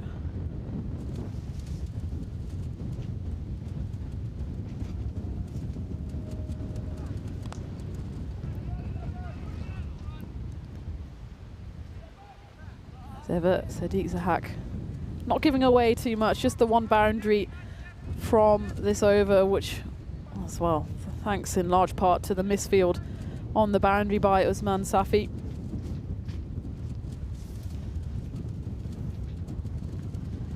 Final ball before the halfway mark. Again, it should just be the one, and again it's a misfield. It's got a bit scrappy here from Akif. And this is exactly what happened in the first game as well. They just gave away far too many freebies to Seaside. On that occasion, it was in the first innings, which allowed Seaside to scrape and claw their way up into the hundreds. They ended up finishing on 113. This occasion, 2 misfields cost 2 boundaries for Akif in that 5th over. So Seaside at the halfway stage, 57 for 3. As we take a look at what is happening at the ECCW at the end of the year, as we look at Estonia and Bulgaria playing at the moment, neither of them are featuring in what would probably be the emerging division this year, but I know they certainly have their sights set on a place in the ECCW 2026. But for 2025, we have an expanded version going from 2 divisions last year to 3 this year, starting with the emerging, going into the challenger, where of course everyone should be supporting Germany, and finishing with the Premier Division, which promises again to be 3 weeks of Christmas cricket coming your way. Big appeal to start the 6th over, and the finger of doom is raised as Rahmatullah, so good they named him twice, comes into the bowling and straight into the wickets. Sweep shot comes out from Ashadujaman Ali. My least favourite shot in the book, I must say. And this is why, because if you miss, chances are you're going to be in danger. And that's exactly what happens on this occasion as Seaside lose their 4th wicket. 57 for 4 now. They're still very much not out of it in terms of the run rate. Yes, it's up at 15, but a couple of magical overs and that might swing in their favour. But where are these runs coming from when they're losing wickets at regular intervals? Saiful Hassan still out there, the 16-year-old. He's joined by Mujtaba Hakim. Well, there's 6 runs. Welcome to the game, Mujtaba, as he takes no time at all to get into the Maximo action.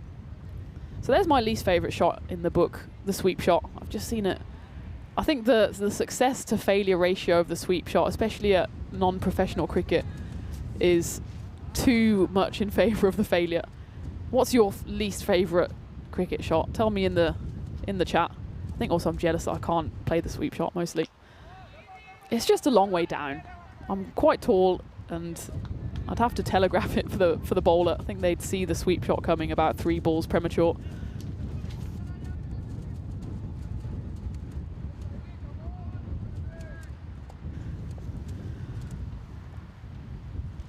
I suppose any shot that goes to a rope is a good one, and that's certainly what Seaside are trying to do here. There's 2 misfields which allowed them to get 2 boundaries in that previous over. This one goes high up in the air, and it goes all the way. That's certainly a big shot. That's a favourite of Saiful Hassan, the left-hander, eyeing up construction corner. And well, I saw one of the local umpires proudly displaying the 2 Grizzlies that he picked up in the short innings break between the 2 games. Well, he's going to have to go back and pick that one up because that has just been deposited into the construction site. I think my favourite shot probably be a cover drive or an on drive, just because, especially for a left-hander, it's quite a hard shot to master. That's what I tell myself at least. But sweep shot, I can't say I've ever successfully played one, or knowingly successfully played one. Especially it's tough on AstroTurf with so much of the turn and the bounce that you can get to get down low and not have the ball bounce over your head. I'm much more of a fan of the kind of baseball flat batted variety of the sweep shot. That'll be 5 wides, and the 5 wides, will they come back to haunt Akif for the second game running against Seaside? This is exactly what we saw in that first game where they gave away 18 runs. And we had 2 overs running where the first delivery went for 5 wides. Again, not much the keeper could have done about that one. Hardeep Virk turns away in absolute disgust. Rahatullah, this is a costly over from him. It's gone for 19 runs. There's still 1 to come. It will just be the 19 runs, then gets away with that one. Seaside, though, still in this one, especially if luck continues to be on their side. 76 for 4 at the end of 6. Saiful Hassan, 16-year-old, still going strong there, 30 off 11. Mujtaba Hakim, 1 big hit off his bat so far. If these 2 can just keep plugging away and hope that maybe the extras keep jumping up as well from Akif, they maybe give themselves a chance.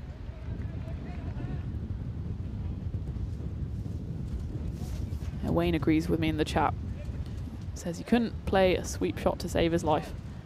Yep, I think if I had 1 shot to save my life, I had it to the rack boundary, probably go for some kind of leg side club.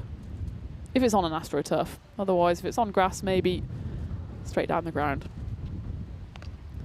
Talking of straight down the ground, this one's straight up in the air. Hardeep Virk is underneath it, and he takes it comfortably. That is the 5th wicket to fall as Mansafi comes on to bowl and picks up a wicket with his very first delivery.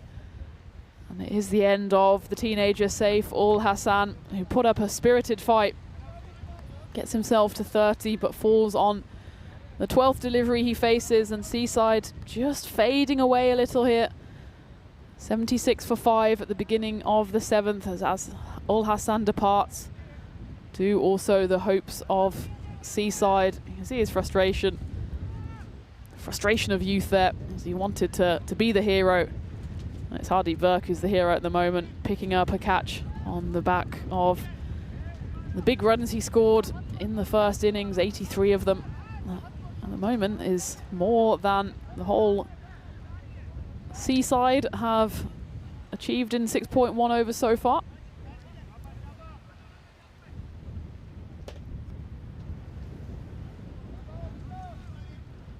Abdul Haq is the new batter. I'm surprised to see him so far down the pecking order for Seaside. He can hit a heavy ball. He scored 32 off 14. Remained not out in that win against Akif earlier this morning.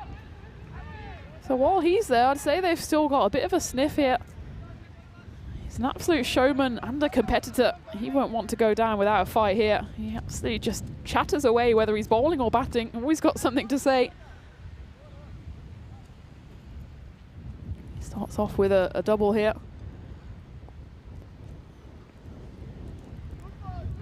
Although from Safi, just teasing it outside off stump. Abdul Haq, he's always looking around as if he wants to engage in conversation with someone. It doesn't matter who it is. He just wants to get in a competition, get in a bit of a scrap. And that one has been smacked into the offside. Will go the right side of the rope for Seaside as well. 6 runs. Just waits and rocks back on that one. Abdul Haq. 43 now needed in 20. What they have to do Seaside here is take it to the final over. Still 2 balls left of this 7th. So if they can just get a couple of overs with 10, 15, even 20, and they'll take it deep, and anything can happen in that final over.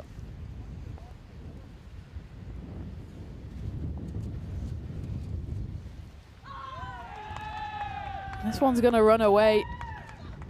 Abdul Haq immediately signals to the umpire that comes off the pad. I wouldn't be so quick. I'll just say, yeah, probably did hit a bit of bat. I'm not sure. But it was pretty clear that this one was far away from any kind of bat. But they won't mind how they come, as that's another 4 to add to the collection here. And again, Akif, just their own worst enemies, not quite getting the lines right. And if it wasn't a 4 leg byes there, it could have even been 5 wides. Osman Safi needs to correct for the final ball here. As crunched, it'll be 4 runs, and that's a big, big 3 balls for Seaside. 14 runs on the board in 3 balls. That over then goes for 16.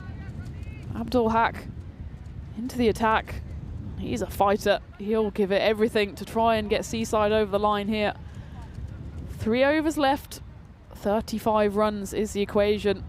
For Seaside, even when this game is done, their day is not done, as they'll be coming back in just about 55 minutes time as they play their final game of the group stages against Hissingens, and it's a big, big game. I would say at the bottom of the table, but if Seaside win this one, then they're certainly inching their way closer to finals day. As for Hissingens, it's very much last chance saloon for them, as they need to find their second win from somewhere. They do have the doubleheader to finish off the group stages, so they'll play Seaside and then up against Ariana Kif in that final game. If Seaside can win here, that'll be some statement of intent against Akif, who we probably thought were favourites along with ACC at the start of this final day. But it won't be a good day's work for them so far if they lose the first 2 of their 3 games today. Sadiq Zahat coming on for his second over. That one's punched away and it goes for 4. And Akif, they are victims of their own success here as well. They were cruising along in the middle of this group stage, winning 4 in a row. Thought nothing could touch them. Well, Seaside have come and rattled their cages here, as that one goes straight through Dharminder Singh, the 12th, who's still on as a replacement for Nasser Baluk, who's gone off the field of play. So from scratching around, Seaside now just tick over to favourite, still very much. Oh, it goes back to Akif. Well, the pendulum swings left and right. 29 runs needed now in 15. Up in the air. Does it have the distance on it? It absolutely does. As that one rattles the rope there, going into construction corner. I don't hear any clattering either from the builders or from the Grizzly. So that one at least landed safely. And there'll be more work for the local organisers to retrieve our ball. This one now certainly looks like Seaside's to lose. 23 in 14 is the equation.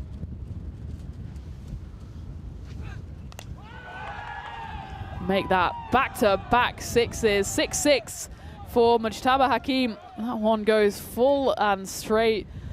A glorious hit off Hakim's bat.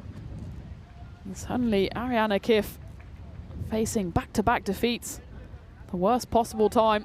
That was all muscle from Hakim. And this over then has already gone for 18. Still 1 ball left in it. If this one goes to the rope, you'd say that's more or less curtains for Akif. Chance for a catch, and it's well held on the rope there. That is Ihsan Shahzad, who shelled one early in the piece. At least holds on to this one. It's an important catch to hold on to, because if that one went through him, as was the case with Dharminder Singh earlier in the over, then that could have been game over. As it is, it's the 6th wicket to fall. Seaside 110 for 6. A nice little cameo though from Mujtaba Hakim. 20 off 7 for him, as the builders say hello again with, sounds like some kind of drill or some kind of mechanical device. I don't know if that's them killing our Grizzlies. Either way though, 17 now needed in the final 2 overs.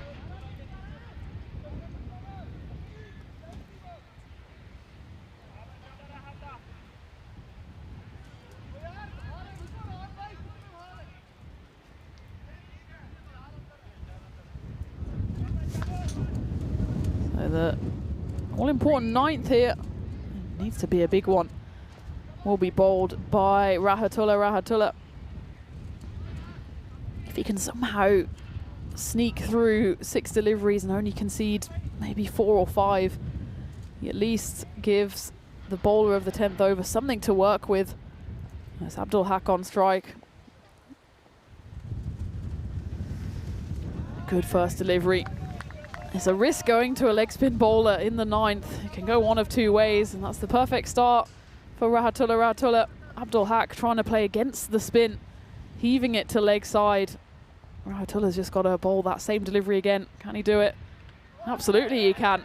This time Abdul Haq tries to work it away to the offside, realizing that actually playing with the spin, probably the more sensible option. Doesn't manage to get bat on ball.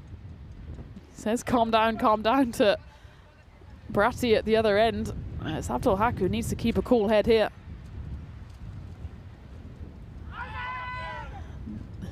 Big appeal.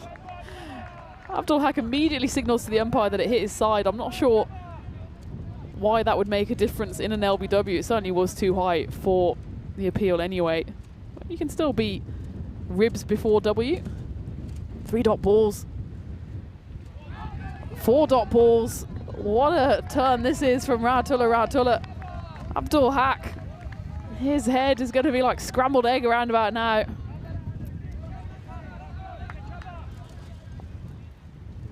Just needs to get back on ball. I feel like he wants to go for the big shot though. He does hit it firmly into the leg side, but this time Usman Safi gets every single part of his body behind that. So it's just the 1 off this 9th over so far. 1 ball to come and a big ball. Can Gautam Bratti, who's not faced a ball yet, find the rope? It's pretty much a free hit for him. Abdul Haq will certainly want the strike for the final over. And it's going to be a wicket. What an over that is from Rahmatullah. He's done his part. He's done absolutely everything he could possibly do to get Akif back into this game. Concedes just the 1 run off his over and gets a wicket on the very final delivery. More importantly, it's also a dot ball. Rahmatullah, who's come in to the side for this game, justifies his selection. And the so good they named him twice name tag as he goes for just 20 off his 2 overs, picks up 2 wickets. Most importantly, concedes just 1 run off that 9th over. Usman Safi, surely the man they will turn to bowl this 10th and final. As Nelson comes out to play 111 for 7. And suddenly this game has swung back in the other direction. Akif surely favourites now. They need 16 to Seaside to take home a win, which looked unlikely. Then it looked for all the world that they would canter home. And now again, Ariana Kif can sniff the victory.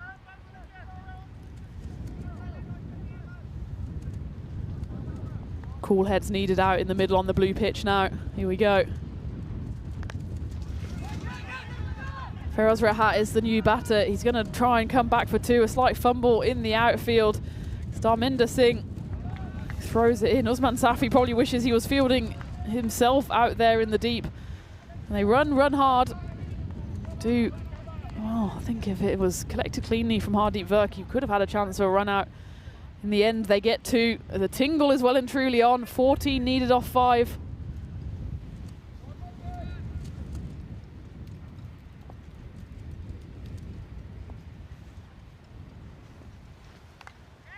Oh, and that's lucky from Abdul Haq. He goes for the big swipe and manages to find the boundary. It's an absolutely desperate boundary for Seaside. Doesn't matter how they come in the 10th over. They just needed runs from somewhere. That came very much off the edge of the bat from Abdul Haq, but he won't mind one bit. 10 needed in 4 now. Just making sure Safi that he gets his field just so. It's a big call here because he's moved backward square out. So you can see there, thank you very much to 2 circles, that the backward square region is completely unoccupied. And they're really overloading that, what do you call it, very deep backward point, or a very backward deep point, or a very wide third. Here we go, 10 off 4. Will Abdul Haq go for that square leg region? Oh, he goes for the swipe. 10 off 3.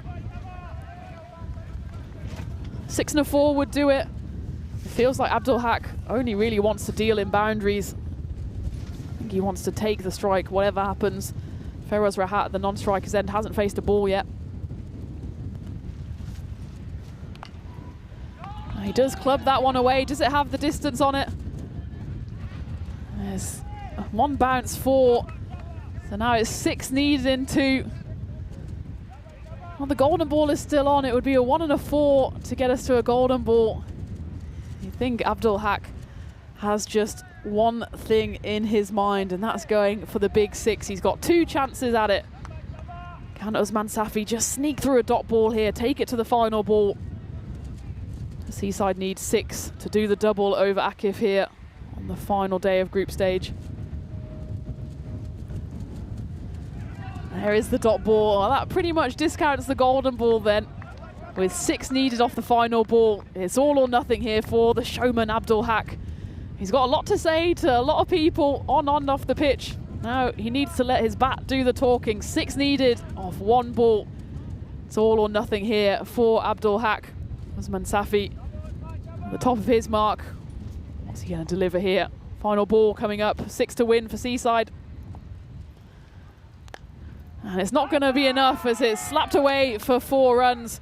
But Seaside, they needed the 6. They get the minimo. And the maximo is what was required. And Abdul Haq, he's gutted. He knew he had that in his hands.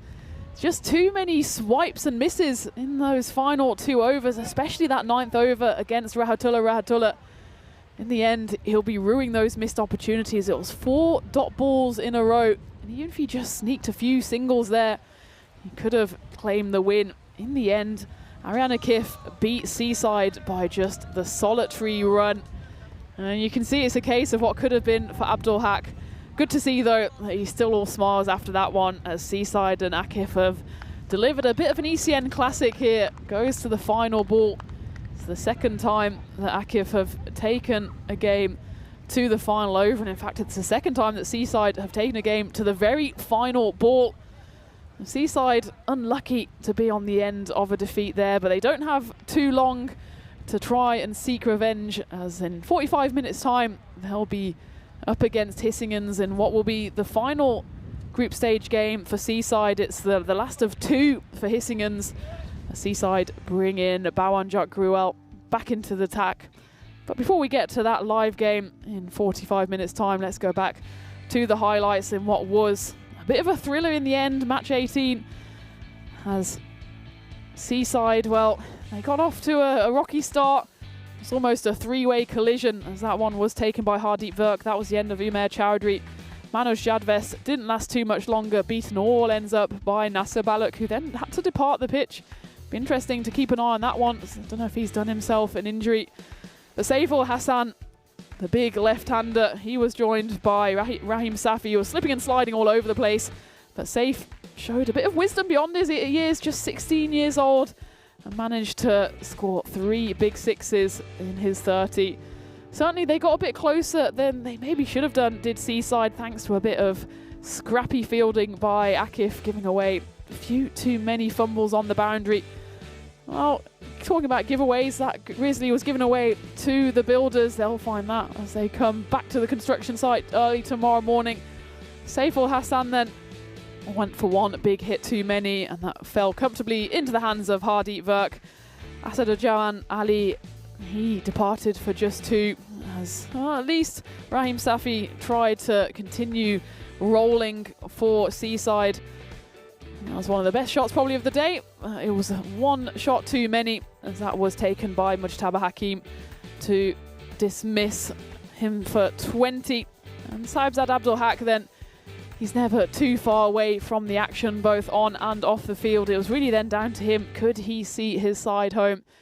He then swiped at a few. Sometimes he connected, sometimes he didn't, but it was that 9th over, wasn't it? Bowled by Rahmatullah that really wrestled the momentum back in the favour of Akif. That 9th over just went for the 1 run and ended with a wicket, which meant there was a bit of a mountain to climb for Seaside in the final over, and in the end Usman Safi held his nerve and Seaside fell agonisingly short in the run chase, losing to Akif by just the solitary run.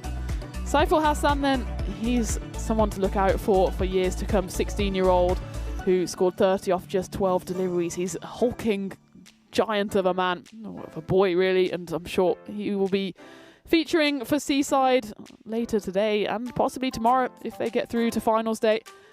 As for Akif, Nasser Baluk is a consistent performer with the ball in hand. He went off though. It'd be interesting to see if he comes back.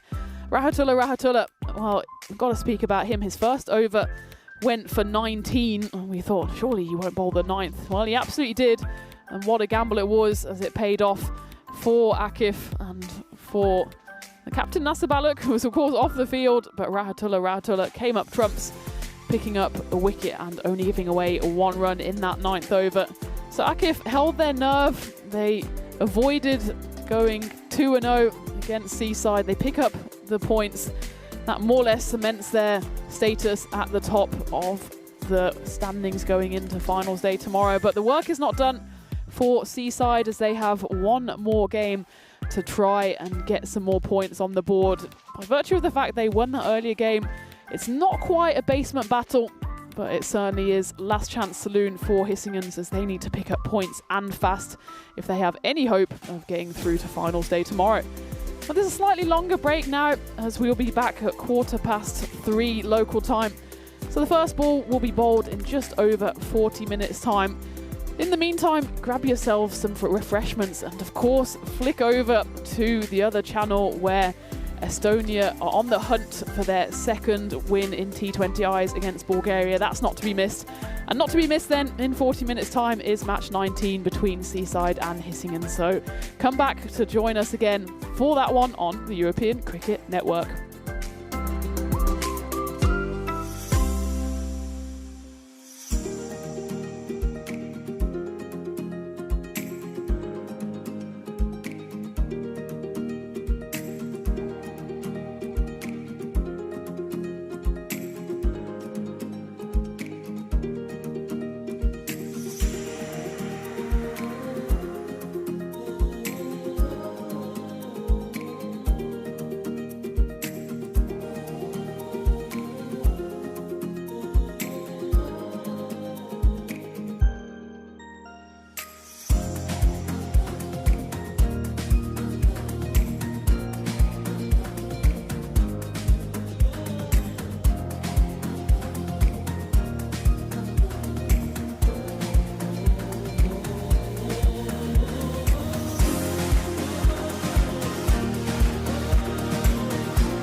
ready, we are so divine. Blue water and yellow sand, just you and me.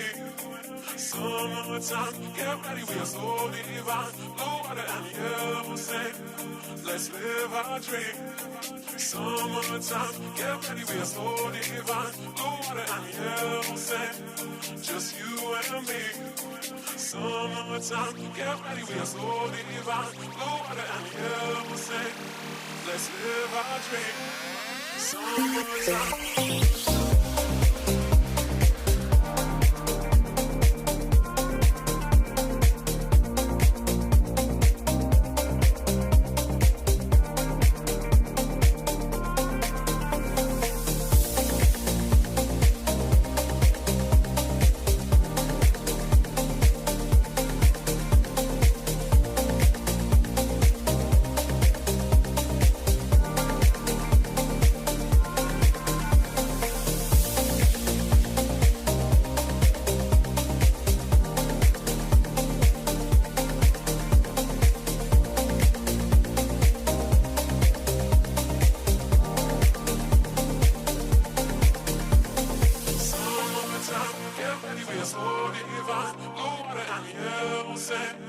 Just you and me.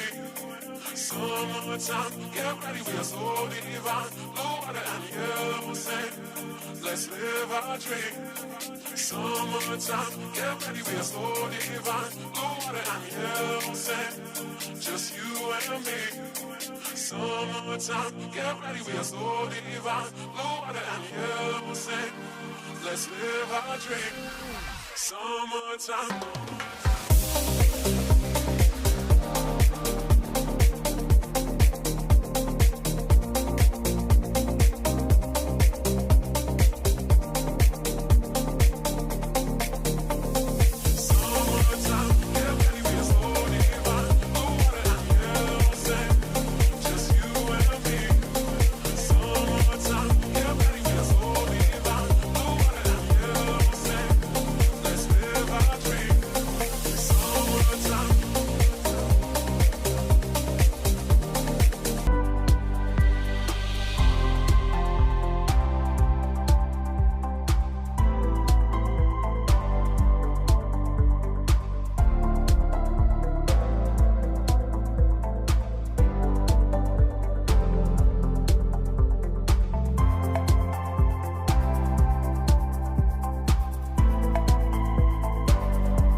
This European cricket event is proudly brought to you by HCL Software, Rado and 1xBet.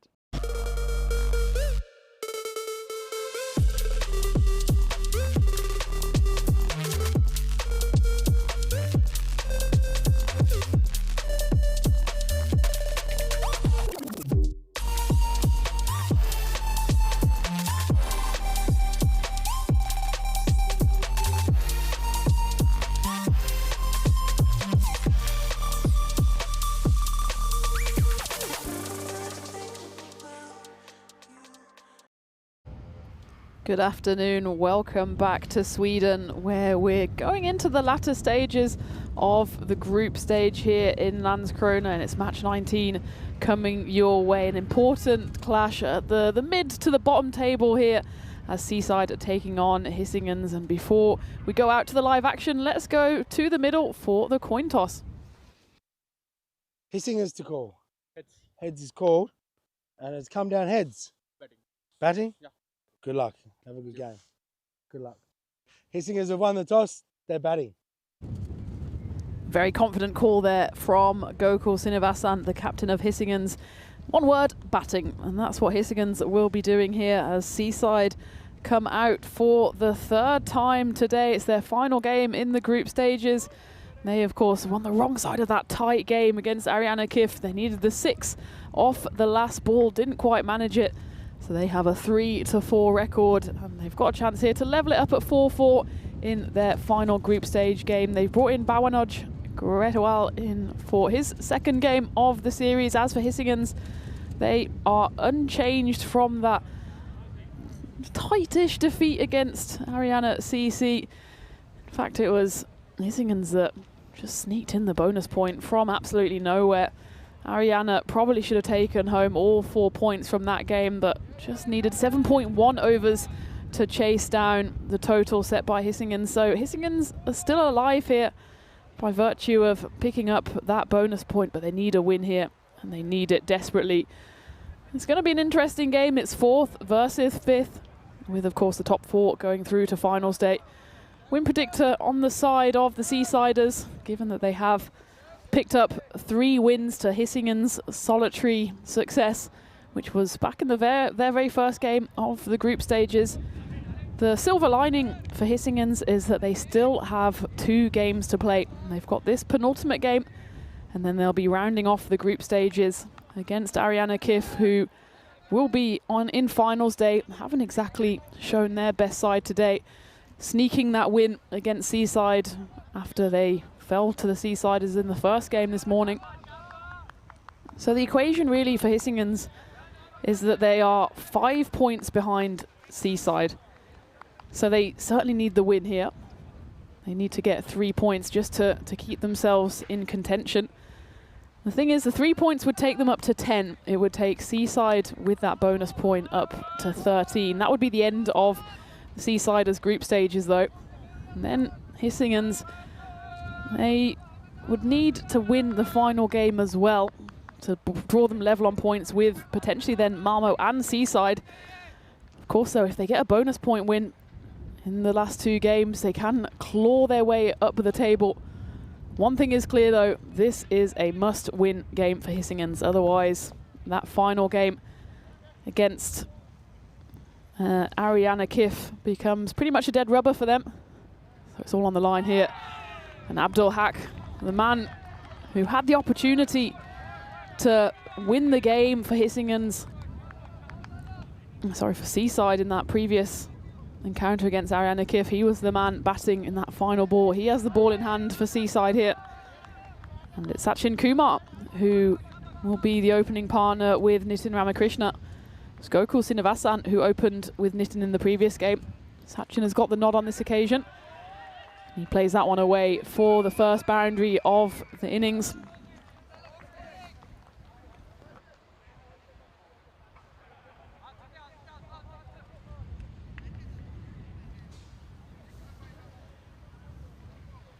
Hissingens here, this tactic seems to be, they've got to get a big total on the board, and try to restrict restrict Seaside. These 2 names hard to get your mouth around. They then need to restrict Seaside to a total that's less than 70%, and they've got off to a perfect start here. It's a 4 followed by a 6 off the bat of Sachin Kumar. So let's say Hissingens get to 130, 140 here, and they manage to restrict Seaside to 100 or less. That would give them the 4 points. Importantly as well, it would mean Seaside don't pick up any more points. That would put Hissingens on to 11, and they've got every opportunity to leapfrog Seaside in the final game of the day. And the way the fixtures have fallen means that Hissingens will at least know exactly what they have to do going into these 2 games, and that's win. Easier said than done though, because I'm sure Seaside will be equally eager to cement their place in finals day, and we know a win here would secure a spot for them, because the 3 points would allow them to leapfrog Malmo and would also put Hissingens out of sight.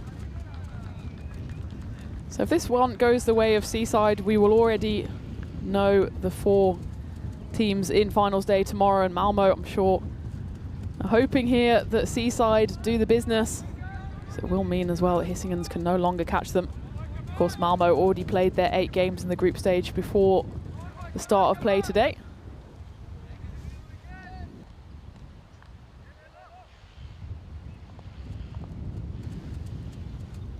So those are all the permutations. I hope I explained it in not a terrible way. And of course, the easiest way to see the standings is to go to the European Cricket website, where you can look it up, do all the mental maths yourself, and certainly get your head around it quicker than I've done. At the end of the first over then, Hissingens got off to a good start here, 16 on the board, mostly off the bat of Sachin Kumar, who has moved to 10. And a big hello to everyone joining in the chat. I know there's been a few issues with connectivity today. It's not helped with the windy conditions we have here. But I'm happy for you to join us, and I hope the buffering is no more, as I see Johnny and Wayne and Trip and Tim in the chat. Hopefully we can serve up 2 more nail-biting games here. We've certainly teased the golden ball, haven't we? We've had 2 final ball finishes, we've had a couple of final over finishes. We just haven't quite got that situation where the golden ball is guaranteed. I think that we've had 2 occasions where the boundary has been needed on the final ball, which is never good for the golden ball.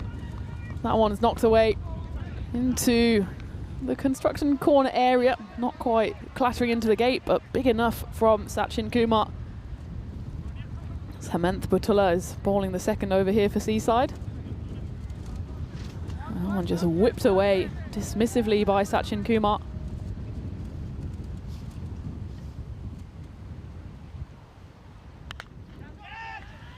This time he goes leg side. The result is the same. Just plugging the gaps here.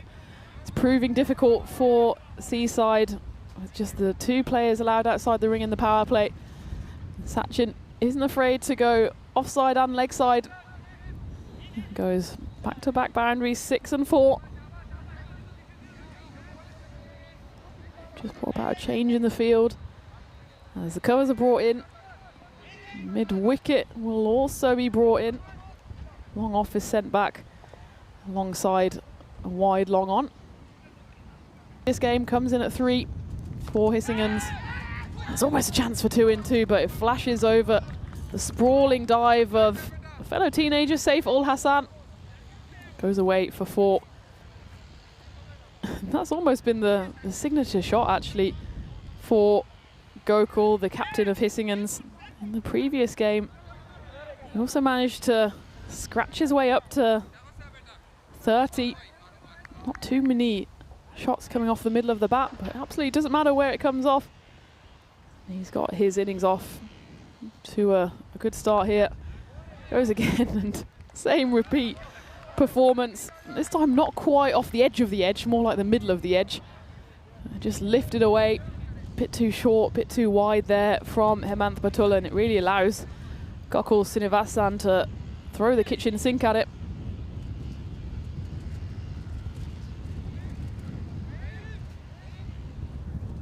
So they have the standings that I was trying to explain beforehand, with Hissingen's then 2 games left. Certainly need a win here in this game to keep themselves in contention. They will be back in the final game of the day, final game of the group stages against Ariana Kif.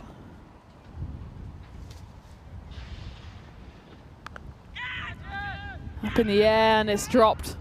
Feroz Rahat it was at point. Insult to injury as he rolls away to the rope. Another let off, this time for Nitin Ramakrishna.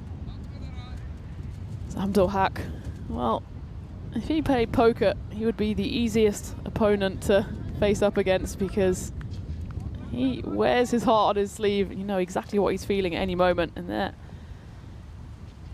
he's feeling a bit of exasperation as that one goes a-begging. Out of point, having dropped that one, and sometimes the ball just has that knack of following you around. This time it's hit straight down the ground, and Rahat doesn't manage to lay a glove on it.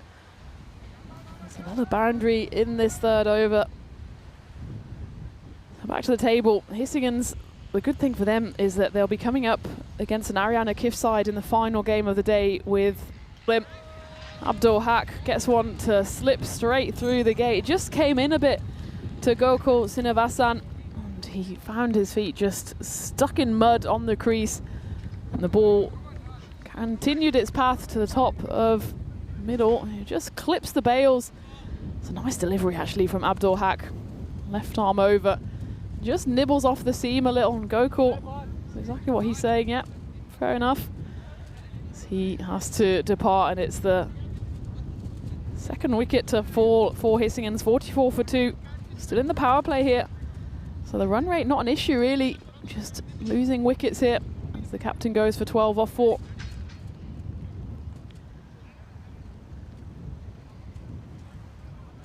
So we already know that the 2 Arianas, Ariana CC and Ariana Kif, will go through as first and second place. Suresh Kumar, the new batter here. So it could well be that we see Ariana Kif just take their foot off the gas just a little in that final group stage game, knowing that they'll be there in finals day tomorrow. And that might just open the door for Hissingen's to spring a surprise on them and get that much needed win, which could take them into finals day. But of course that will only be the case if they manage to pick up a win here.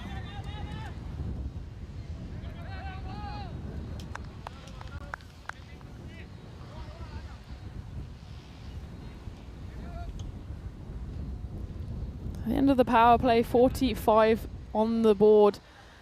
Big second over, going for 19 runs. Otherwise, just have to keep an eye on the wickets here to Hissingen's. And they're not blessed with a particularly deep batting lineup.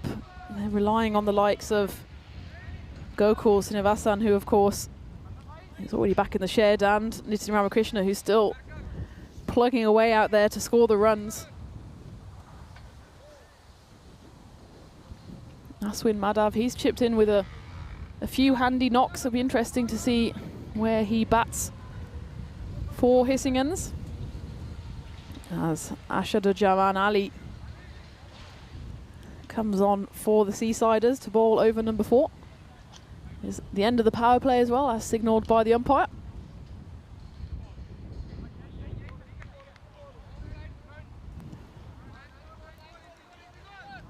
As the sun starts to beat down here in Landskrona. Make sure my equipment doesn't get roasted.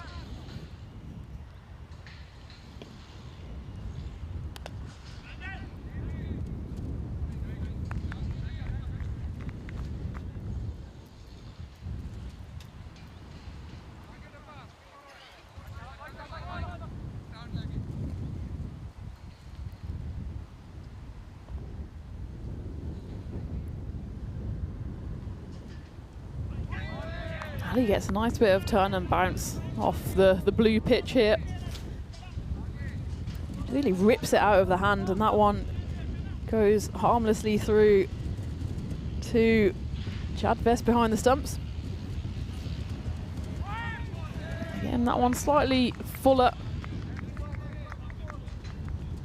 We're very much in the Goldilocks zone here, so it could be a game that goes to the very wire with pretty much everything on the line for Hissingens. That one's flashed away, but there's a man out there, and it's a brilliant catch taken by Mujtaba Hakim. And how many times have we seen that this week? Catch is taken, and the pain ensues. So that one was flashed hard off the bat of Nitin Ramakrishna. It's always not as painful if you do manage to hold on to it. And Hakim takes good grab there, just inside the rope, and there comes the pain. As he's down on his haunches still. Looks like, I don't know what's that the signal for? Yeah, maybe, yeah, magic spray. Yeah, there we go. I think you need to do some kind of wand action to signify the magic spray. Well, if it's an impact injury, then of course the magic spray will do the job, but we've had a few bloody injuries as well, as it is the end of Nitin Ramakrishna. The opener departs for 11 off 8. It looks like Mujtaba Hakim will have to depart here. The 12th is listed as Abdullah Had, so the wicketkeeper from the previous game, the 15-year-old, now bounces onto the pitch. The exuberance of youth as he's tasked with going into that backward point region. Well, we had one in the previous game where Nasser Balak, the captain of Ariana Kif, had to go off, and we didn't actually see him come back on. I didn't have a chance to double check what that injury was about or the substitution. Keep our eyes peeled for that one, given that Ariana Kif, of course, have still that game coming up. Interesting to see if Baluch will make an appearance there. That one races away to the boundary. Dicha Samvanchi is the new batter. And well, he was ready to bowl another ball there as the umpire belatedly calls over. So it's a good over for Seaside with just the 6 runs coming off it, despite that 4 towards the back end of it. 50 does come up for Hissingens, 51 for 3 off 4. They go off to a big start with 35 runs coming off the first 2 overs, just tailed away somewhat, 16 coming off the next 2, and problem for them is they consistently are losing wickets, a wicket in the 2nd, 3rd and 4th overs.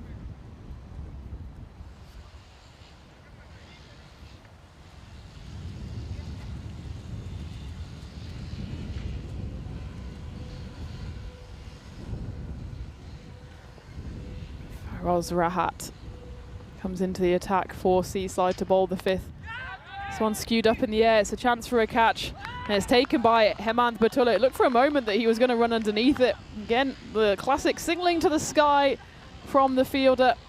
Smiles though as he does manage to take it. He comes herring in off the ring. I thought he was just going to run right underneath that one. Adjusts at the last minute, takes it high over his head, saying, yep, can't see anything. He managed to see enough of the Grizzly to see it safely into the breadbasket. That's the 4th wicket then to fall for Hissingens. Danger here as Suresh Kumar departs for 2 off 4.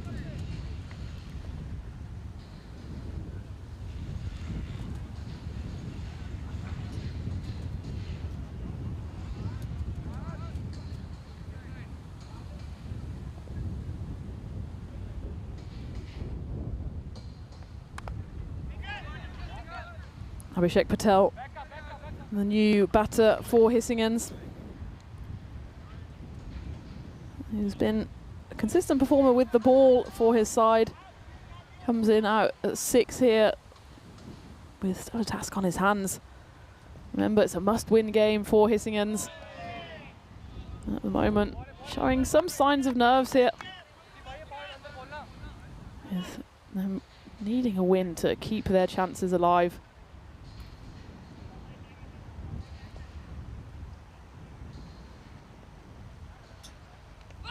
A big appeal there. The finger of doom immediately goes up. That looked pretty plumb from where I was sitting, and it's the 2nd wicket in the over for Feroz Rahat. Hissingens limping along here, 5 down, 52 on the board as Aditya Samvanchi walks straight across that one and pretty much hitting, I'd say, the middle of leg stump there. Rahat liked it straight away. After picking up 2 wickets in 2 balls in the previous game, he's picked up 2 in 4 here. Hissingens are having some issues. I know there's some sync issues on the YouTube stream between the video and the audio. Looks like if you give it a refresh, that might solve all problems. If in doubt, turn it off and on again. We're working to try and get those problems resolved as Murty comes out in number 7 for Hissingens. That one, it's a bit of a freebie down the leg side from Rahat.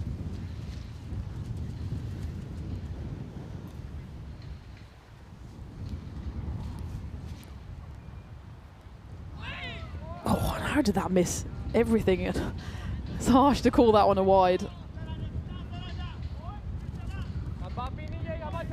Let's have a look where this one went. I feel like it went over leg stump, yes. It's tough to call that one a wide. I think that's exactly what Feroz Rahat is saying. He's very lucky there to still survive Chandan Murty.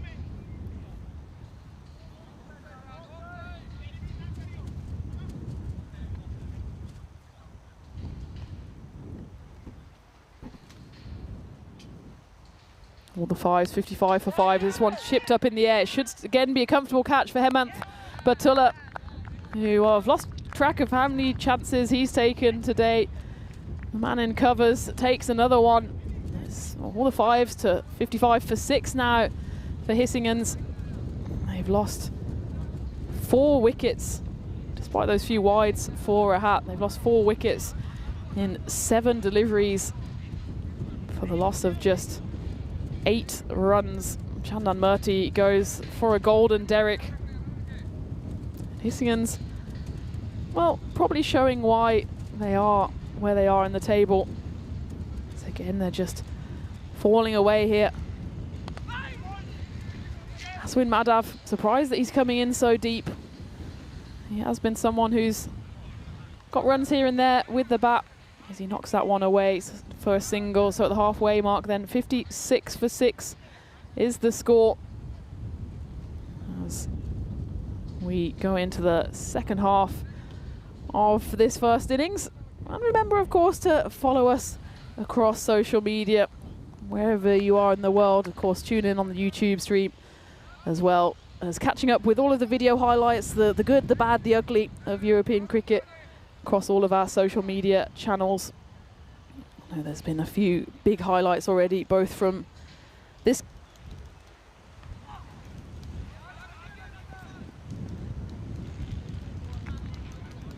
That one is a boundary, much needed one for Hissingens, as Patel just gets a little something on that one. It's dragged down by Bratti.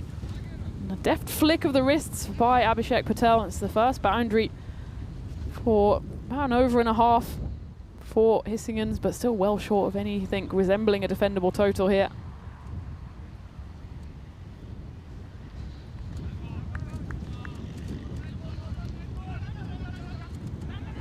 Now scamper through here as overthrows. It comes back again to haunt the fielding sides. There's absolutely no reason.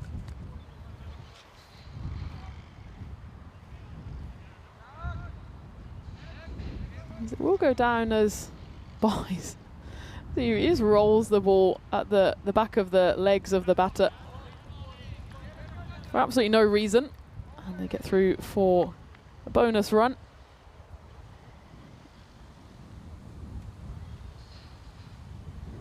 Two balls left of the 6th here.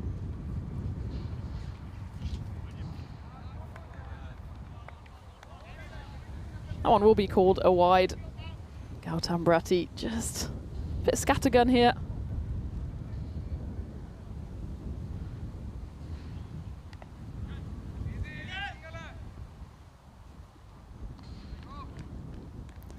If I were seaside here, I'd be really turning the screw and keeping on the likes of Ali and Rahat, who went for just 6 and 5 off their respective overs and picked up 4 wickets between them. I'm not sure I would have gone to Gautam Bratti. He escapes without conceding too many. 9 runs off the over. Hissingens move to all the 6s, 66 for 6 off 6. As surely Feroz Rahat will come back for his second over, given that he picked up 3 wickets the loss of just 5 runs in his first over. Not great viewing for Hissingens here. Only Sachin Kumar registering any kind of impact in the batting order so far. Abhishek Patel and Aswin Madhav out there. Interesting to see Aswin Madhav come out at 8.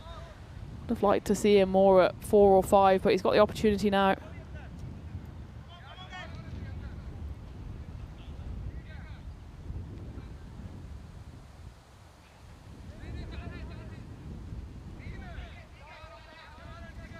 They have turned back to Feroz Rahat to bowl the 7th. That's well worked away by Abhishek Patel. It was a bit too close to Saiful Hassan, who's just lurking at that kind of fly slip gully region. He went to his stronger left side as well. Wasn't able to get down quickly enough. And it will be a valuable 4 to start the 7th over.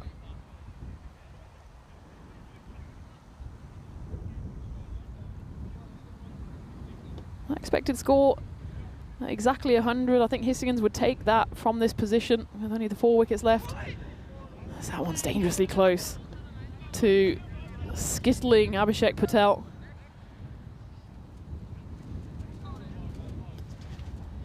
You can see how deceptively bouncy with that ball these AstroTurfs can be. That one was probably full of a length and still bounces over the stumps.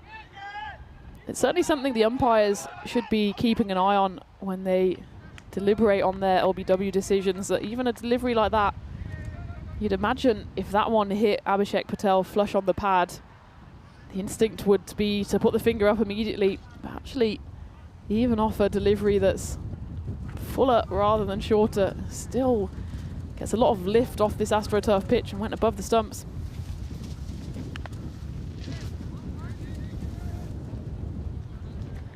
Two out there, Patel and Madhav just happy to keep chipping away, at least trying to steady the ship for the Seasiders.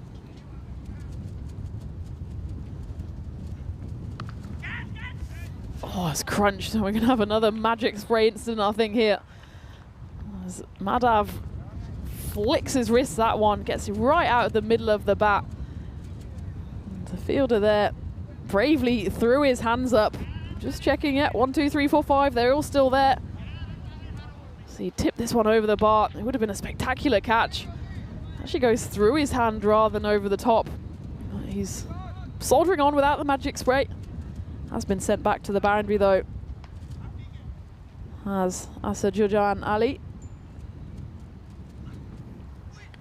That one will be a wide. Feroz Rahat, he bowls very straight. He tries to target those stumps, but if he gets it just a fraction off, he will give away a few bonus runs. He gave away 3 wides in his first one, arguably probably went over leg stump.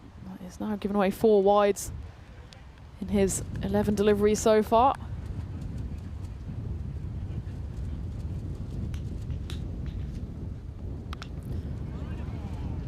We'll go to the rope. It's a valuable over here for Hissingens with 16 runs coming off it.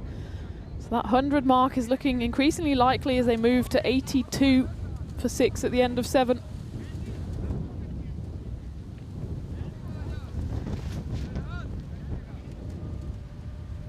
As we take a look at the ECC for men Premier Division coming to screens near you at the end of September into start of October.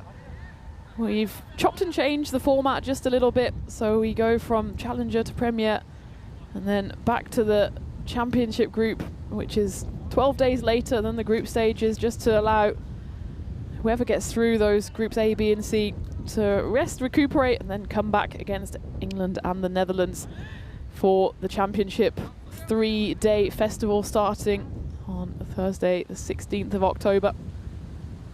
With, of course, the ECCW, the women's competition, coming your way in December. That one, well, at least is half stopped by Manoj Jadvest with the gloves. Rahim Safi starts off his spell with a wide. Speaking of women's cricket, they finished over in Estonia now with the second T20I also going in the direction of Estonia. Bulgaria women were bowled out for 75 at the end of the 18th over, and Estonia made short shrift of the chase, getting the total at the end of the 9th over for the loss of 4 wickets. So congratulations to Estonia, who take home their first and second wins ever in T20Is. Bulgaria still searching for their first. That one again, Safi just completely misfires down the leg side. And big congratulations to Victoria Frey of Estonia, who picks up 5 for 13 in that win, putting herself not only in the Hall of Fame for ECN, but of course it's a T20I, so those figures will be there forevermore on ESPN Cricket Info and other cricket websites. This one's chipped up in the air, but it's going to land short of the fielder out in the deep.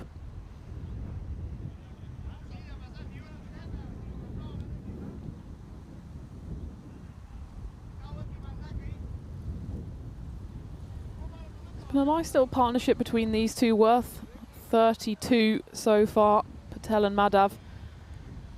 Just kicking the tail here for Hisingen, see if they can get up to something that they have to defend in the end. Safi, well, not impressed with his captain here.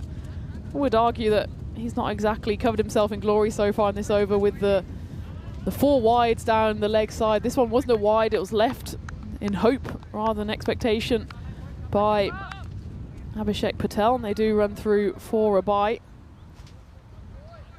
Just a bit of tiredness, it feels like, is creeping in here for Hissingen's. It's been a long week for all of these sides, really.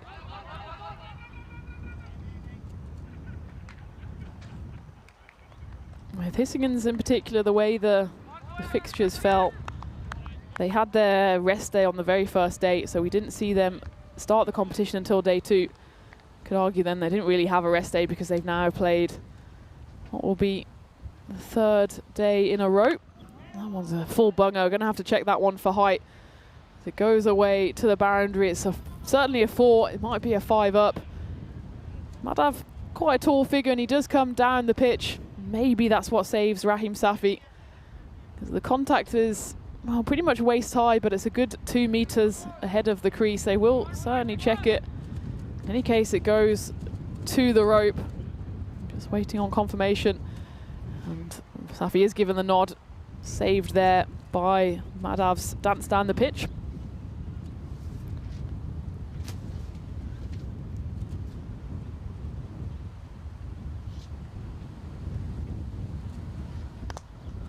Clubbed away through the covers. And that's been a productive area of the field for a lot of the batters today. If you just hold your ground and play more conventional cricket shot, you do get value through the covers. It's back-to-back boundaries for Aswin Madhav as Hissingen's work their way up to 100. It's now 97 for 6 at the end of 8.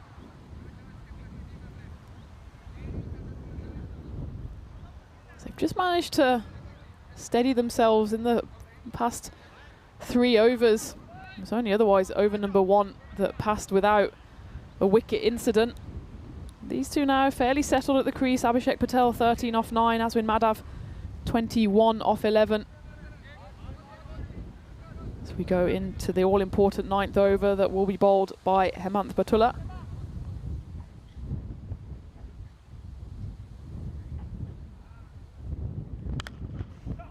Smashed away, dragged into the leg side and flicked up off the scoreboard, and well taken by Hissingen's batter in the dugout. It's just a bit too short there from Batula.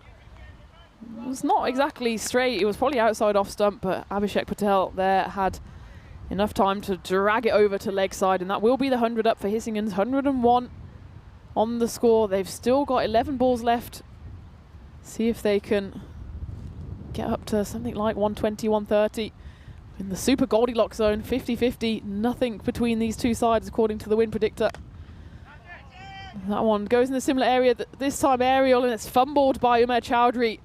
who had the golden hands earlier today, but since he's let one catch go begging, and this one doesn't quite get down quickly enough, doesn't take the opportunity, and more significantly really, he lets that ball trickle over the rope for 4 runs. Perfect start to the 9th over here from Abhishek Patel. And that's 3 in a row, 4, 4, 4. This one goes straight. He's just toying with the field here as Patel. He hits 2 wide. The man is sent slightly wider, and this one goes straight. As Aswin Madhav, the non-striker, then tries to retreat into his shell to make sure he doesn't get hit. This partnership now worth 54 off just 22. It's possibly a game-saving and even series-saving partnership between these two. It was 55 for 6 at the halfway stage for Hissingens. They've pretty much doubled the score without the loss of a further wicket.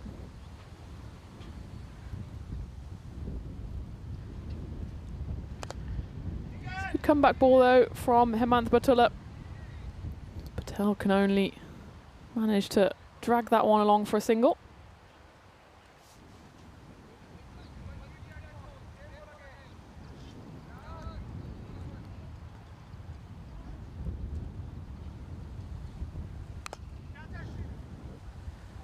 Chance for a catch, and it's taken in the leg side.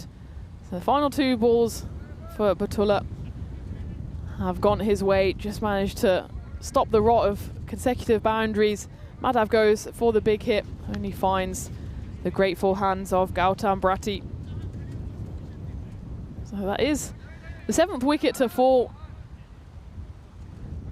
But it's a brilliant partnership that does come to an end now. Chandan Murty, excuse me, it's not Murty, it's Madhav who falls, going for 1 big hit too many, but certainly put them side into a better position than they were just a few short overs ago. It's Anil Gadaria, the left-hander, comes to the crease with pretty much a free hit. It's not technically a free hit, but more or less a free hit coming up with the final ball of the 9th. What can you do with it? He leaves it. The lesser spotted leave in European cricket. That should be the end of the over. It was comfortably within the line, wasn't even close to being a wide. So good comeback from Batula after his first 3 deliveries went for boundaries, 3 fours. He comes back with a 1 wicket and a dot ball to finish his spell. He finishes with 2 wickets, 32 runs. Feroz Rahat, again, is a solid performer for Seaside, picked up 3 wickets for 21 runs. It'll be interesting to see who they go for in the final over. They've got Ali, who went for just 6 runs. Bratti went for 9. And they're going back to Rahim Safi, who had a bit of a scrappy first over. There was a few wides in there, a couple of byes, went for 14. What can he do here? Stand the ground. Doesn't get out of the inner ring. Abhishek Patel. He does take the single. I suppose in this situation, Hissingens aren't in any position to turn down any runs. Patel, is he going over or is he going round? It looks like Safi is staying over to the left-handed Gadaria.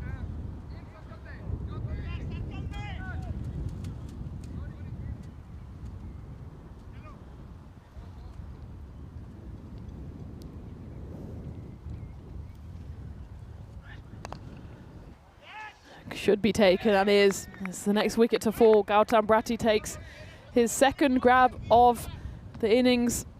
Rahim Safi picks up a wicket. Anil Gadaria trying to lift it over the covers. Only manages to chip it up into the ring. You can see what he was trying to do, open up the bat face. If he did get it over the figure of Bratti, he would have got away for a boundary, but he gets undone and gets a pat on the back for his troubles from Rahim Safi, who's happy to pick up his 1st wicket. Just opens up the face of the bat. I think the bat probably twisted his arms just a little bit. It's the 8th wicket to fall, and make that the 9th wicket to fall, as it's back-to-back wickets for Rahim Safi. This one comprehensively bowled as Malavia comes and Malavia goes. And that's the way it goes sometimes. It's not an easy delivery to face first up. It's a vicious in-swinger from Rahim Safi. And Seaside, well, they'll just be cursing under their breath that they didn't manage to get that breakthrough, that 7th wicket earlier. It was 55 for 6, and that one partnership brought it up to 110 for 7. And the next 2 wickets have fallen for just the 1 run. But Safi has the chance to finish it off prematurely here, and he finds himself on a hat-trick. Karthikeyan Sivanandam is the new batter who's taken a fair bit of time to get to the crease, but I suppose the castle was still being reconstructed. Can Rahim Safi etch his name into the Hall of Fame? He'd be the 21st hat-trick of this season. Wow, they're going to go through for a single. It's actually a good call, as Patel was pretty much on his way before the ball had even been bowled. It goes straight through. It's incredibly close to bowling Sivanandam, but Patel gets through as Sivanandam still wondering what happened. So just go through for a bite. 2 balls left, still just the 1 wicket in hand, so they've got a chance to finish it 1 ball early here. As Patel and Sivanandam just have a little discussion. I'm not entirely sure what that's about. Not sure how many tactics you can discuss with just 2 balls left and 1 wicket in hand. It's up in the air. Will it be taken here by Abdul Haq? Yes, it will. And again, Abdul Haq always has something to say, and he has a few words in jest there with his teammates, as Hissingens do get skittled on the penultimate ball of their innings. It promised a fair bit in those middle overs, but just tailed away towards the end.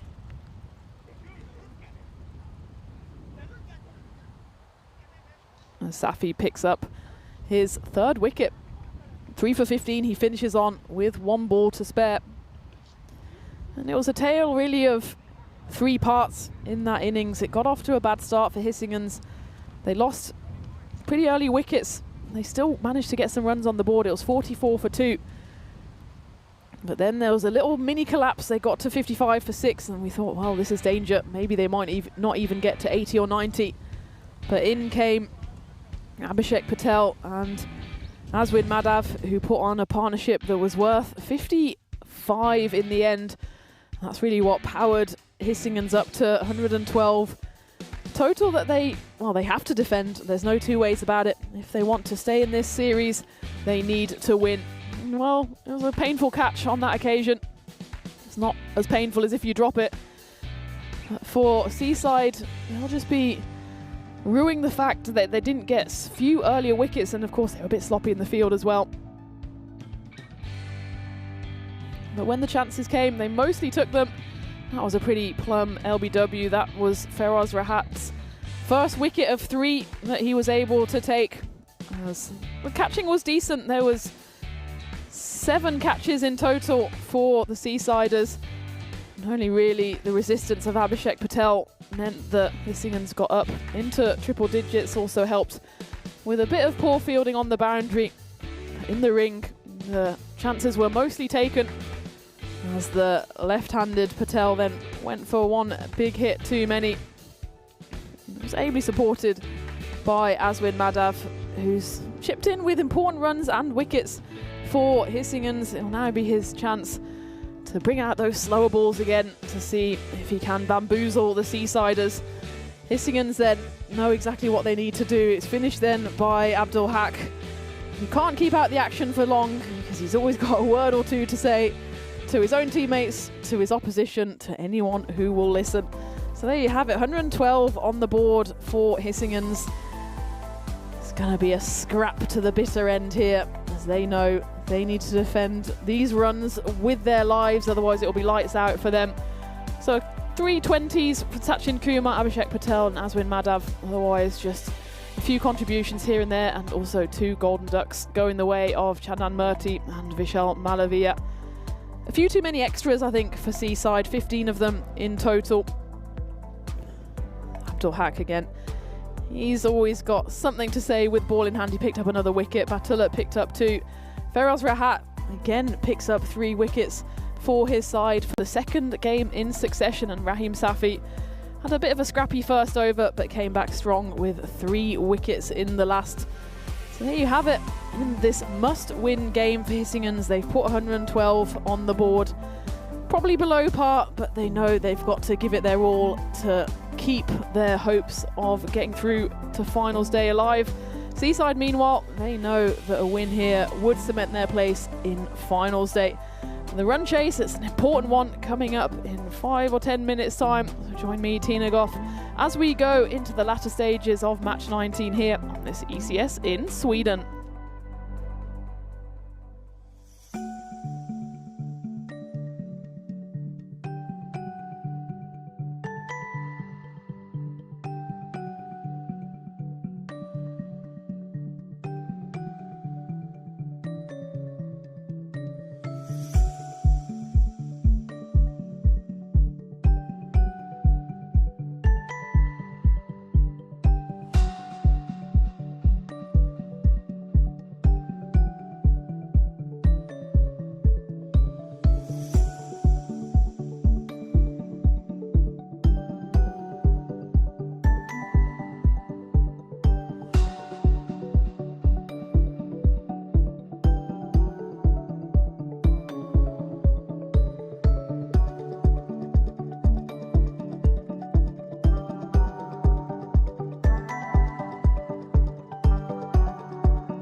This European cricket event is proudly brought to you by HCL Software, Rado and 1xBet.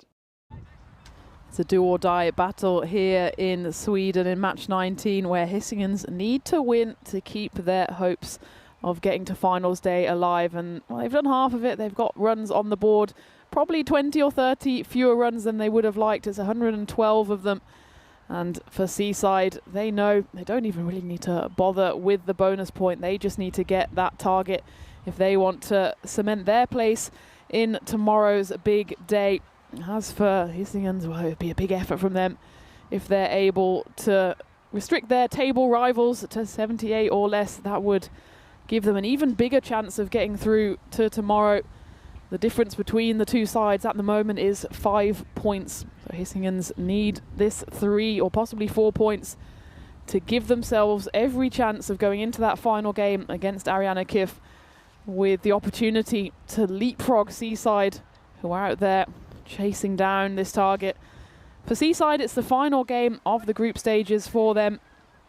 And they know that just getting even a couple of points here, or ideally 3 points, would see them into the final.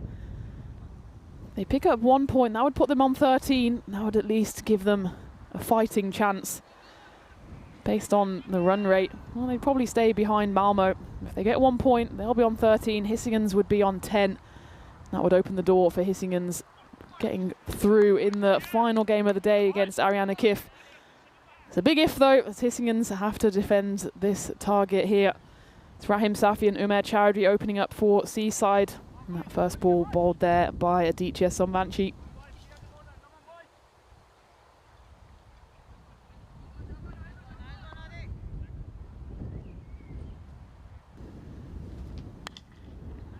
Low full toss, which is stopped on the leg side ring there by the fielder with the shades on. I think it's Jawad Mujadedi there. Amir Chowdhury then on strike. He's been a bit hit and miss in the tournament so far. Went cheaply in Seaside's loss against Ariana in the previous game, but before that he has notched a half century, 64. He scored off 25 in the first win that Seaside registered in this series. That was game 8 against Malmo. And also then in the win against Ariana Kif, he scored 35 off 21. He gets himself up and running here with a flick into the leg side. And for Hisingen's, they know they can't afford to really blink here. Can't give away any kind of scrappy 5 wides or misfields, because when you're defending a low total, you pretty much need to be pitch perfect. Hisingen's know one small mistake and that'll be curtains for them. And that's the kind of thing that they should be avoiding. It's a rank wide down the leg side. As you see, Diana, the photographer for ECN, well, she's getting low to the ground. As we were talking earlier about her getting low to the ground as a piece of advice when facing a fast bowler. I think also getting low to the ground is good advice in this swirling Swedish tornado. That one's hit away nicely into the netting. Well done, Alistair Priddle, who set up that netting before the series started here. Otherwise, the builders would have been all over that one. Although it is past 4 PM here local time, so the builders, they've packed up their tools and their lunch boxes. They don't have the longest of days here in Sweden. And they seemingly weren't doing too much loud work today. I did see the crane moving earlier though. Not sure what it was moving to where. So it was a sight to behold. So they managed to get that one off the netting.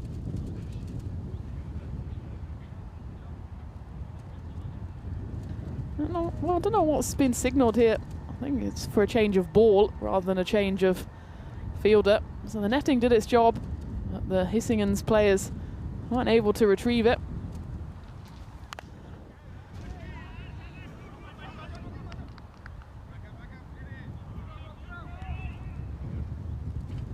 be then the end of the first over. Just that one big Maximo coming off it.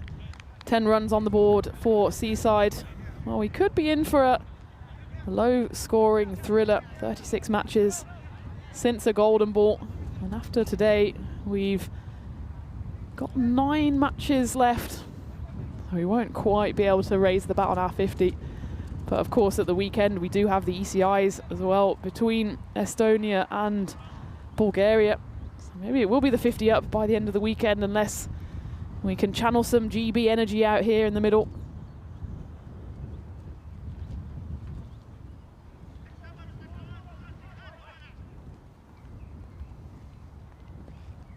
Second over here will be bowled by the left armour, and it's clubbed away. Gadaria comes into the attack. And Safi likes the look of this with that left arm around action. There's not much room for error. Anything that goes down leg side will just continue to go away. Rahim Safi just helps that one on its way. 4 runs to start the second over.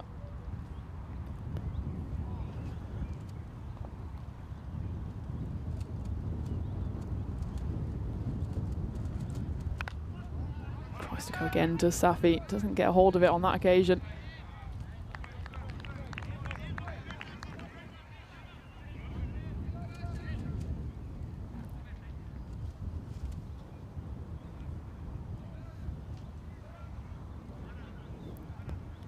Has been a bit of a turnaround for Seaside in this series. Haven't lost their first 3 games. Big appeal and the finger goes up as Umair Chowdhury steps right across that one. Would have been leg buys. It went away almost to the rope, but clearly for the umpire's liking, he stepped far too much across his stumps. Let's take a look at this one. Oh, that's a tough one. It's always difficult with the left arm over action. It's always a case of whether it's gonna pitch outside leg stump. Often if you get it full enough as a left armer, it's always gonna swing into the stumps, but my instinct there is that pitched comfortably outside leg. But the finger goes up. It's not my opinion that matters, it's the man out there in the middle.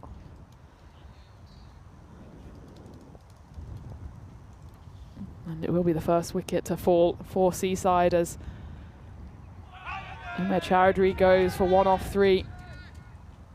That brings the teenager Saiful Hassan out in that number 3 position. Again, the 16-year-old, he's showing experience and guts beyond his years. 31 he scored off just 10 deliveries in game 2. And he put in a spirited batting performance in the previous game. Seaside went down to Ariana Kif on the final ball.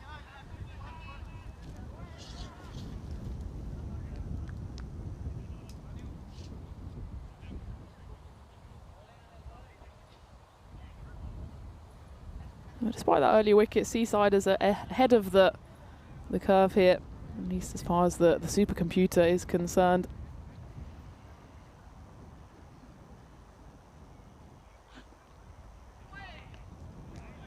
Nevertheless, a good over here comes to an end for Anil Gadaria. Feared for him with his first ball clubbed.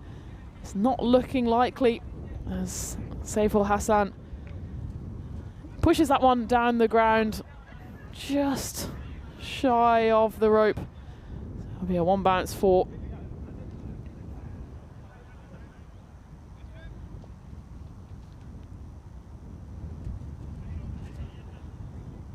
Aditya Samvanchi's come back on to finish his spell here. Good running there from the 2 men in the middle. It's not always about clubbing it to the boundary, especially when that run rate is not particularly high for T10 standards. It's exactly 12, 92 needed off 46. Running the singles is a almost forgotten art in this format. They did it well there, did Seaside.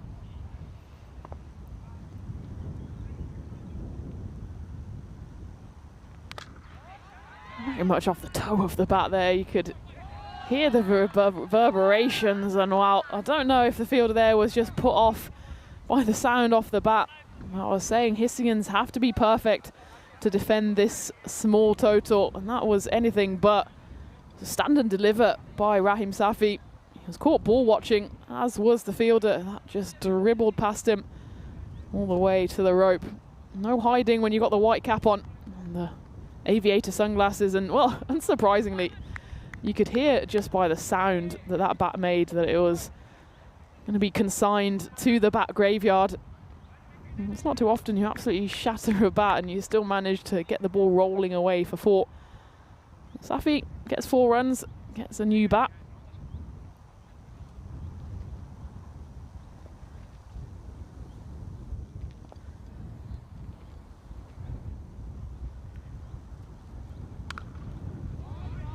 That bat certainly has a middle to it. That one's cracked away through the covers for the 3rd boundary already in this over. It's gone 4-1, 4-4. Seaside well on top here. Hissingens, they need something to happen. They need it to happen quick. Hi to Chris Smith, who joined us in the chat. And good luck to Golam. It looks like he's making strides in his career, planning for the future. While you do your planning, of course, it's great to have you joining us here in the chat and watching the action unfold.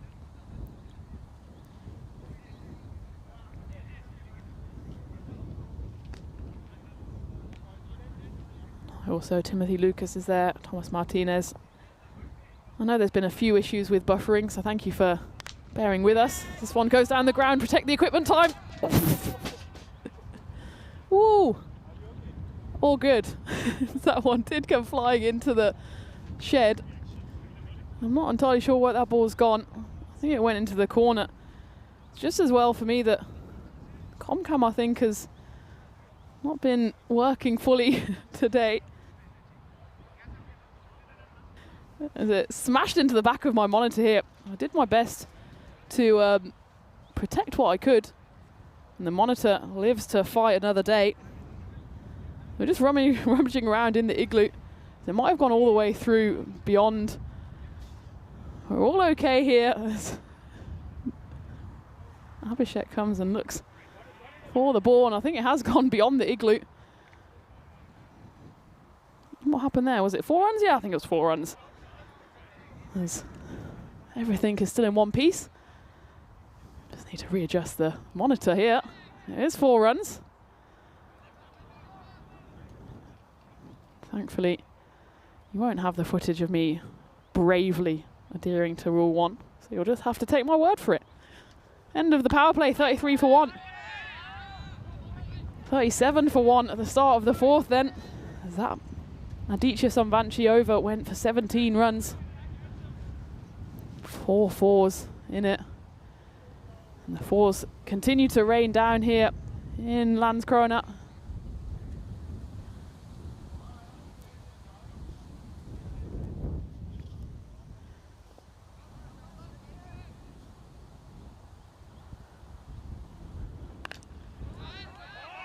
A direct hit would have been trouble there. Saiful Hassan played a nice full face of the bat, checked drive, but it went straight into the hands of Anil Gadaria. How did he hit the stumps there? Would have been lights out for the teenager. Gadaria coming back for his 2nd over here.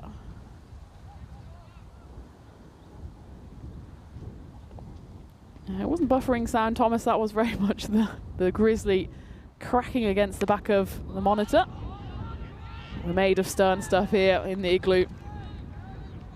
And, well, I can say it's a Dell monitor. That's not a paid advert, but it's clearly reinforced back. As that one is punched away to the boundary.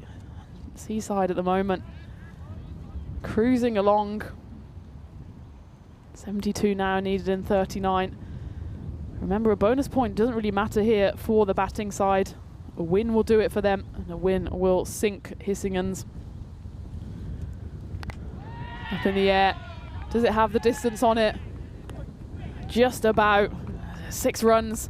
Saiful Hassan, the tall teenager, swings smoothly at that one. Despite the swirling wind here, just about gets enough on it. He knew, he didn't really move, he knew it was pretty much either out or 6. I think that one just drops over the rope. So again, a big over for Seaside. A good response there from Gadaria as that one zips through.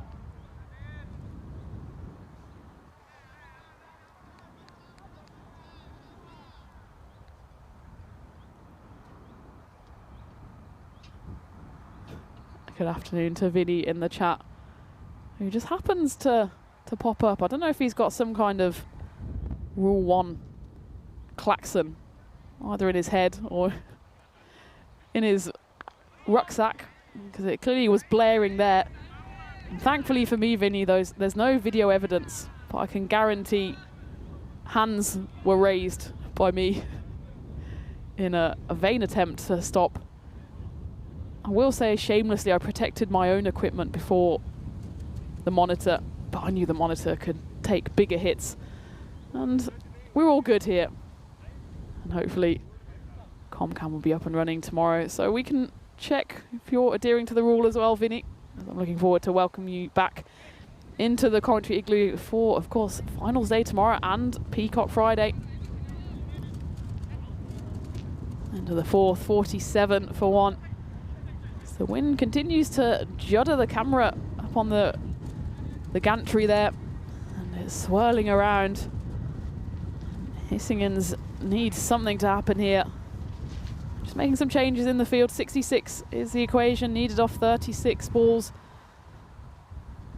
Rahim Safi, 25 off 11. He comes dancing down the pitch. And he was almost halfway down the pitch by the time the ball was delivered by Abhishek Patel. Off he goes. He's literally off the pitch, off the camera, as he swipes beyond that one. It certainly wasn't no ball, and you can see exactly what Abhishek Patel thinks of it. He wants the ball back. He says to Rahim Safi, "You're going to do that one again?" And it was called 1 for the over.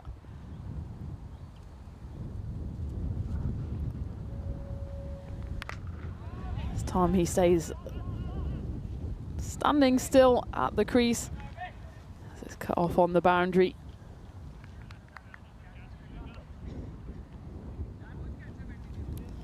Where are you, Vinny? Are you still on your mini Vinny break, or are you slowly heading back to the Swedish shores? I hope your journey back wasn't as long and arduous as mine. I hope, especially if you're flying, that the wind doesn't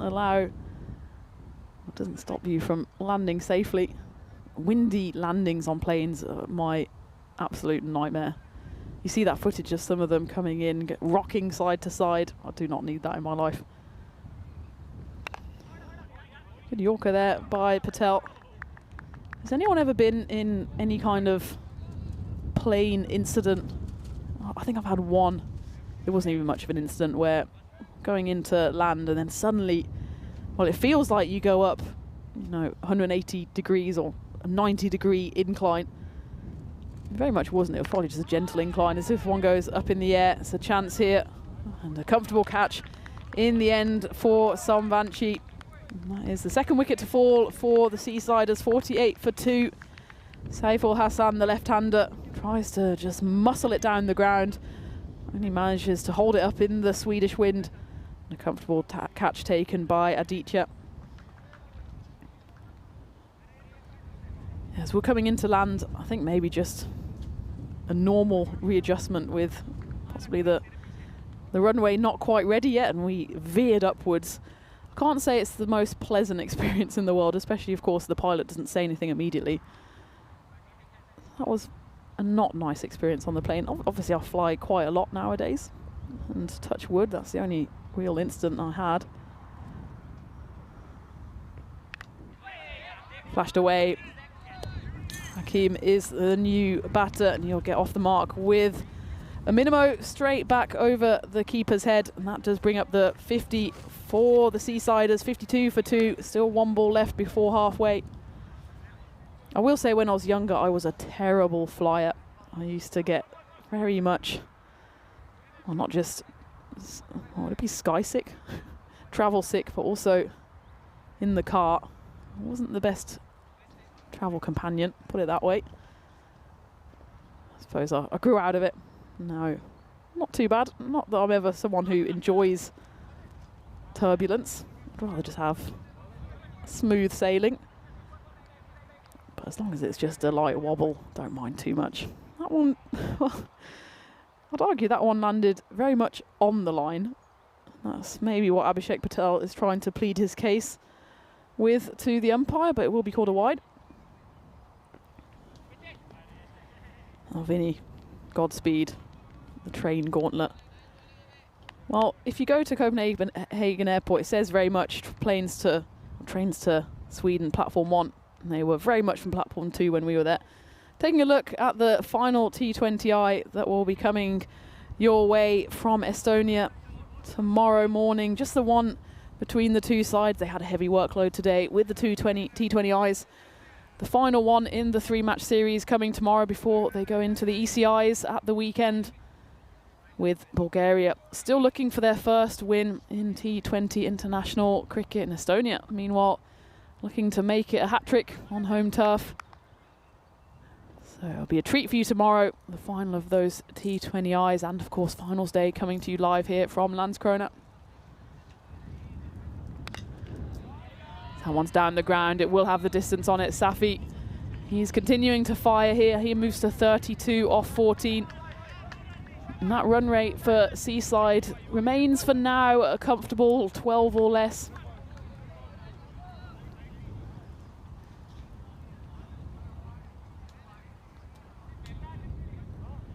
I will say, Vinny, if you get on the train, once you're on the train, it's perfectly fine. It's just getting on a train that sends you to Sweden rather than somewhere back in the direction of Germany. As that one was dug in, it's going to be called a wide. Let's take a look at this again.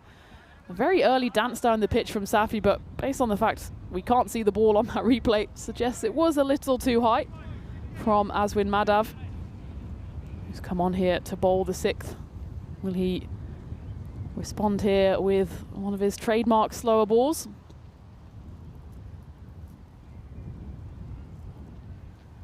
Yes. This one's flashed into the 45 region, and the slower ball has been so productive for Aswin Madhav. He picks up another wicket as the cap goes flying off the head of Srinivasa Suresh Kumar. Luckily for him, the ball flew into his hands. It's such a skillful ball, that from Aswin Madhav. The back of the hand slower ball, it's easy to disguise, and it does for Rahim Safi, as he has to depart for a well-constructed 32 off 15. He doesn't manage to go big and see his side over the line.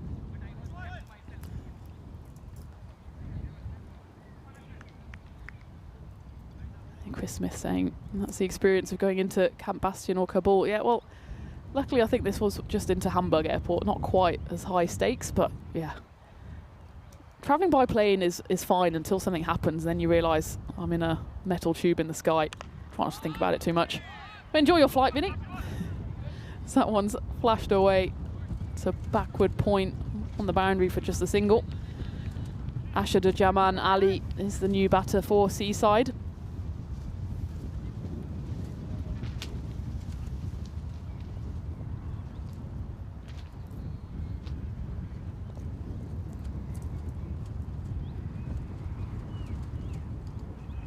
Will the slow ball make another appearance? Oh, slowish.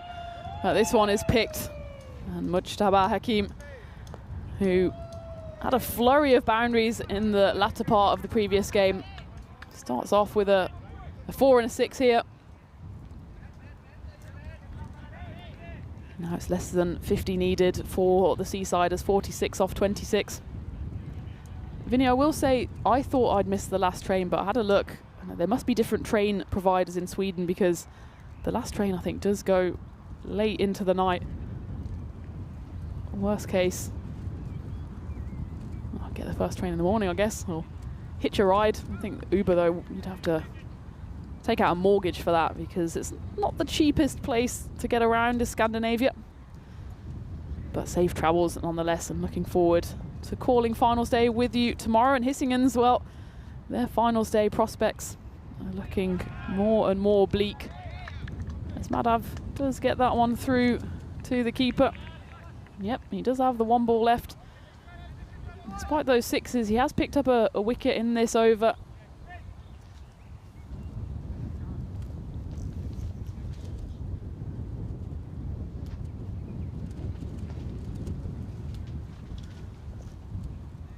Final ball of the sixth. Again, out comes the slower ball, and it's a nightmare for the keeper as well because it lands about 4 or 5 times before it gets to him. Sachin Kumar takes it comfortably, so still a decent over from Madav despite those 2 big sixes. Still though, Seaside in command here. 46 needed in 24, so 11.5 is the equation per over. They've still got batting to come. I wouldn't exactly say that they've got some big hitters, but certainly when it's just 46 needed and you've got wickets in hand, they've got the opportunity to try and take the game away from Hisingins in just a couple of big overs here.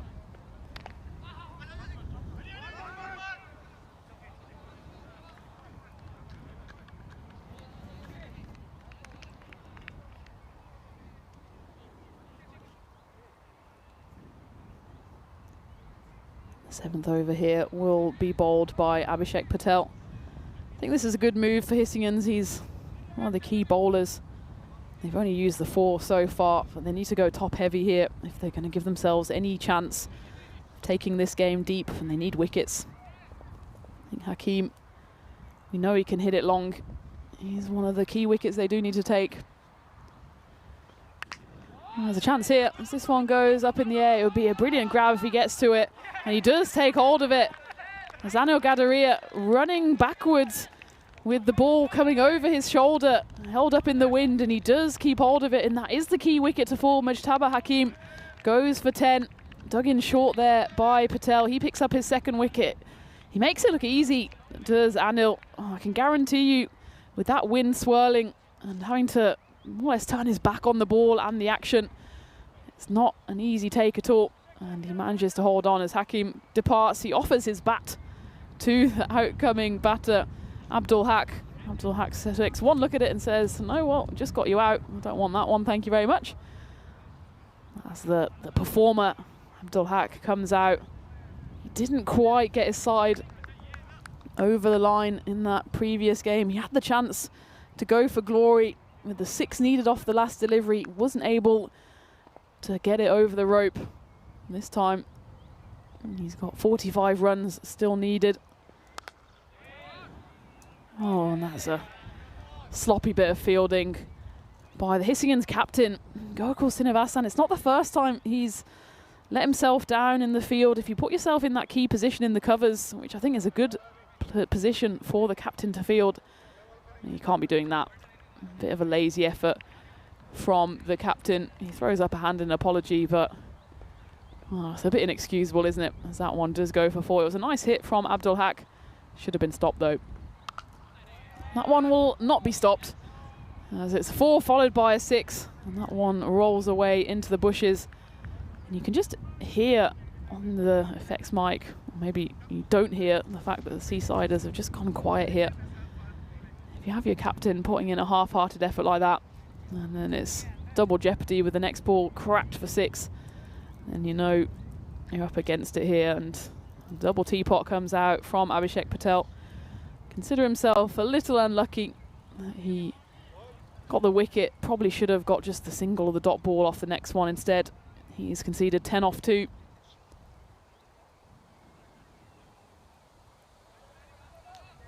Yeah, does Abdul Haq to cash in on some bonus runs. Free hit coming up. And he smacks it down the ground. It would be too quick for the man out at long on. So this is an expensive over from Abhishek Patel. 16 runs coming off it, still 1 ball to play. And Sahibzad Abdul Haq has come out and he means business here. Well, it's not quite start the car or start the bus for Hisingins. It's very much last orders in last chance saloon here for them. As the disconsolate figure of Abhishek wonders what's gone wrong. Firstly, he needs the ball. Secondly, I think whether he's calling the fielder in or he's just asking for the Grizzly to be returned.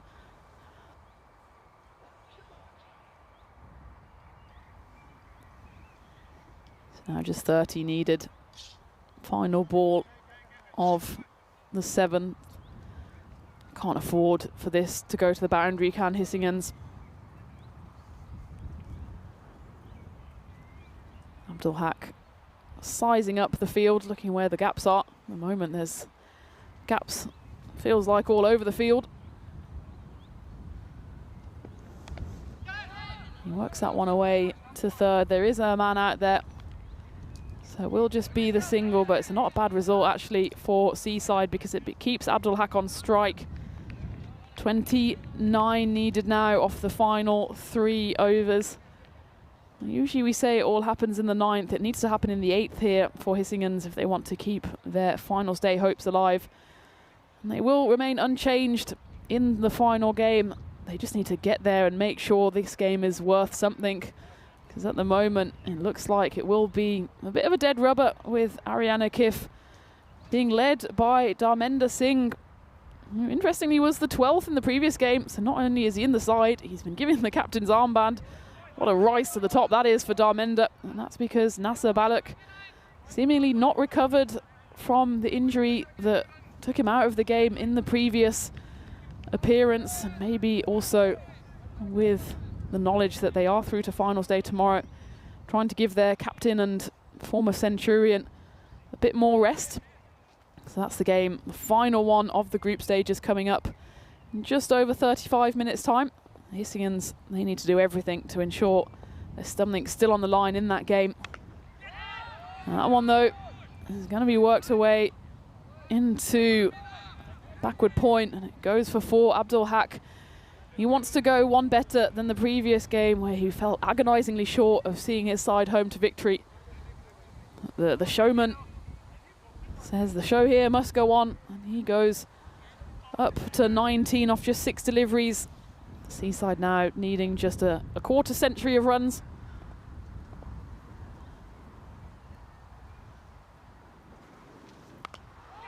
Back-to-back boundaries.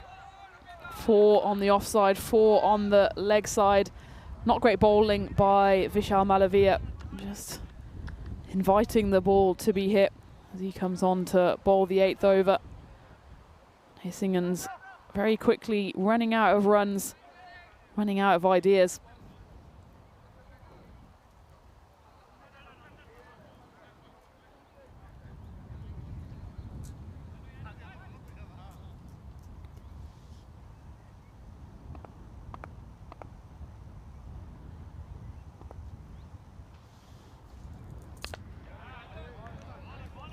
Textbook 4 defensive there from Abdul Haq. Ever the performer, even the most defensive of shots becomes a bit of a drama for Abdul Haq.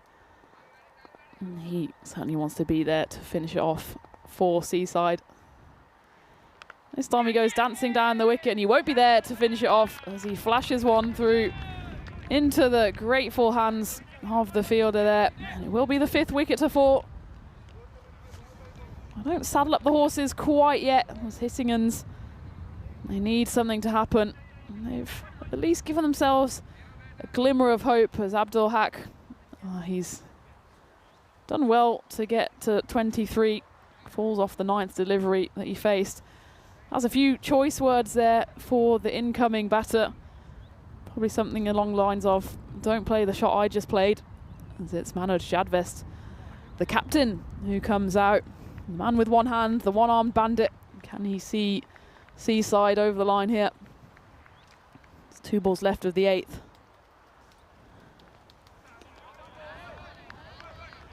A nice grab on that occasion by Srinivasa Suresh Kumar. It's never an easy position in that gully fly slip region because the ball often comes whistling off the side of the bat. He manages to hold on.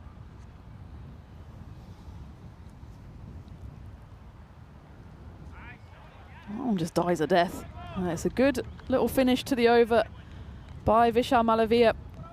Only the 2 boundaries coming off the start of the over. Otherwise, 3 dot balls and a wicket. So it's still on the line here. Seaside needing 21 off 13.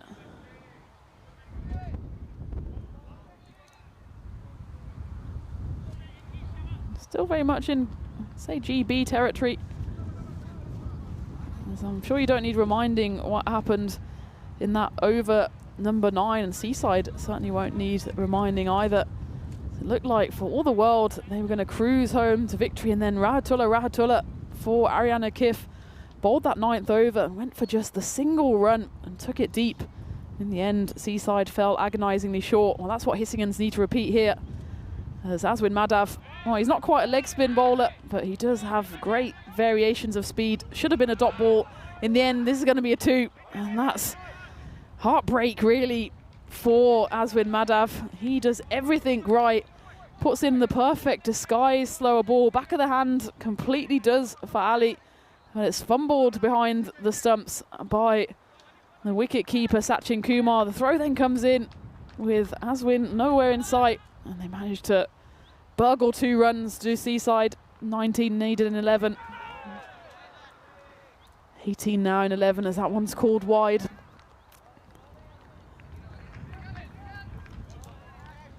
Probably just foul of the wide line there. Ambitious call for caught behind, but nothing on that one.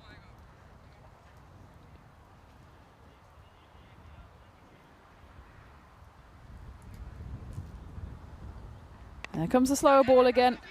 If he hits the stumps here, oh, it would have been a goner, would Ali. It's not a clean pickup from Aswin Madhav, and that's the 3rd run in this over that probably shouldn't have been a run, thanks to some sloppy fielding from Hissingens. These are the kind of small moments in the game that they need to go their way, and it hasn't really been going their way either today or the whole series. 17 now in 10 is the equation. Well bowled. 17 in 9. I've been impressed with Aswin Madhav throughout this series so far. Comes out with an absolute bag of tricks. Slower ball, both rolling his fingers across the seam and the back of the hand one. I haven't seen him bowl a quicker ball yet, actually. Maybe that's one that he could throw down, the surprise quicker ball. There he goes, back of the hand slower ball again and again it does for Manoj Jadvest on this occasion, who's decided to retire himself out. He's seen enough of himself, and I think also you can see how much strapping is on that right hand. And well, when you need runs going into the penultimate over, you need someone who can make use of all 10 fingers. And Jadvest, well, he gives himself the hook. In fact, we thought Seaside would cruise home, but it's been another key 9th over that should just go for the 6 runs in the end, including as well the wicket, which means that we go into the final over with the series on the line for Hissingens. They need a win to stay in contention for finals day. And the equation is they need to defend 15 runs in 6 balls. 2 relatively new batters at the crease. Ashadujamin Ali, 4 off 5. Feroz Rahat, 1 off 1. I'm guessing they turn to Vishal Malavia here. He's the only one who's bowled so far of the 5 who still has an over to go. Looks like it will be Malavia, the man with the 20. Can he hold his nerve here and make himself Hissingens' hero, throwing that final game wide open? As for Seaside, they need 15 runs. That's a helmet crash, and it's going to be potentially a run out, and it's given on field as, for some reason, Feroz Rahat, I don't know if he was just blindsided by the helmet hit. He seems to put the brakes on as he goes to the striker's end. Take a look at this. It rolls up, hits the helmet. Feroz Rahat gets on his bike. At the last minute, I think he panics about...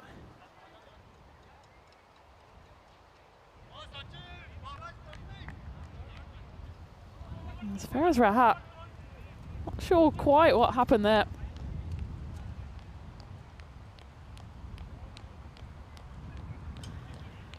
Rahat gets on his bike here. Let's see what happens. I think maybe he's worried about who's going to get back in. And the end, he's just caught ball watching. Doesn't try to get his bat down in the slightest. And it will be a wicket to fall, a bit of a chaotic end to Rahat's innings there. Sachin Kumar gets his second run out, and now Seaside really up against it. 15 off 5, 14 off 5 with that wide ball, as Batullah is the new bat, but he'll be at the non-striker's end.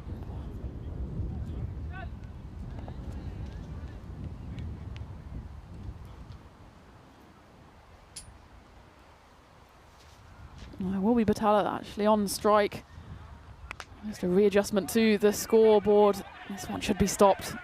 And Aditya Samvanchi takes a little slip as he moves across to his left. Make sure he's firmly positioned to stop that one. And suddenly Hissingens looks like they're going to snatch victory from the jaws of defeat. It's not over yet. 13 needed off 4. They need to find a boundary here to Seaside. And they have found it. It's a 1 bounce 4, so we're going right down to the wire here, folks. 9 needed off the final 3 deliveries.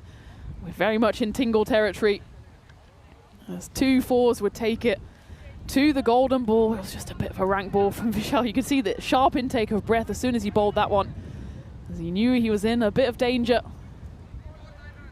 Ashur-Jaman Ali is the man on strike. Can he be the one to put Hissingens to the sword and confirm Seaside's place in finals day tomorrow? I suppose for the neutral, it'd be good to see Hissingens get this over the line just to make that final game an absolute thriller in 25 minutes time. Up in the air, there's a man careering in from the cover boundary. He drops it, but most importantly, I suppose, it doesn't go for a wicket. They run through for 2 though. 7 needed now off 2. If he gets it through to the keeper, it just dies on him. He doesn't get his feet in the right place at the right time.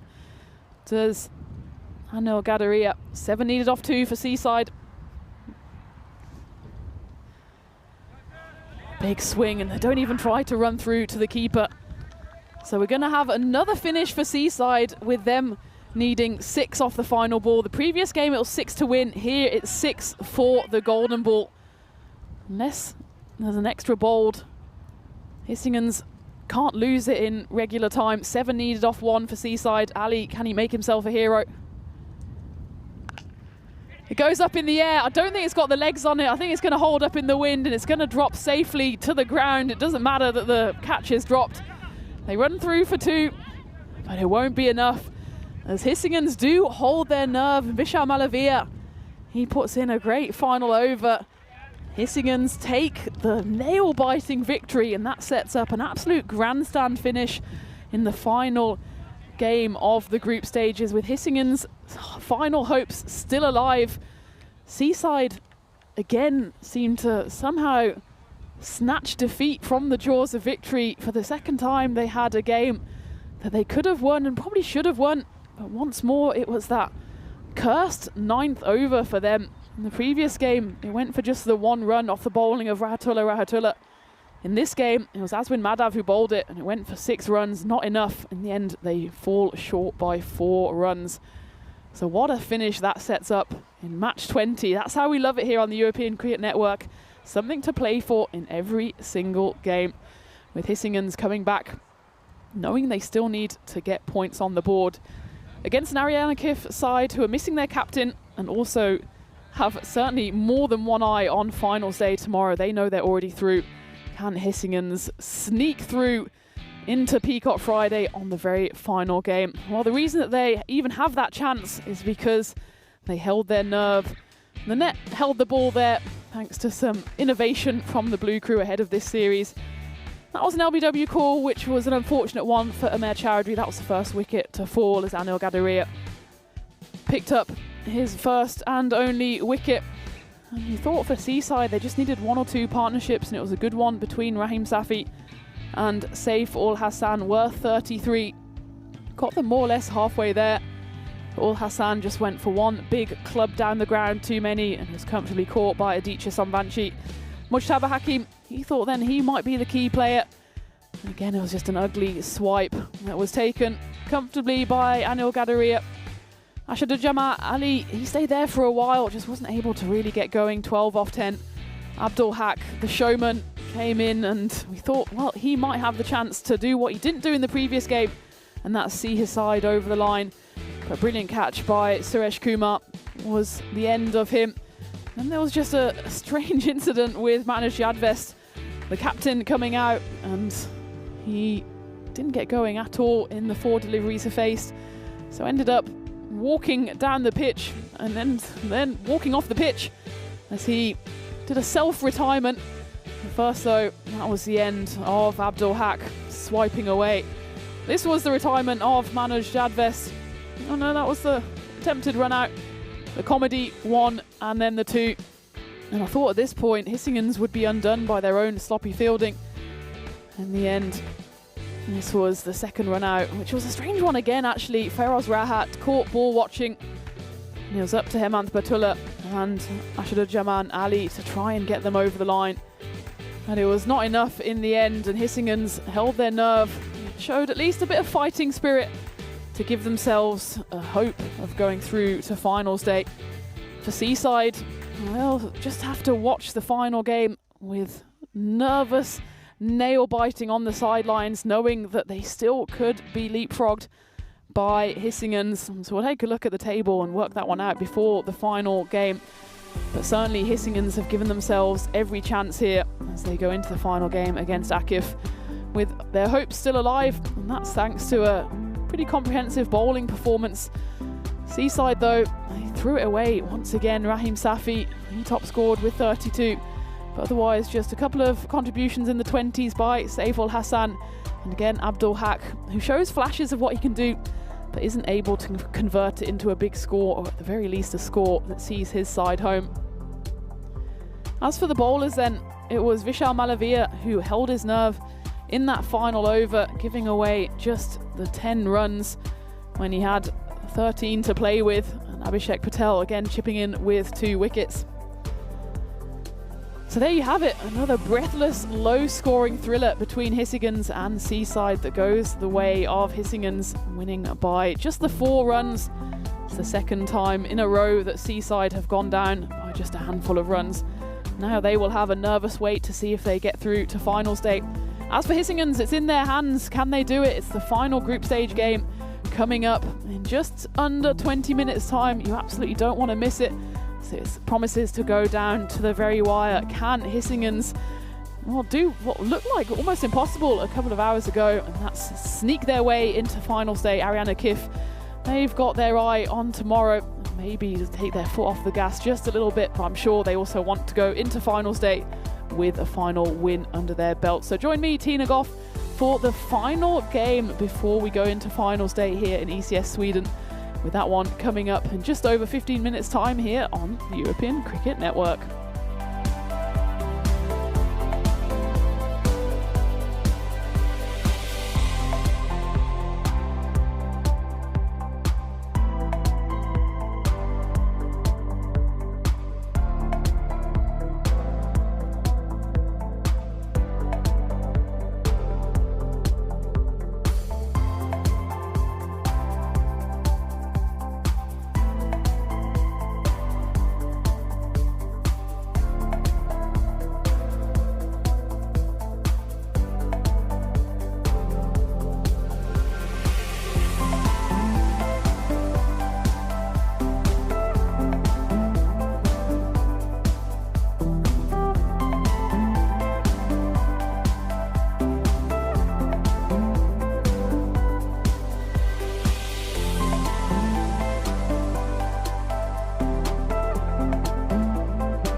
This European cricket event is proudly brought to you by HCL Software, Rado and 1xBet.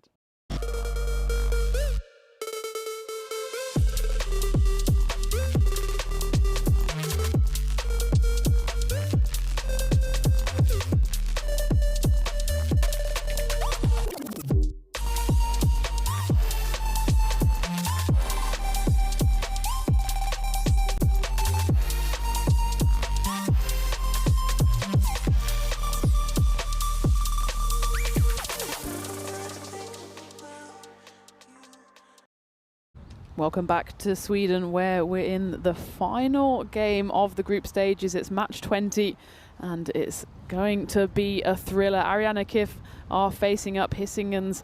There's a lot of permutations in the table that I'll talk you through in just a minute, but before that, let's go into the middle for the coin toss. Hissingens to call. Heads is the call, and it's come down heads. Okay, good luck, have a good game. Good luck. Hissingens have won the toss, they're batting. There you have it, thanks Steph. Hissingens, they've won the toss and they have decided to bat. And it's a must-win game for them. I've been on the blower to our resident statsman and he's come back already with the permutation. So one thing is clear, if Hissingens win with a bonus point, they will be going through to finals day and it will be Seaside that miss out. Missing out for Ariana Kif on this occasion is the captain, Baluk. He went off with an injury in the previous game. He hasn't been able to recover. So Dharminder Singh, who was 12th for that game, comes in and straight into the captaincy. As for Hissingens, they are unchanged from the previous game. And 4 points for them, they will certainly be through. If they hit 160 here, they've obviously won the toss, decided to bat. Unless they put 160 on the board, they basically need all 4 points to qualify. They can still somehow sneak through if they get more than 160, and then what they need to do is be close to getting those 4 points. So of course the bonus point equation is 70% of the total. So let's say they get 160, they will get through with 3 points. If then Akif get, let's say 71 or 72% of the total, then it would go down to net run rate. And Hissingens do still have the potential then to go through with 3 points. It will then come down to net run rate because Seaside and Hissingens then will both have 13 points. And it will be a case of if Hissingens can win by just enough to sneak through ahead of Seaside. Of course, the easy way is for them to just pick up all 4 points, easier said than done, against an Akif side who are pretty much guaranteed second place. It's not quite a dead rubber for them, but it would take an absolute annihilation and then some for them to pick up the 4 points and leapfrog their rivals Ariana CC into first place. Barring some kind of strange twist of fate, then Akif don't really have too much to play for. They will in all likelihood be going into finals day in second place. And that of course will give them the double chance of going through, as they will secure their position in qualifier number 1, which would set up a mouth-watering clash against Ariana CC. So the Ariana Grande will be on display tomorrow again in that qualifier 1. And Malmo, of course, they are confirmed as finalists as well. They're on 13 points, but by virtue of their superior run rate to Seaside, we know the very worst they can finish is in 4th spot, so congratulations to them. It's been a nervous wait for them all day to see if they will make it, but they have done so.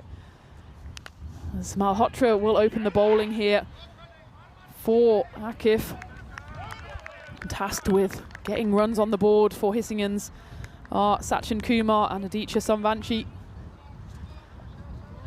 So they need to get up to 160 if they want to at least put themselves in contention with going through with 3 points. Of course, they can get anything on the board if they manage to reduce Akif to a small enough total to pick up the 4 points. So that's a good start from Sachin Kumar. A bit of width on offer there from Dhiraj Malhotra. And it's cracked away over the covers for 6 runs.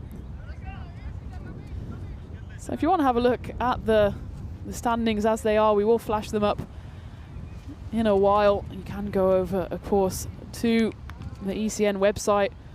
You can get your calculators out and work out, as we have done, what all the permutations are. course, the reason why Hissingens have even put themselves in this position is because of the nail-biting finish we had to that previous game between the two teams, scrapping it out at the bottom. Seaside fell just 4 runs short of cementing their place in finals day and giving Hissingens the boot. Weren't able to manage it, and that's why the batting side here still alive and kicking, but still with a tough task on their hands. Good start though from Sachin Kumar. He certainly is hungry to get his side up to a defendable total. But regardless of what they put on the board here, they know Hissingens will only have the job half done.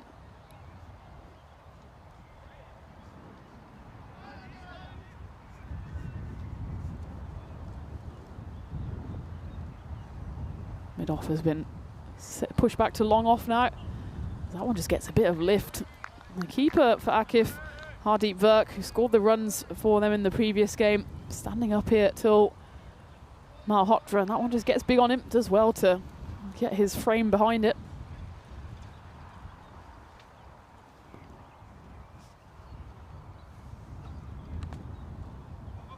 That one squeezed away, and it's going to go past Rasika Dhanasakira. He gets a second bite at it, and bowls it back in. But a steady start here for Hissingens. 11 runs, 12 runs even coming off the first over. As well, I invited you to go over to the website to look at the standings, but while you're there, also go across our social media channels. Give us a like, give us a follow, a subscribe, anything else you can do in this modern age. And make sure to drop us a comment as well. And also, good evening, good afternoon, good morning, maybe if you're over in the Southern Hemisphere, to everyone joining in the chat. I see Waz is there, Thomas, Jacob, Trip, Golam, all tuning in to see the final stages of this group phase. ECS Sweden, it's been a great group so far, full of thrills and spills. Big appeal, protracted appeal from Sadiq Sahak, who's bowling the second over. Umpire remains statuesque. Would have been a golden duck for Somvanshi. Not sure we were able to tell too much here. It's a big swish. Might have been, oh, certainly wasn't contact with the ground. Might have just been the swish of the bat. Umpire unmoved.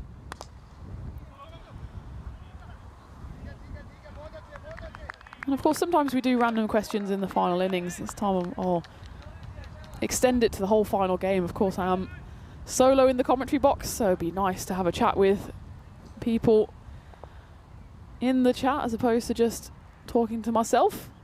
Not that I've minded having a bit of a chat with myself all day and yesterday. As that one's going to drop into the net. And it's a basket for Sachin Kumar as it lands firmly in the construction corner nettings. It's a big Maximo off the third ball of the second over.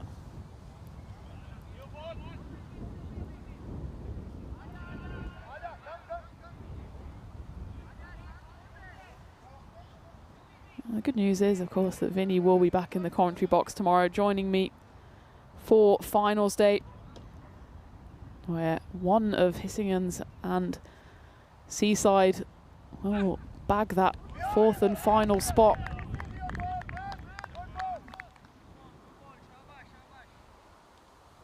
Even if Hissingens do depart at this group stage, we can say that they've provided enormous amounts of entertainment through the group stages. They've had 2 final ball finishes.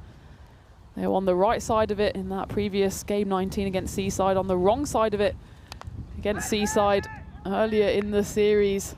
That one rolls away for 4. So in fact, this Hisingen Seaside matchup has provided 2 absolute thrillers. And how important will that bonus point prove to be as well? Hissingen's lost comprehensively to ACC. ACC chased down the total in 7.1 overs, which pretty much gifted Hissingens a consolation bonus point.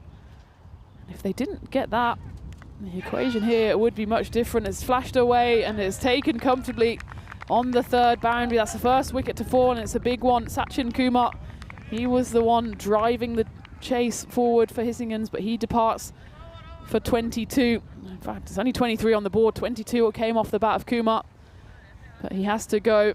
It just gets a little big on him off the bowling of Sadiq Sahak. And it's tough to tell from this camera angle.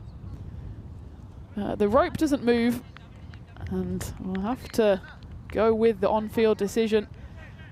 Kumar leaves the field of play with at least a smile on his face. It's a nice start for him, but nothing more than that.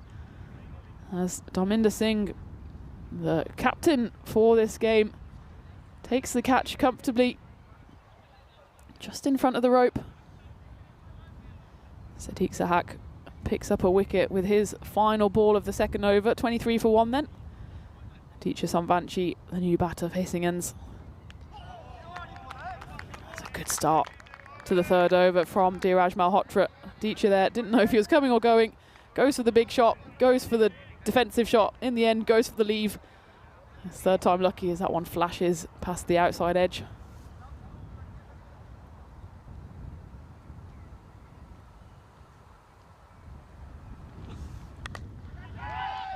In the air, chance for another catch. It's brilliant taken, one-handed in the end.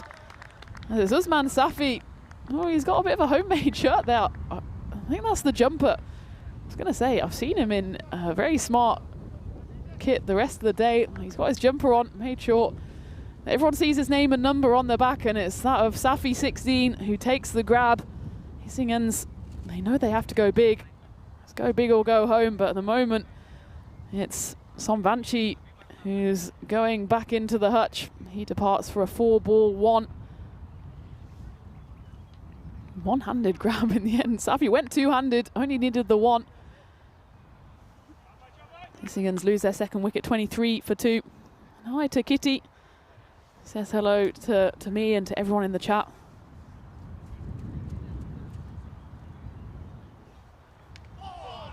Chandan Murty, the new batter here for Hissingens. Oh, thank you very much, Johnny.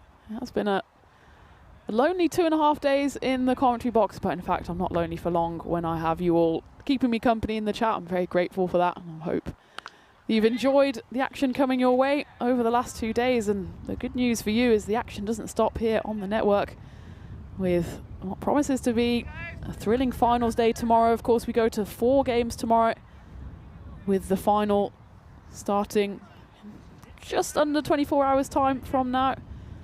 And of course, we've got the final T20I between Estonia women and Bulgaria women. That's an early start tomorrow morning. And then the women's action comes to us here in Sweden, as we have 2 ECIs on Saturday, 2 ECIs on Sunday that will be running parallel to the international. Oh, sorry, it's not ECIs here, it's ECSWs here. We're running parallel to the ECIs over in Estonia.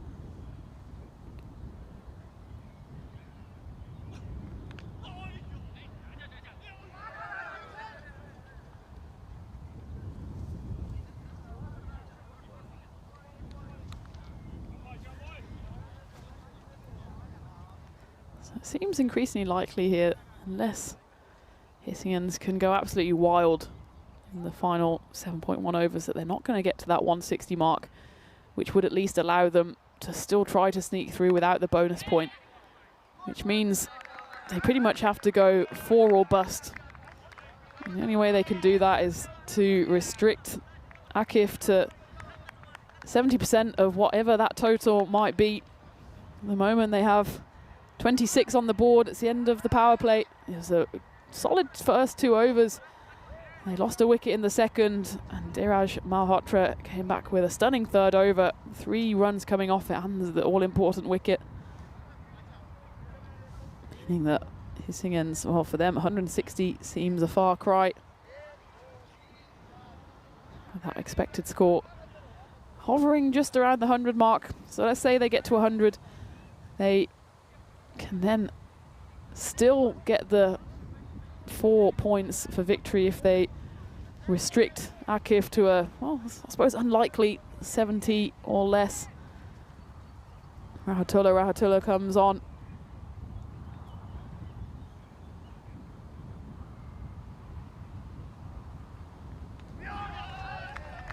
Starts with a dot, and he was such a brilliant 9th over bowler in Akif's nail-biting 1-run win against Seaside in game 18.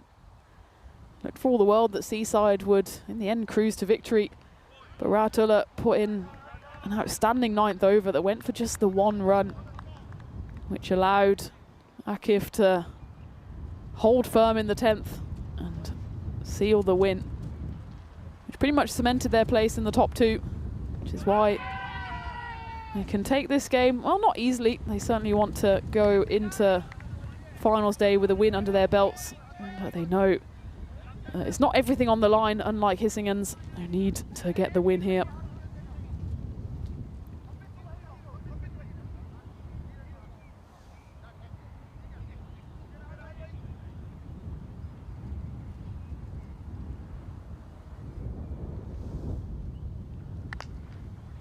Snapped away out to point. There's a fielder out there. It's the bucket-hatted figure of Sambit Patanik. Surprised the bucket hat is still firmly on his head. It's been such a blustery day here in Sweden. With the igloo almost taking off on several occasions. It's calmed down just a little here as we go into the evening. An appeal here, but a big gallop down the pitch from Anil Gadaria. Smirty on that occasion, meaning it's almost impossible for the umpire to make a call there. It was straightening up a little, but he was a good 2 meters from the stumps.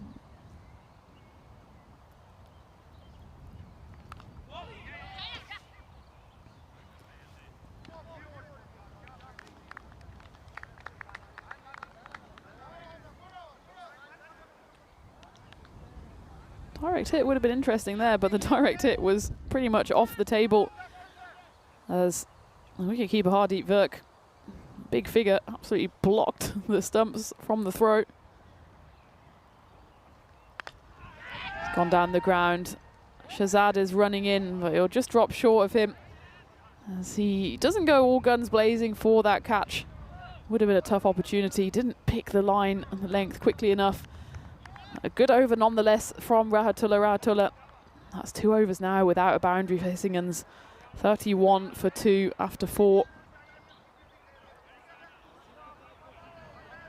It's interesting that they won the toss and decided to bat. I suppose you can only go one of 2 ways. But if you know that you have to get 4 points, I suppose, yeah.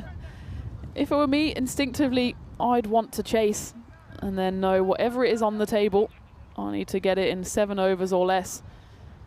And at least then you don't die wondering.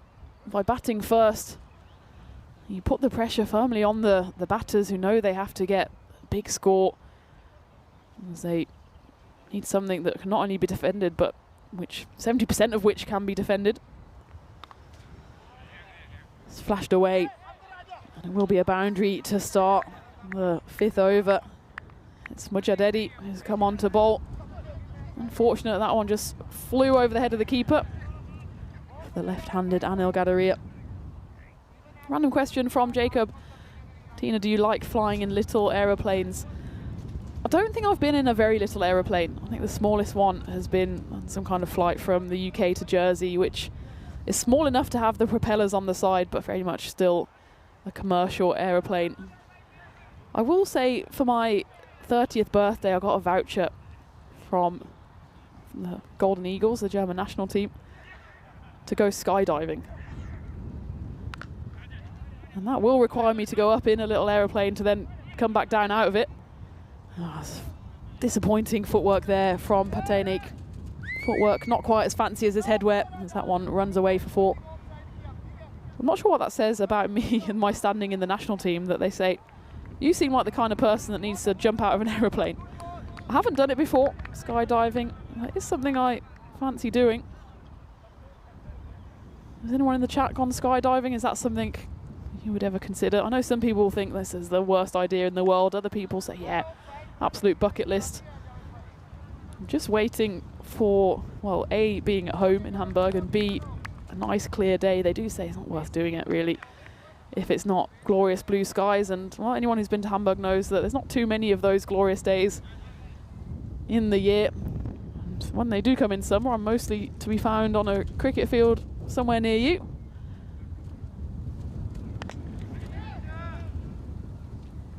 So no, I think I'm not eager to go up in a small aeroplane like those little ones, the 2 or 3 person ones. I wouldn't say no to a private jet, you know. I'm not fussy. But what about you, Jacob? Have you been up in a little plane? Gives me a bit of the heebie-jeebies, to be honest.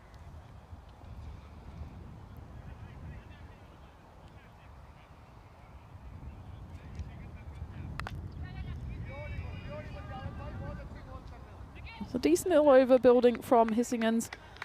Finally, they entered that boundary drought with the back-to-back 4s at the start. It's worth 11 so far, 2 balls left before the halfway mark, but Hissingen's, they just haven't got enough runs on the board at the moment. With Akif knowing they can just swing with not too much on the line for them.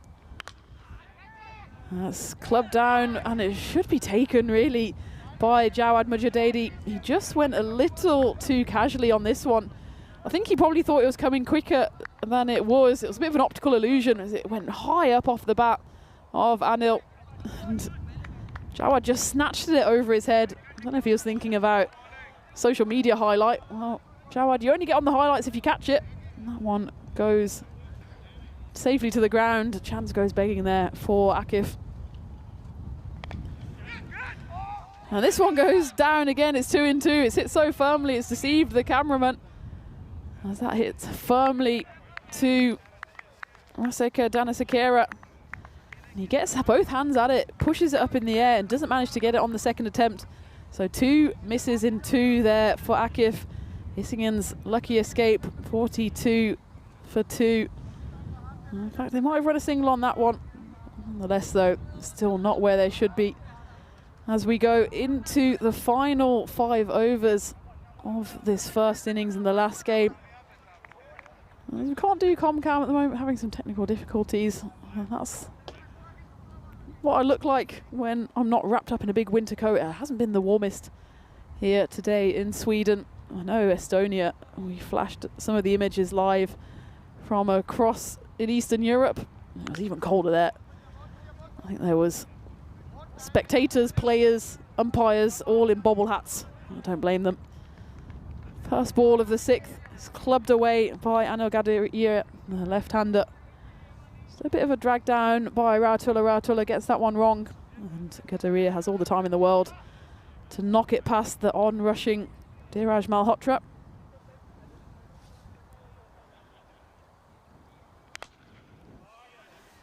And this will be the same. This time it bisects Malhotra and Akwamuddin Shahzad. And Gadaria just putting on a little bit of a spurt here. He gets Hissingen's into the 50s, 51 for 2.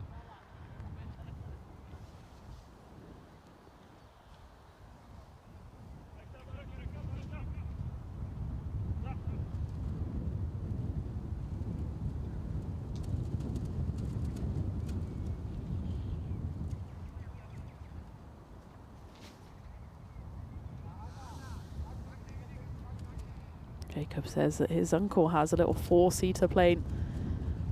It just reminds me of the Flintstones. As that one goes, clatters off. I think that was the tree that it clatters off into construction corner. Not sure if the net was able to do his job there. Either way, Gadaria is doing his job at the moment. 4-4-6 to start the 6th over. Where does this come off? No, it just lands at the base of the tree. Not sure if grizzly trees grow from grizzly balls. That one's nestled its way into the soil.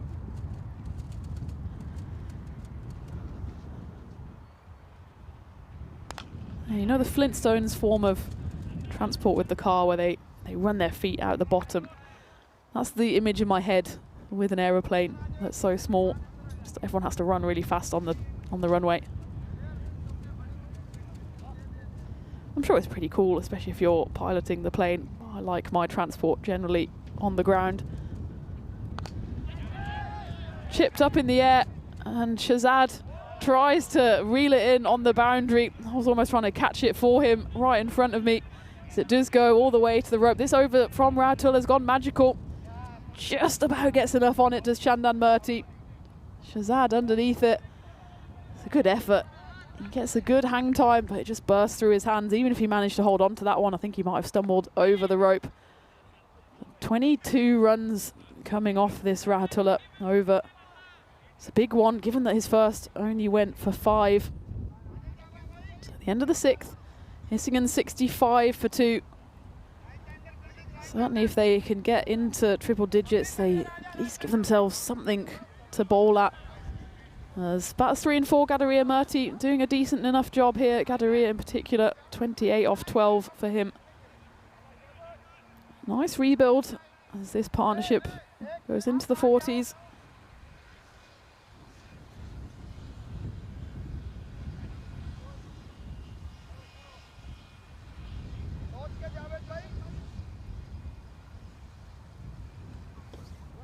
And we'll go back to a bit of pace here in the form of Jawad Mujadedi.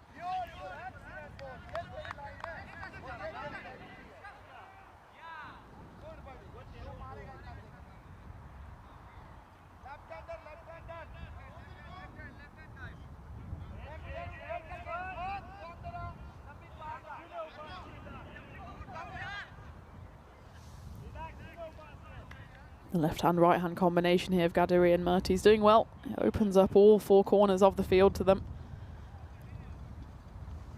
It's dug in. And an attempt to try and influence the umpire to give a wide from Anil. I think that one, marginal call, but you can see it flashes past his grill. That's, well, we were talking about unpopular cricket opinions earlier, or rules that you'd want to implement. I think as soon as the batter goes to try and influence the umpire, 5 penalty runs, bang. Up in the air, it's going to fall short of Shahzad. And you do see it quite a lot in ECSs in particular, where as soon as the batters think it's wide or high over their helmets, their arms, it's like a instinctive reaction. Their arms twitch up. And as soon as they do that, I'd just say it's like a yellow card in football, showing dissent. I'd give them 5 penalty runs. They'd soon stop it. Maybe that's a bit too strict. But what do you think? 5 penalty runs for it'd be fake umpiring, wouldn't it, instead of fake fielding? I suppose fake fielding is not allowed either at the moment. So fake fielding, fake umpiring, I think they fall in the same category. Let the umpires do their job. They've done a very good job all week so far, especially with things like the no balls for height and the full toss no balls. They do have the benefit of the third umpire if they need it. So they don't need the batters in their ear telling them how to do their job. It's carved away over point. It's a nice shot by Chandan Murti. Jawad Mujadedi just giving a bit too much width on that one.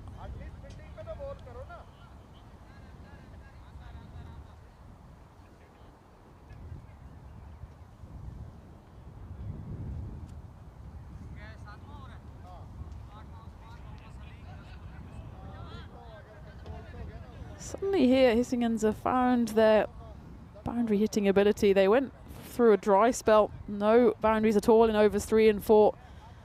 Since then, they've hit 8 of them in the next 3 overs and have managed to drag the score up from 31 for 2 up to 75 for 2.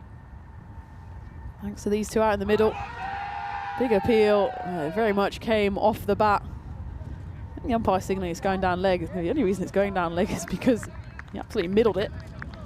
Take a look at that one. So it would have gone down leg if his feet weren't in the way.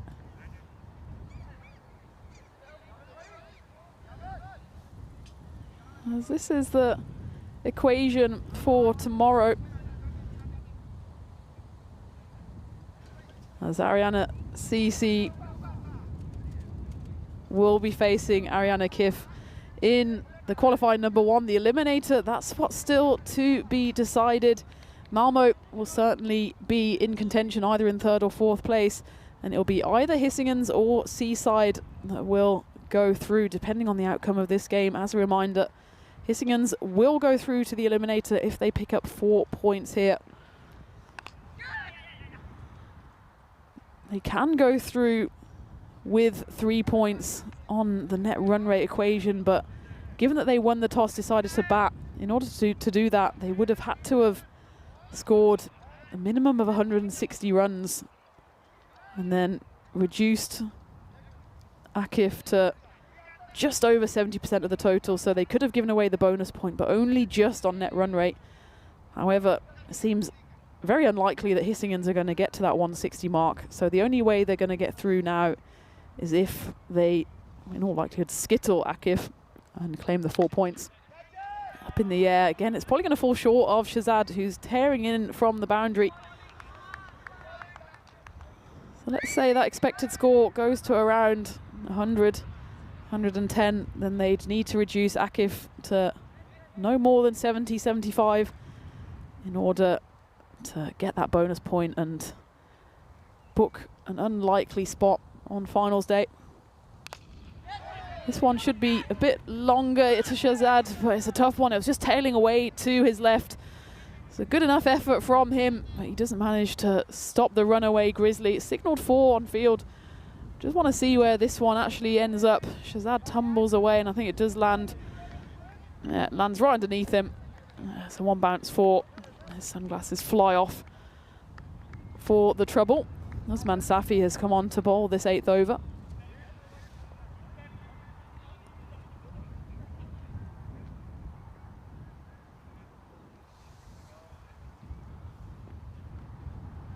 Winston Raymond in the chat saying, yep, 5 penalty runs, he agrees.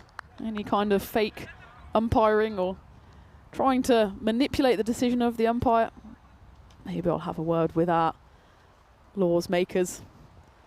Certainly any form of dissent is cracked down on pretty quickly. We don't want to take the emotion out of the game, don't get me wrong. I think on decisions like that, which are very much not the players to make, you've got to leave it to the umpires. It's the same when you show any kind of dissent after the decision has been made to give you out, whether it's LBW or caught behind or run out, whatever it might be. If you show any dissent there, you could have the match referee having a word in your ear. Why is it not the same then for wide and no ball decisions? I'll leave that one floating in the chat. Final ball of the 8th.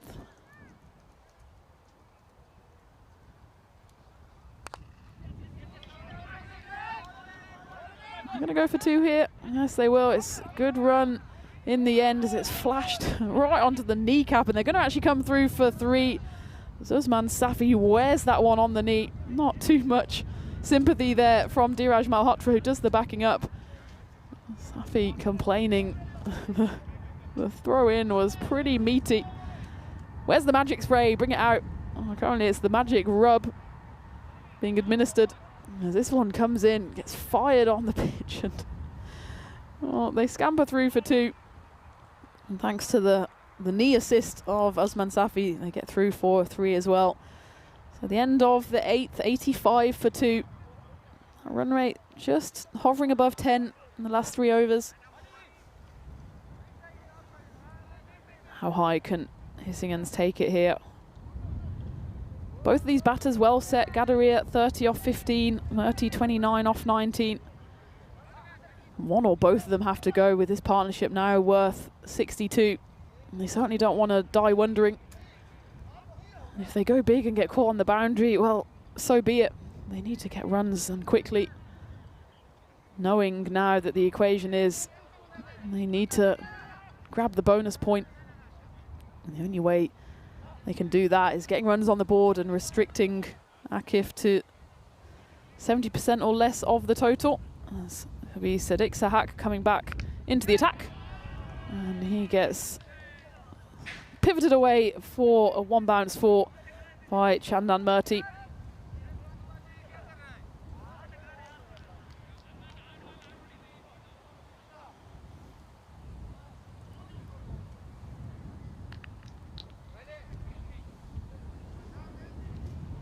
One thing that has been noticeable throughout this series this week is that all the players seem to be absolutely loving life out there in the middle. Smiles on their faces, whether they win or lose. Yes, there's been a few emotions out there, as to be expected with an ECS trophy on the line.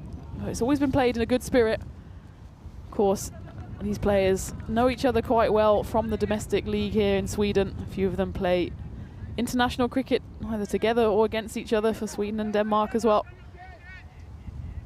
But it seems like they're all having a great time out there. That's what cricket is all about, especially here on the European Cricket Network. And I hope you're having a good time watching the action unfold wherever you are on this Thursday afternoon. Up in the air, and it's a great piece of fielding.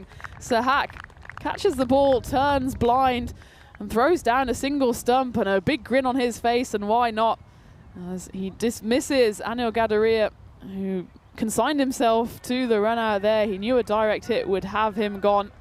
And that proves to be the case. It was a bump ball. Sahak picked it up cleanly, and dead-eye throw the base of the stumps, and that is going to be the third wicket to fall, as it's a brilliant piece of hand-eye coordination there from Sahak to finally break the partnership. That was a good one between Murty and Gadaria.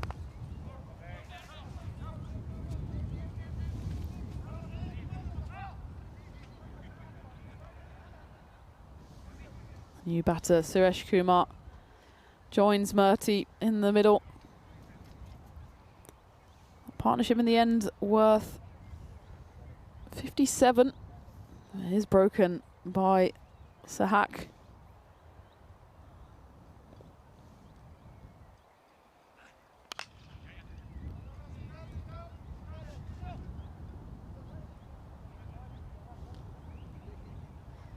Chandan Murthy though is still out there, still going strong. He'll want to get the strike really for this final over. He's on strike now. For him, I'll either get a big boundary or get the single to get on strike for the 10th. He, in the end, tries to gallop down the pitch, gets the single.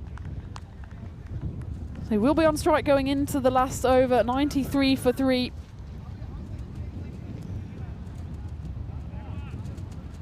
You imagine here, Hissingen's need a big over to try and restrict Akif in their run chase.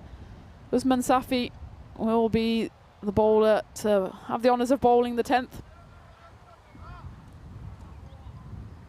Chandan Murthy, 36 off 23.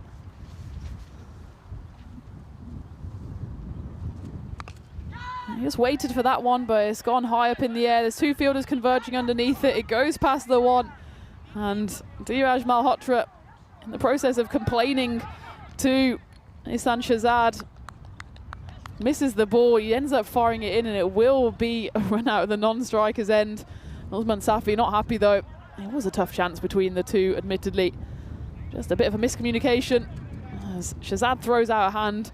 Malhotra remonstrates, picks the ball up, throws it in, and Usman Safi puts an end to the proceedings.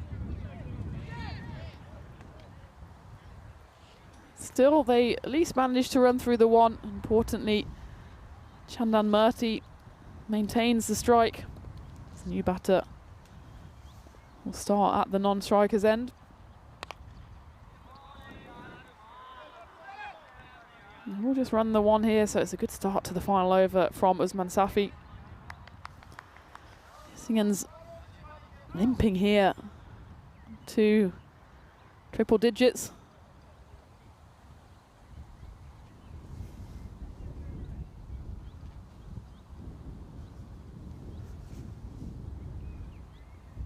Krishna is the new batter and gets straight into the action with a nice flick over mid-wicket for 4 runs.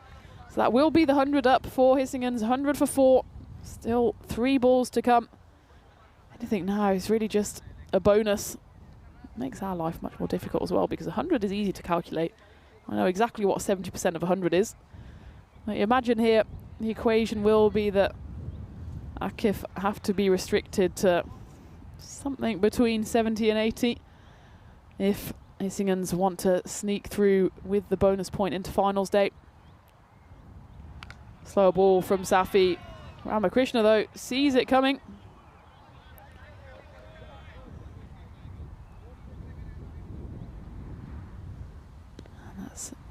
4 and a 6 in the middle of this 10th over. Just rocked back on that one, deep in the crease, pivoted away as the man on the bike maybe just screech on the brakes and throw that one back.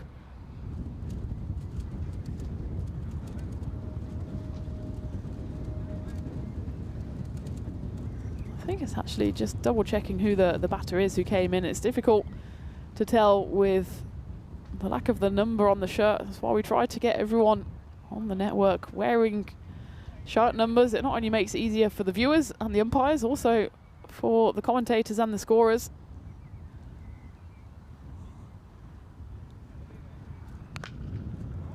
In any case, unknown batter is clubbing it here, 4-6-6. Does look like it's Abhishek Patel who's come out to bat. I wonder why he hasn't come out a bit earlier if he's hitting the ball this well. 19 runs coming off this final over, and this is exactly what the doctor orders for Hissingens.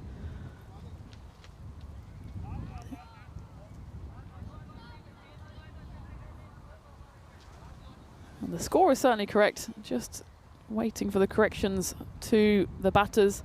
But 112 on the board with 1 ball left as Usman Safi has gone for 19 in this over. Can he avoid the magical 20? No, you won't, as that one will be hit away as well, and that's a bit of impetus for Hissingens going into the all-important run defence for them. As they end up on 116, a big final over, going for 23 off the bowling of Usman Safi. You can see Hissingens now got smiles on their faces. I don't know if that's a grimace or a smile, but either way, they've got something to try and defend here. Zakif, no, whatever happens, they've got a top 2 spot in the bag, and they want to finish with a win here just to give themselves a bit of momentum going into finals day. Hissingens started off with an early wicket. Aditya Somvanchi, he was caught for just the one as he went for a big hit. That first was a big hit into the netting by Sachin Kumar, who started like a house on fire. Aditya Somvanchi fell just foul of the boundary behind the bat. And that brought Anil Gadaria to the crease, and he put on a nice little partnership with Kumar. But then Kumar was the next to fall. A bit of sloppy fielding there from Akif, who certainly have in the back of their minds the fact that they will be going through to finals day no matter what happens here. And it really was the one partnership between Gadaria and Chandan Murthy that was worth 57 in the end, which boosted Hissingens' score. Looked like they were scratching around, maybe would even finish on 70 or 80. And that put them up to 90 for 3, and then after that, any of the runs that were scored were really just bonus runs, as it wasn't the best performance in the field by Akif. And Usman Safi, he wore this one right on the knee. He's going to have to put a bag of peas on that this evening, knowing that he has a big job to do tomorrow on finals day. Give it a rub, it'll be absolutely fine. No magic spray needed. It was a bit of magic from Chandan Murthy towards the end of the innings. He finishes on 38 off 24. Speaking of magic, that was a lovely little run out from Sadiq Sahak. Picked up the bump ball and knocked down the base of the stumps. The next run out that followed was Chandan Murthy, who had to go for it. It's been a long week in the field for all of these players. The man on the bike, he just turned his back at the wrong moment, as that was a big 6 off the bat of Murthy. And then Nitin Ramakrishna came in towards the end and added a little final flurry of runs, which boosted the score past the 100 mark for Hissingens and then some, as that magical final over was worth 23, meaning that Hissingens have 116 on the board. And they know now they need to win this game with a bonus point. So we'll get the equation up for you. I imagine it's about 80 runs that they have to play with, and anything beyond that, and Akif, they will take home a point, and more importantly, Seaside will be the team that joins the other 3 sides in the finals day tomorrow. So there you have it, Hissingens.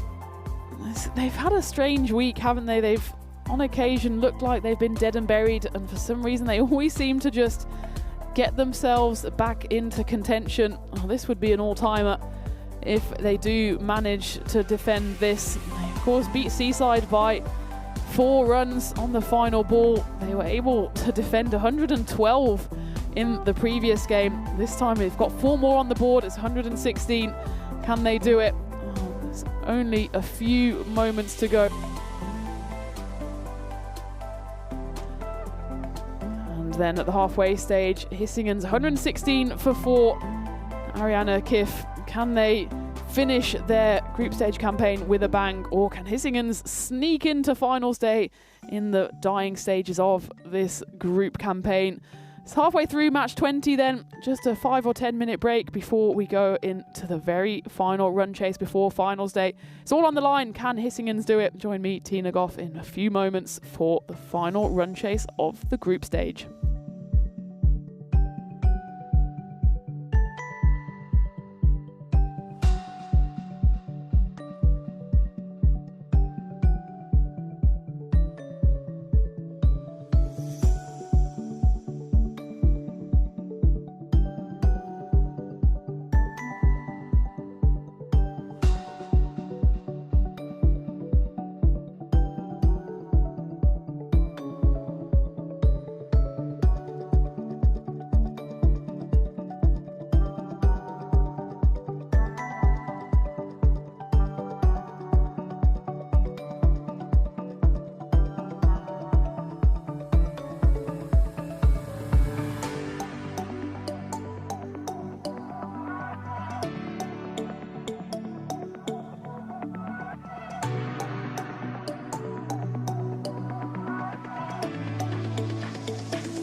This European cricket event is proudly brought to you by HCL Software, Rado and 1xBet.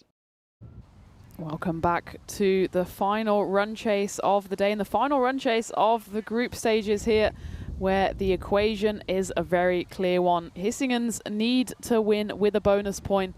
So you can more or less disregard 116. 81 is the magic number for Hissingen's. That's what they need to keep Akif down underneath if they want to sneak into that 4th spot and come back tomorrow for the big Peacock Friday finals extravaganza. As for Akif, they know that they'll be going through as the 2nd place team, barring some sort of mathematical miracle if they manage to get this in something like 2 overs to leapfrog ACC into 1st. Very unlikely.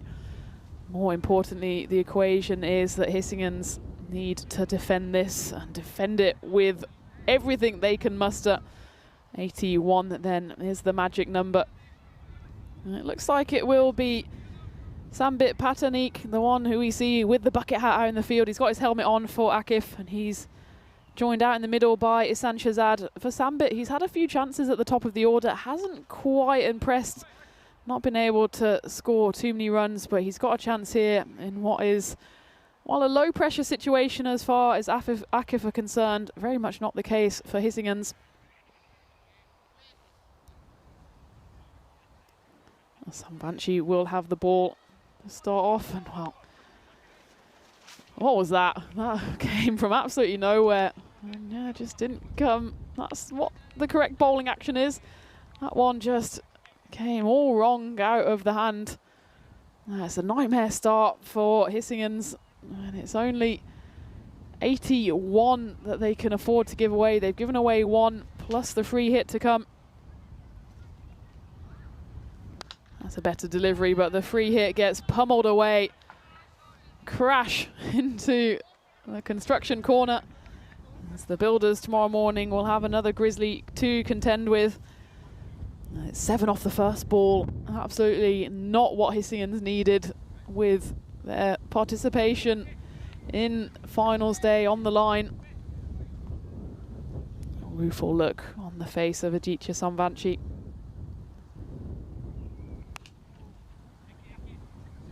Should be cut off on the boundary despite the mini Tortuga.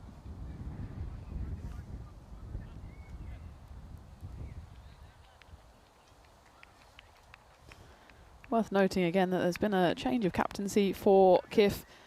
Dharminder Singh, who's carded at 4, will take on the captaincy responsibility in this game after what looked like an injury to their normal captain Nasser Balak.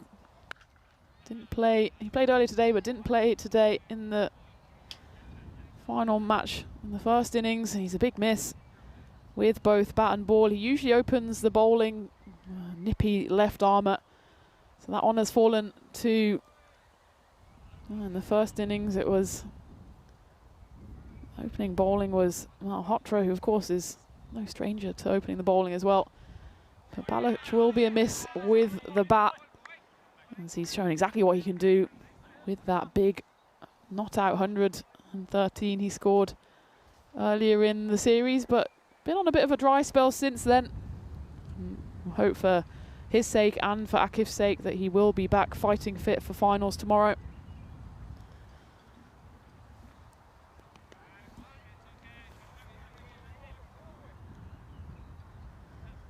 Of course, the other side that will be watching on with a bit of stress, nerves and curiosity is Seaside. They're currently occupying that 4th spot, level on points with Malmo, who are in 3rd by virtue of the slightly inferior net run rate. They're hoping very much that Akif can do them a favour here and at least take a minimum of 1 point from Hissingen's, which, well, if Hissingen's win here, they'll also be on 13 points. But they have, again, an inferior net run rate to Seaside, which is why that bonus point could be and will be all important. And that's exactly what Hissingen's hopes hinge on.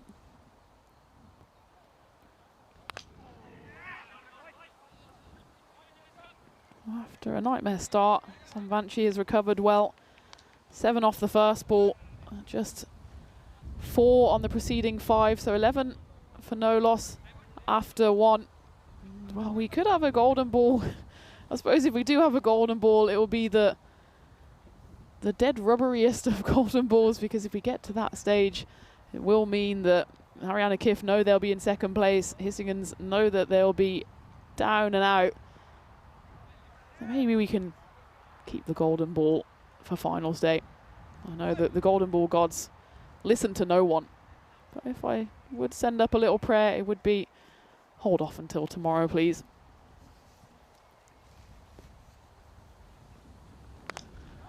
To the attack comes Anil, and he throws his head back in agony as that one gets lifted into construction corner.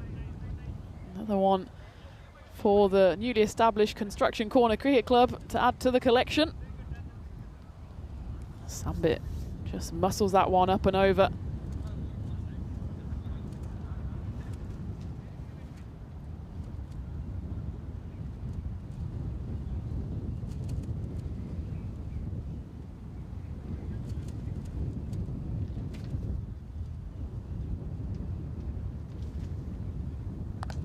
So a ball comes out from Anil, but it's picked by Patanaik, who moves his way to 20 off just 8 deliveries.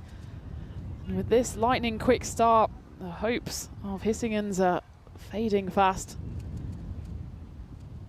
They certainly can't afford to allow Akif to run riot in this power play. It's only been the 8 balls delivered so far.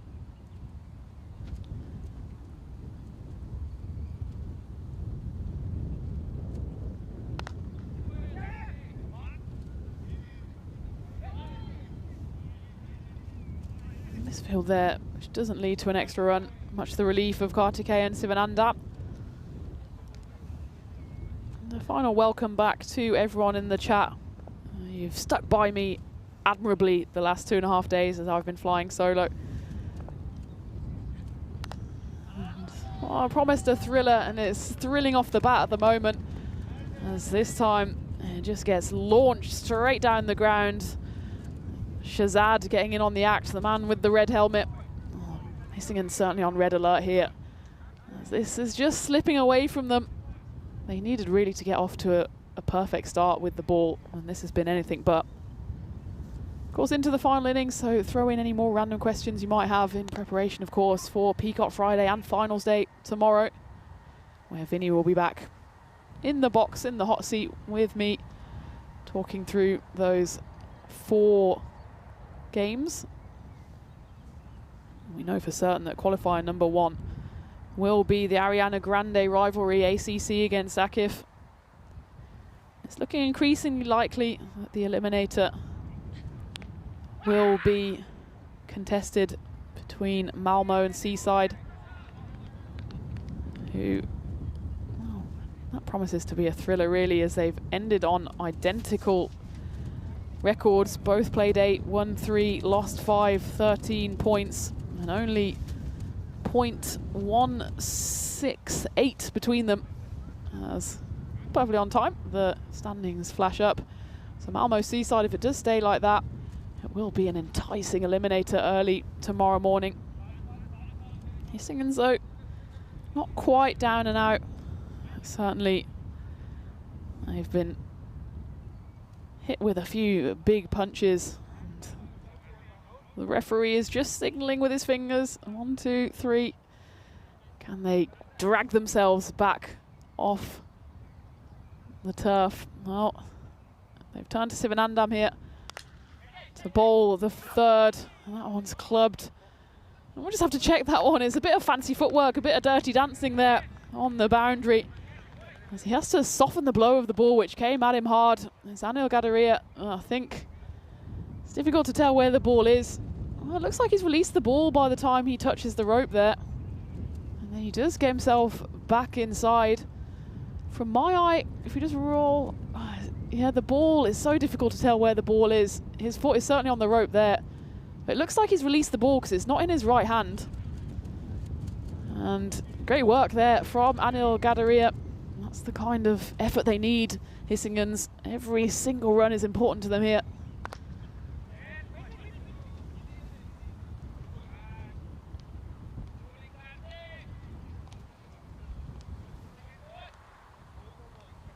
So that's the equation at the bottom of the screen that Hissingen's have to avoid.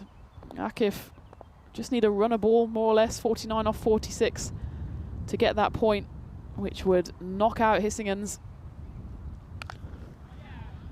There's 4 of them crunched away by Shazad as that one reverberated around the ground here in Landskrona. Akif, though, of course, they're not too fussed about what's happening at the other end of the table.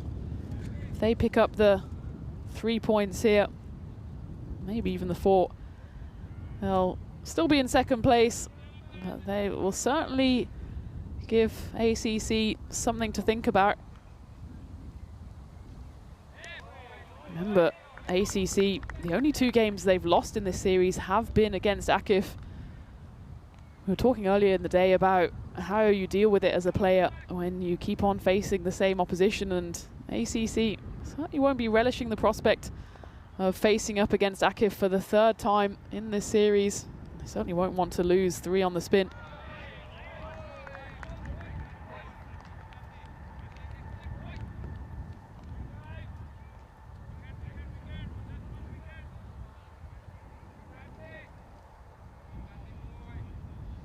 As for Malmo, they've of course had the day off today. A bit of a nervous wait for them in the opening couple of games to see if their 18 points was enough. Well, that's not going to be enough as that one's flashed into the hands of the keeper. It's a nice grab by Sachin Kumar. The first wicket to fall is that of Ihsan Shahzad. He goes for an unlucky 13 off 8 deliveries. Nice leap from Kumar as that was rising on him, as Kartikeyan Sivanandam picks up his first wicket in what was a tidy 3rd over, with just 6 runs coming off it and that wicket to cap it off. Ihsan Shahzad to Bartz. It was just a length ball. It was on the back of a double dot ball, so the pressure was building. It felt like Shahzad was looking for that release shot, only manages to nick one through to the keeper. End of the power play then, 37 for 1 on the board for Akif. It might be 2 in 2 here. Savanchi comes in, takes the catch. There's a wicket either side of the 3rd and 4th overs. That one was well judged by Savanchi. The wind is still swirling here. It's Sambit, so the 2 set batters in the space of 2 balls, both depart, both openers now back in the shed. Sambit departs for 22 off 12. Dharminder Singh, the captain, has come on at the end of the previous over. He'll be joined rather slowly.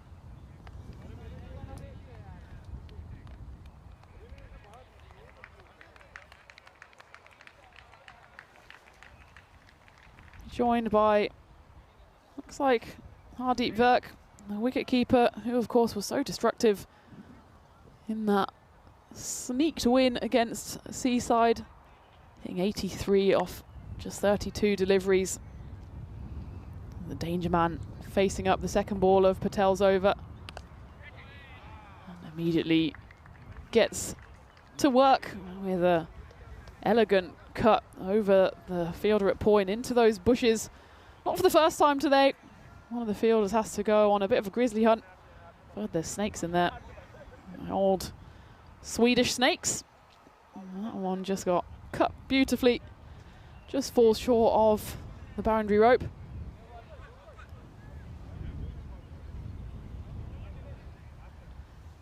This is very much slipping away from Hissingen's because, of course, it's not only about restricting Akif to less than 81 runs, but they need to pretty much bowl them out to ensure that they do get those 4 points. Looking increasingly unlikely here. Akif eyeing up what would be their 6th win of this series.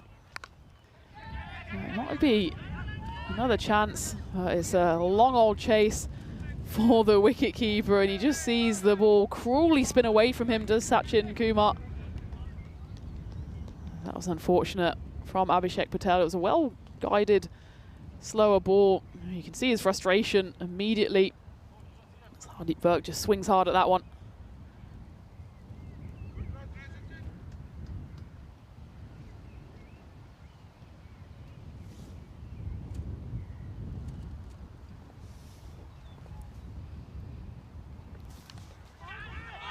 It's a nick that goes through the wicketkeeper, and the orange-shoed man at gully.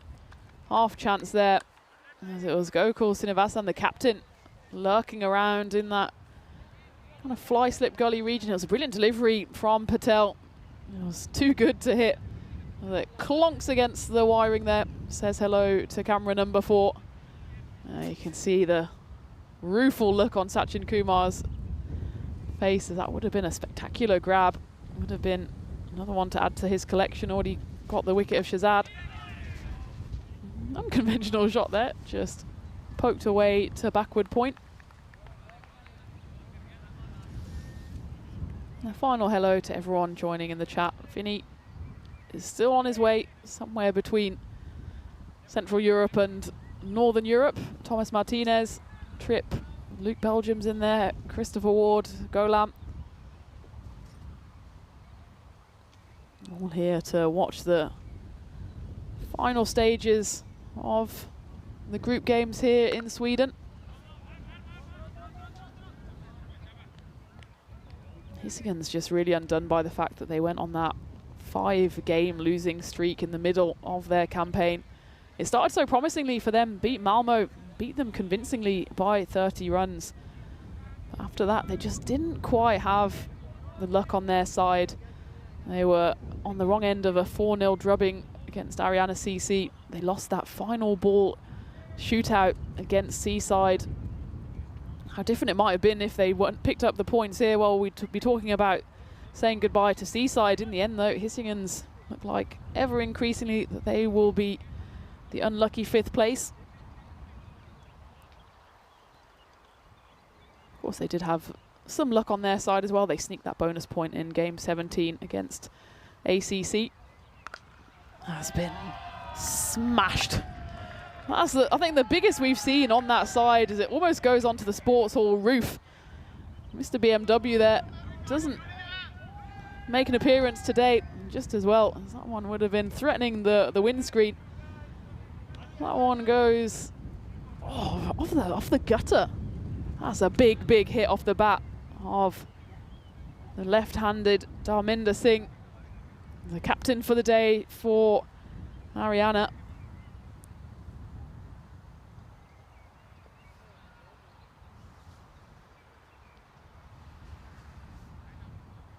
It's led to a change of angle here by Sivanandam, who's come back on to bowl the 5th. The angle doesn't help him, as that one's hooked away. 6 runs, back-to-back maximos for Dharminder Singh to start off the 5th over. Or maybe even, it's not beyond the realms of possibility that it'll be Akif who will go home with all 4 points here. It's 54 in 34 to win the game. They've got 2.4 overs to try and get it with the bonus point.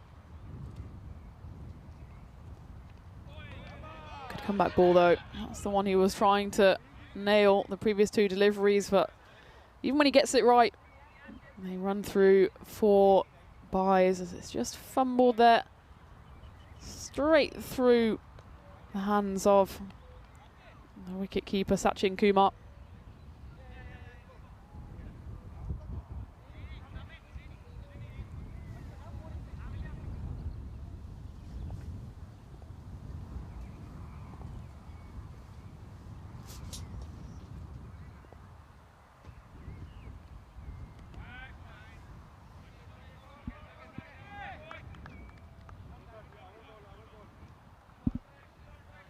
It's those top 4 teams to go through then, as we think Seaside, Malmo, Haryana KIF, Haryana CC.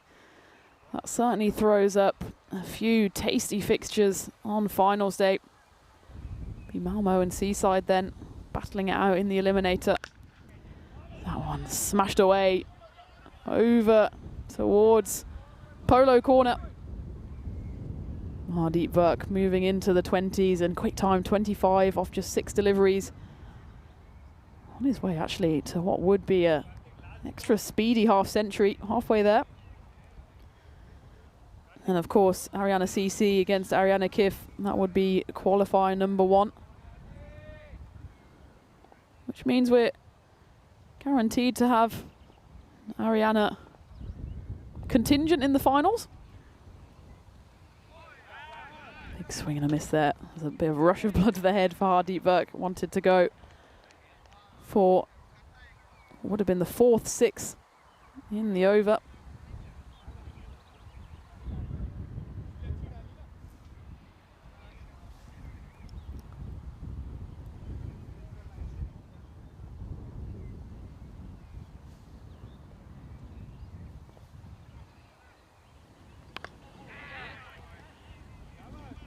Finishes with a single. That over does go magical. 21 runs coming off it, mostly down to those 3 big maximos.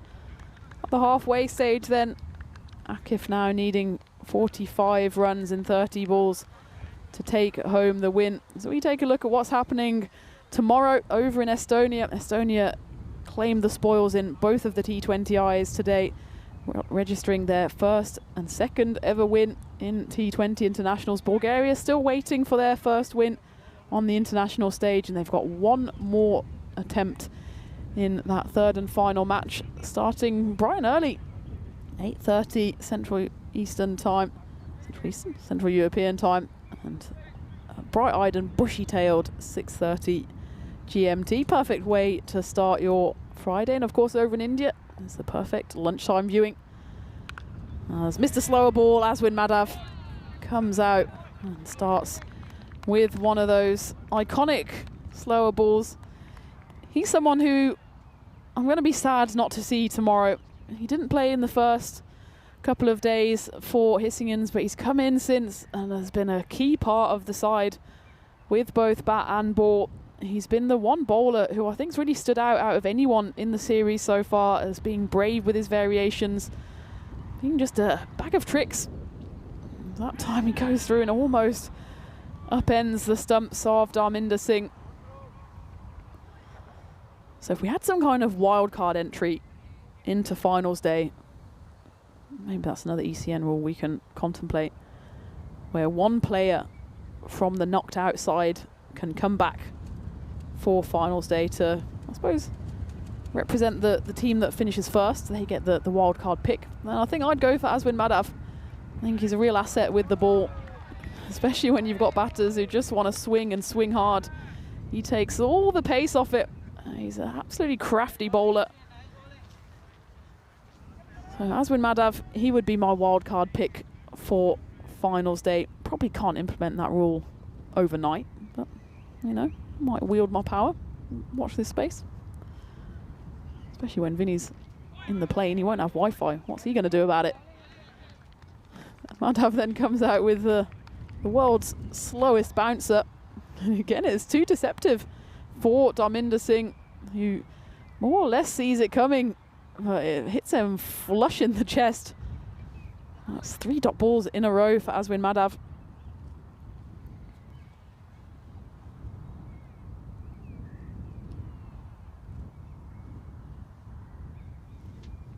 There we go again.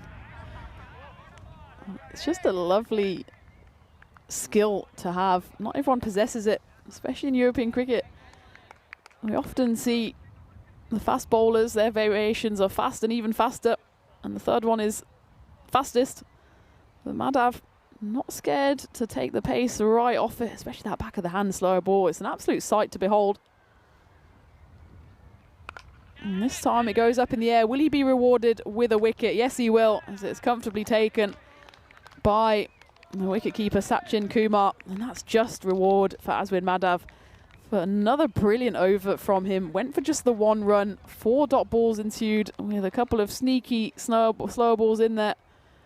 And he gets his prize, the very final ball of the 6th over, as he picks up his first wicket of the game and the third wicket for Ariana Kif to fall, as Dharminder Singh, the captain, struggled along and is dismissed for the second time in this game as an unlucky 13 off 9. For Ariana Kif, the big hitters keep on coming. This time it's Shahzad who comes out at number 5.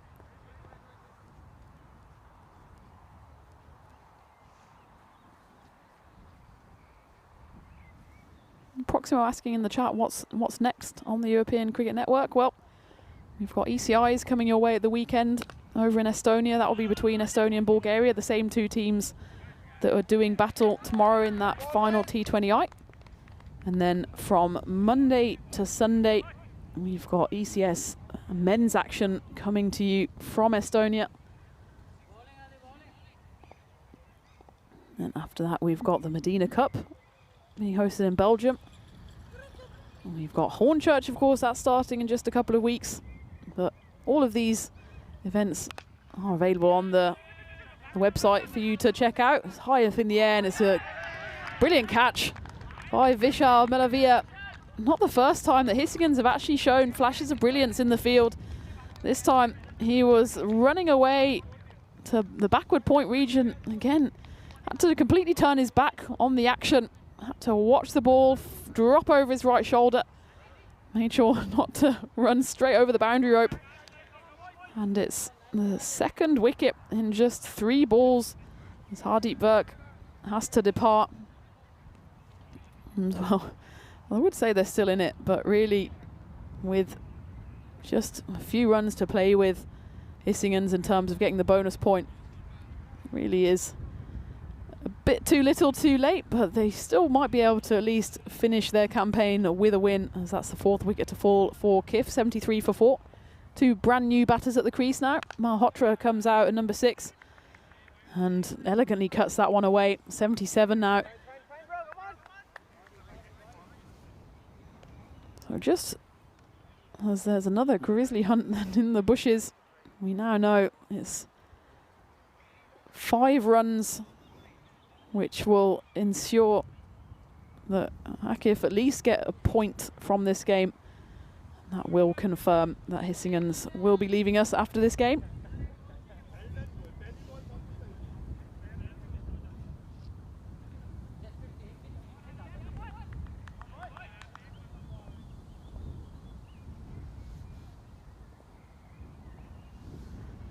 Banshee has come back on to bowl his second and final over here.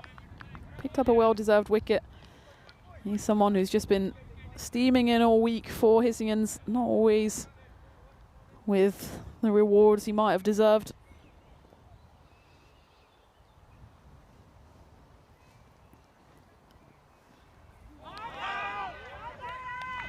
Half appeal on that one. The wicketkeeper Kumar was interested in it. Not too many noises from the bowler. But a spirited performance in the last few overs from Hissigins. It started with that Aswin Madhav 6th over, went for just the 1 run and the wicket after those 2 big overs going for 14 on 21. They've come fighting back here. It's just the story of their campaign is it's just been flashes of brilliance, but nothing more than that. They haven't been able to cobble it together at the right time.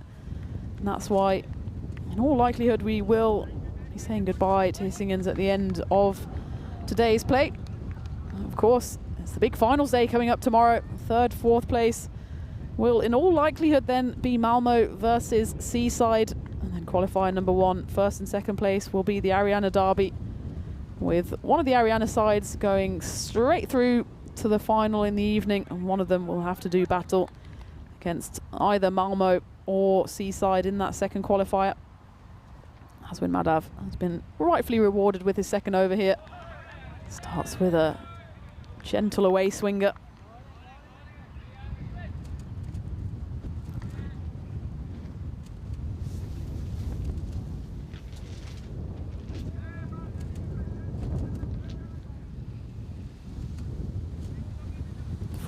Off 17. It's getting a bit tight for the win here for Akif. That one squeezed away and the big dive is thrown in. It won't be enough. Despite the spirited effort there by Chandan Murthy.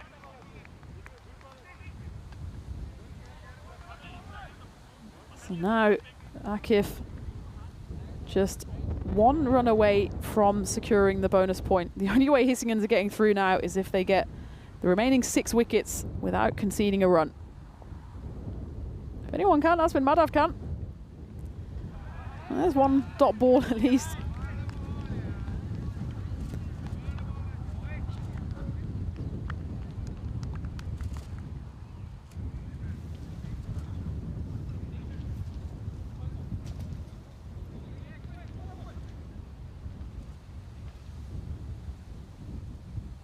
Interesting though, Hissingens are still the favourites to win this game, now with 36 needed in 15. It's clubbed away into the leg side. So that will confirm the result that's been clear for a good few overs now, which is that Hissingens will finish the series in bottom place. So even if they win this game, it'll be nothing but a consolation 3 points. As that would take them level on points with Seaside, but the net run rate will not go in their favour. I'm sure they'd still want to finish this series on a high. In fact, they'd finish it with 2 wins after beating Seaside in that final ball thriller in match 19.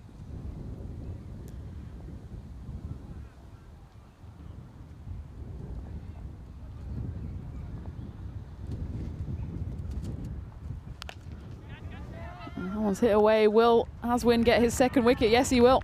A smart catch on the boundary there. Running away to his left.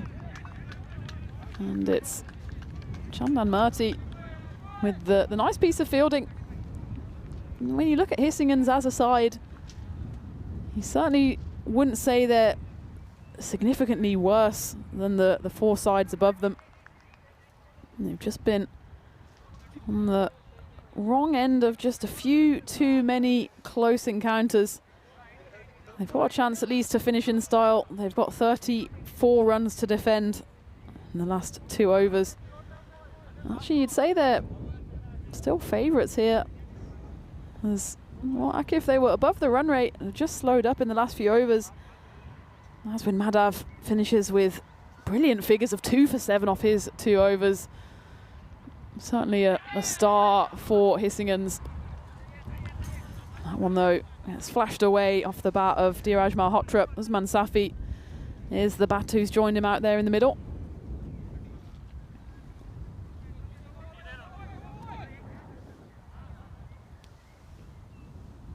Abhishek Patel has come back for his 2nd over. It's the all-important 9th over. Well, as important as this over can be when we know the situation going into finals day.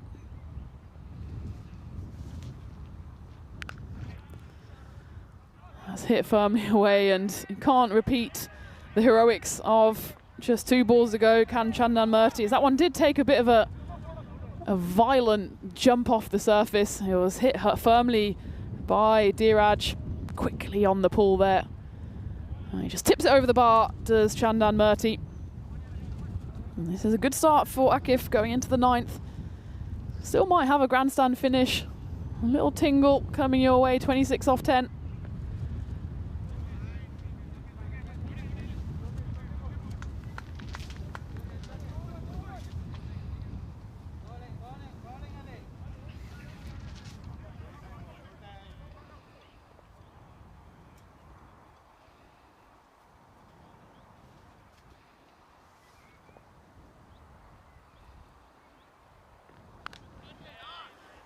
This has been a bit of a nightmare over so far from Abhishek Patel. 4 wide 6. And again, the pendulum swings back in the favour of Arian Akif. Maybe just the air has been taken out of the Hissingens balloon, knowing that they won't be on the cameras on finals day tomorrow. And suddenly they're looking a bit deflated out there. This over threatens to go magical. 15 runs coming off the first 3.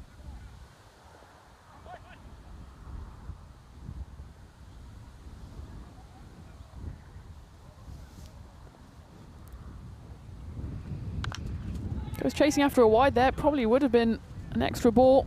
Does manage to knock it away for a 1. That gets Usman Safi on strike for his first appearance in this game with the bat.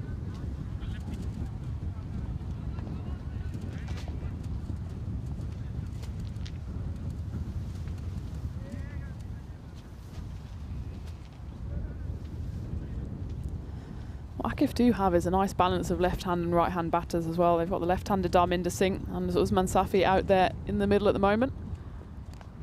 Not bold, but even when you bowl a good delivery, if your luck's out, your luck's out, and that one's squeezed away. So this over will go magical. 20 runs coming off it, still 1 to bowl. And it's that fateful 9th over that looks like it might be the undoing here of Hissingen's, as they wanted to finish their campaign on a high despite exiting at this stage. And now it's just 14 runs needed for Akif. But a dot ball here would certainly make the final over interesting though.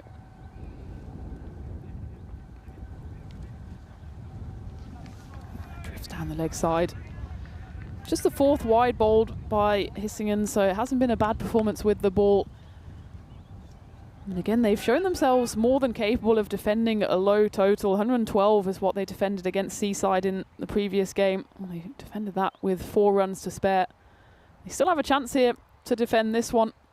13 needed in 7. That's certainly not going to help matters though, as that one's been smashed away. 6 runs to end the misery of Abhishek Patel. 9th over, it goes for 27 in the end. And well, the chat was saying Ariana were imploding. Now it's Hissingen's time to press the self-destruct button. Just 7 runs needed now in the final over. As we already know, the equation for tomorrow will be Malmo against Seaside in that eliminator. The winner takes all 1 game clash. And then qualifying number 1, it's the Ariana Grande between CC and KIF. We know then that one Ariana side will certainly be in the final, and the loser of that one will have to face off against the winner of Malmo or Seaside for that final spot in the grand final, which is coming your way at 5:15 local time tomorrow evening, where I'll be back in the box with Vinny Sandhu talking you through all the action tomorrow, trains permitting. Into the final over. It will be bowled by Anil Gadaria. Meanwhile, Abhishek Patel, who's had a decent spell with the ball over the last few days, he brings up his 40, something that you wouldn't want with the ball. Figures of 1 for 41 off his 2.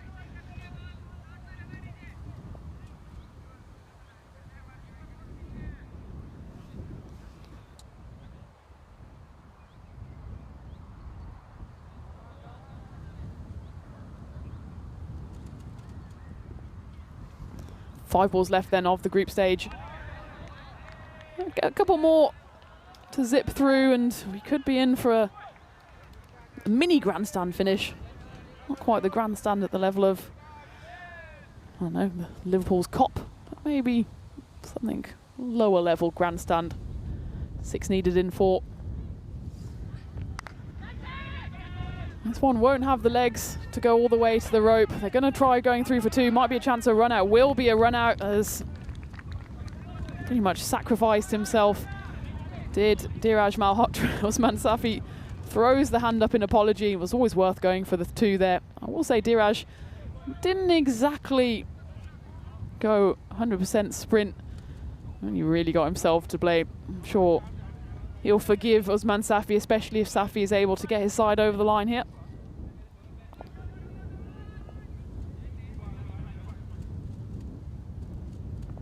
So left-handed Safi joined out there in the middle by Sadiq Sahak. 5 runs needed now in 3. 5 in 2. So we still have the tingle on here. 4 would take it to the golden ball. Hissingen's at least continue to serve up the excitement, even if this will be the final game for them in this ECS Sweden. And they finish it with an unlikely win. 5 needed, 2 deliveries. Well, that's one way to finish it, as Usman Safi gets hold of all of that one. Anil can't believe his luck. He's still sporting enough to give Usman Safi a pat on the back. In reality, Hissingens knew the jig was up a few overs ago. They wanted to get the win, weren't able to do it, as Ariana Kif, they sign off from the group stages with a 4-wicket win. Not quite the final ball thriller. Penultimate ball is what sealed it for Hissingens, and their fate has been now well and truly sealed. As we say goodbye to them at this stage, but certainly a team that we've loved seeing. As we take a look at what's happening tomorrow, then the Eliminator, bright and early, 9 AM tomorrow morning, Malmo versus Seaside in what is a loser goes home game, and then Ariana CC versus Ariana Kif, with one of those sides getting the fast track straight through to the final. But for Hissingens though, it's going to be a case of what could have been all week actually. Losing a couple of games on the final ball, on the penultimate ball, as well as being on the wrong end of a few thumpings. I'm sure, based on the smiles on their faces, they've had a good time in this series, and it just wasn't to be for them for the fairy tale ending at the end, as they were able to defend a total of 112 in the previous game. 116 was just a step too far against a swashbuckling Ariana Kif side, who were playing with the freedom of knowing that they have a chance to make it through to the grand final. In fact, have 2 chances tomorrow morning. Still though, Hissingens, they are never ones to go down without a fight. That was a brilliant piece of fielding by Gadaria. And the wicket was taken there, as that one was just nicked through to the keeper, Sachin Kumar. He took 2 catches behind the stumps, and actually the catching from Hissingens was pretty decent. That just epitomises their week. They haven't had the luck on their side, and when they have bowled it a bit short, it's been absolutely punished. That one was marmalised to the boundary by the left-handed Dharminder Singh. Then went for 1 big hit too many. That was the second catch taken by the man with the gloves, Sachin Kumar. Hardeep Virk went big, but not big enough. Vishal Malavia again taking a good catch. They put everything on the line, did Hissingens. It proved to be not quite enough. But they showed flashes of what they can do throughout this series, and certainly impressed in the field in a game that always looked like it was tailing away from them. And luck like that certainly won't help. When the cricket gods are against you, they're against you. And Dheeraj Malhotra also contributed a quick fire 21 off 10 before he was run out, sacrificing himself to get the big hitting Usman Safi back, and he duly obliged, finished it off in style with a big 6 over to Construction Corner. So there you have it. There's 20 games in the bag, and at the end of that, Hissingens are the unlucky losers. They finish in 5th position, but not for a lack of trying, as they only had 116 runs to play with, and they weren't able to defend it on this occasion, thanks to a few contributions up and down the board there. 22 for Sambit Patnaik, 21s apiece for Hardeep Virk and Dheeraj Malhotra. A bit of a team effort there for Ariana Kif as they get themselves over the line. As for the bowlers, well, I have to give a shout out really to Aswin Madhav. He's been a brilliant addition to this ECS. He's got a slower ball that most bowlers would give a right arm for. Picked up 2 wickets and only gave away the 7 runs. But there you have it, folks. Match 20 in the can, and it goes the way of Ariana Kif, and it's been another final over thriller. We've had a few of them today. Both games 18 and 19 going to the final ball. This one didn't quite go to the final ball. It was a penultimate ball that sealed it for Ariana Kif, with the big hitting Usman Safi hitting the winning runs. And for them, for Ariana Kif, it's certainly a case of being able to hit themselves into a bit of form, knowing that they have that double chance to go through to the big final tomorrow. So the final day tomorrow, with Vinny joining me back in the box, will be first contested in the Eliminator between Malmo and Seaside. One of those will give themselves a sniff of going through to the final. They'll play the loser of Ariana CC and Ariana Kif, with one of the Arianas for certain in the final, but that qualifier number 1, is certain to be an absolute thriller as well between two sides. There's no love lost between them two. Ariana, Kif, can they make it 3 wins in a row against their fierce city rivals? As for Malmo and Seaside, Seaside will be happy to be there, given that they've had a rocky campaign so far. They will have to get up against a Malmo side who will be rested. They didn't play today, remember, so they'll have recouped their energy and will be ready and raring to go tomorrow. And of course, this isn't the only action that we've got on the European Cricket Network over in Estonia. We also have final T20I between Estonia and Bulgaria. Estonia took the spoils in the first 2 games today. They've got one final T20I coming up. Can Bulgaria seal what would be their first ever win in T20 international cricket? Well, it's all still to play for here. Finals day is coming your way tomorrow. I hope you've had a great group stage so far. I know I've enjoyed it. And thank you all for your company over the last 2.5 days as I've been flying solo. Looking forward to finals day. It's Peacock Friday, remember? And I'll be joined back in the commentary box by Vinny Sandu. I've been Tina Goff. I've loved having your company today. And all that's left to say is thank you very much to everyone who's helped out here. Thank you to all of you in the chat and have a lovely evening. See you tomorrow.